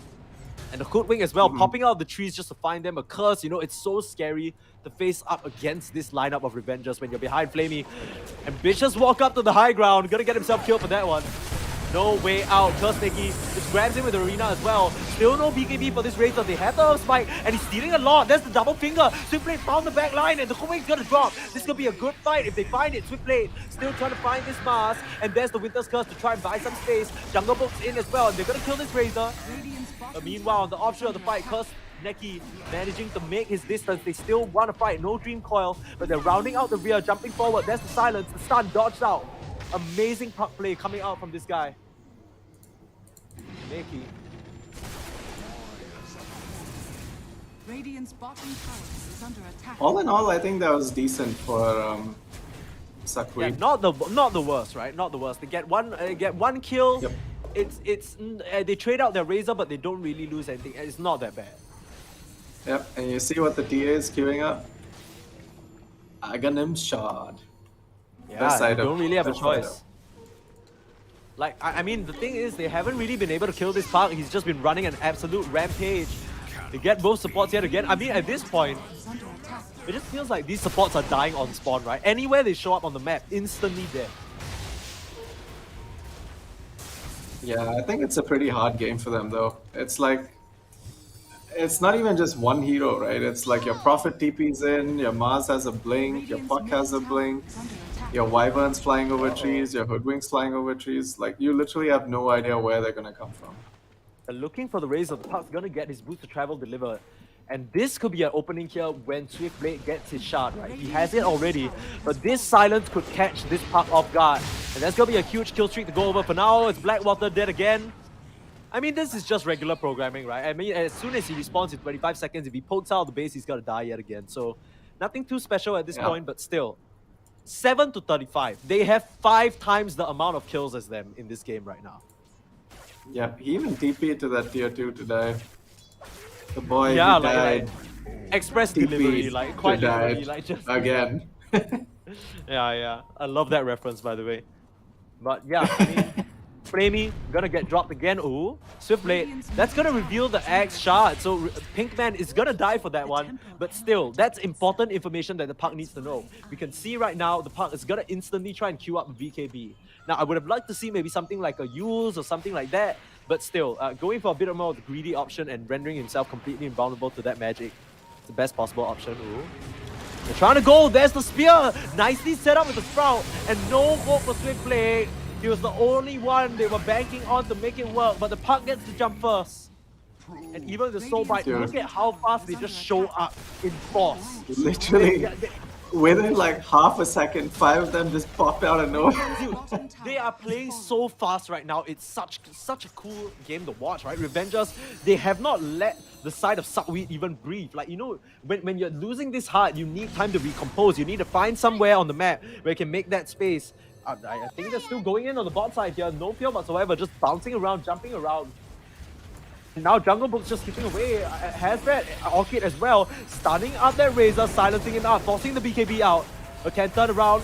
Oh wow, look at that sharpshooter damage, and the Razor's walking into the BKB, but he has no damage, no health, and 4 people just getting away. The Puck is just gonna find another. I mean, this has got to be GG. I was already saying that, but still. The decoy as well, they find Swiftblade. There's gonna be a dieback. Oh, I don't think it's a dieback, sorry. But still, Swiftblade, it's the only hope. The Bulwark regaining so much damage and they're just punching away. No shot for this TA. The buyback is there right in time for the GG. The instant disconnect, they know it's curtain. No shot. Complete stomp from the side of Revengers here.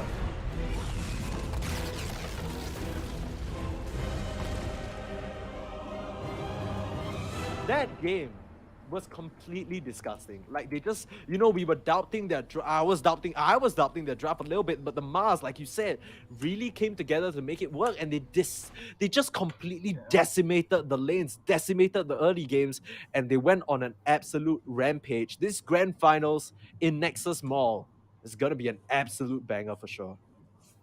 Yeah, dude, I don't think we could have asked for 2 better teams to have made it to the finals. I think Stylish Gamers, they put on a good show, but I feel like Revengers are really going to give Team Whoops / Team India a good run for their money.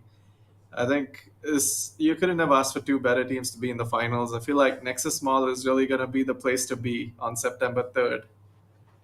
Yeah, I mean, how can it not be? After watching those 2 action-packed semi-finals, I don't think you can make a better argument. On 3rd September, you guys better show up. I mean, you can definitely stay tuned to Acer's socials for more information on when that will be. But for now, I mean, let's take a look back at that game. I mean, I say look back at that game, but I mean, the Grimstroke, his levels tell you all you need to know. Level 6 at the end of the game. Like that, he basically rage quit, right, at the end of that one. Like, I mean, that's because he didn't get the tomes, dude. Like, Razor took 1 tome, Lion took a tome. Yeah. I mean, we've all been there in position 5. Yeah, but Kaneki playing a flawless game on his part, 15-0-17. And like we mentioned, I mean, of course, props to every one of the members of Revengers, but when you put Parasite on his Wyvern, man, I don't know what you think you're doing. Like, you let this man have his hero, he's just gonna style on you. Like, it's not gonna happen. It's not gonna work out for you. And Revengers, they're able to take this in 2-0. So, I mean, really, really, I guess for lack of a better word, smooth semifinals. We thought, you know, in day number 1, we trimmed off all the fat already and we got through, you know, some of the more uneven matchups perhaps, but no, still down to the wire at the end of the day. It's Revengers. Day number 1 was like when you go to the gym, you know, you start working out and, you know, you start seeing some results, but it's not perfect. Day number 2 was like when you start dieting, and then, you know, now we get the 6-pack. The 6-pack is coming to Bangalore at Nexus Mall. That's what's happening. Yeah, I mean, these guys, they're like the dedicated bodybuilders. You know, you think you're working out at a home gym, then suddenly this OG dude just shows up. He's like, hey, nice to roll up to my old place again and just wreak some havoc, and then he bench presses the entire machine or something like that. Like there's no big deal. I mean, Team Whoops and Team Revengers, they easily kind of decimated their opponents here. I mean, Stylish Gamers, they did put up more of a fight, but still, it feels like Team Whoops and Team Revengers are on another level. And speaking of on another level, we're going to take a quick look at the brackets, but I do want to give a shout out to the Intel Core i7 processor, right? 12th gen, you know, it's powering all these Acer products, so you better give it it a checkout. Of course, not to mention the official laptop of the tournament, the Predator Helios 300 that has equipped up to GeForce RTX 3080 and all other amazing features. I'm sure you've seen some of the advertisements throughout the stream, so be sure to check that out if you're a gamer. Those are definitely pieces of equipment that you could use in your day-to-day to improve your gaming experience. I mean, I'm sure, everyone is going to be geared up to the max for this grand final. Team Whoops versus Revengers. That's going to be, once again, 3rd September. It's an offline event happening at Nexus Mall in Bangalore, so be sure to make your way down there. I know 15-year-old Curse Nicky is going to get his mom to drive him up, so if you need a little bit of a lift, be sure to give that man a call. I'm sure he has a couple slots in the car open. Yep. I think all in all, some good Dota. I feel like we also sort of got to see the different trends for different teams, their play styles. I feel like I could write a thesis on Revengers as, movements on the map and what they like to do. Yeah, like you can. It's such a perfected formula. It feels like. Every single time you go home, your mom has a go-to recipe, and you just always eat the same food, and it's always good. They always have this strategy. You put Parasite on the Wyvern, you give Kaneki an aggressive mid laner, they just make it happen. They group up, they destroy the off lane. Curse Nicky is pushing the buttons, and it just lets one or Jungle Book have free reign over the map. And I mean, I wonder how Team Whoops are gonna face up against that. I'm sure, as strong as they are, they're looking at this team and they're feeling a little, okay, you've just defeated our 5th member at CEC, right? We're gonna take our revenge at Bangalore. But of course, that is a story for another day. 3rd September to be exact. Be there or be square. But for now, that is the end of our stream today. The semifinals were a blast. Thank you so much, K-Dog, for being with me, and it's been an honor to be able to cover this tournament with you. But of course, that is all for now. Thank you so much once again. My name is Permasneeze, and that's K-Dog, and we're signing off. See you on the next one.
shut it down. Get on my section, don't bother with lames. I'm watching these bunnies bounce. Shorty a 10, a rubber band, come on for the 100 pound. All of the talk, but don't run them mouth. I'm trying to be out.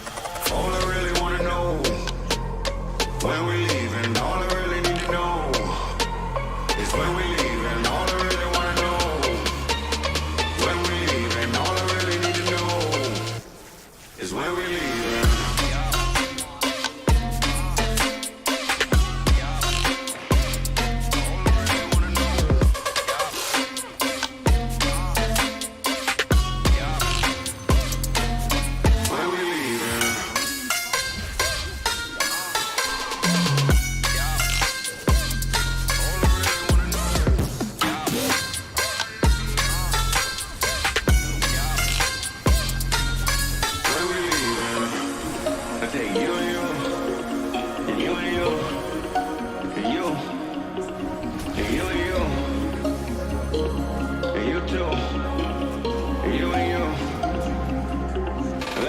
This money we partying, pick it up. Too many bottles we bodying.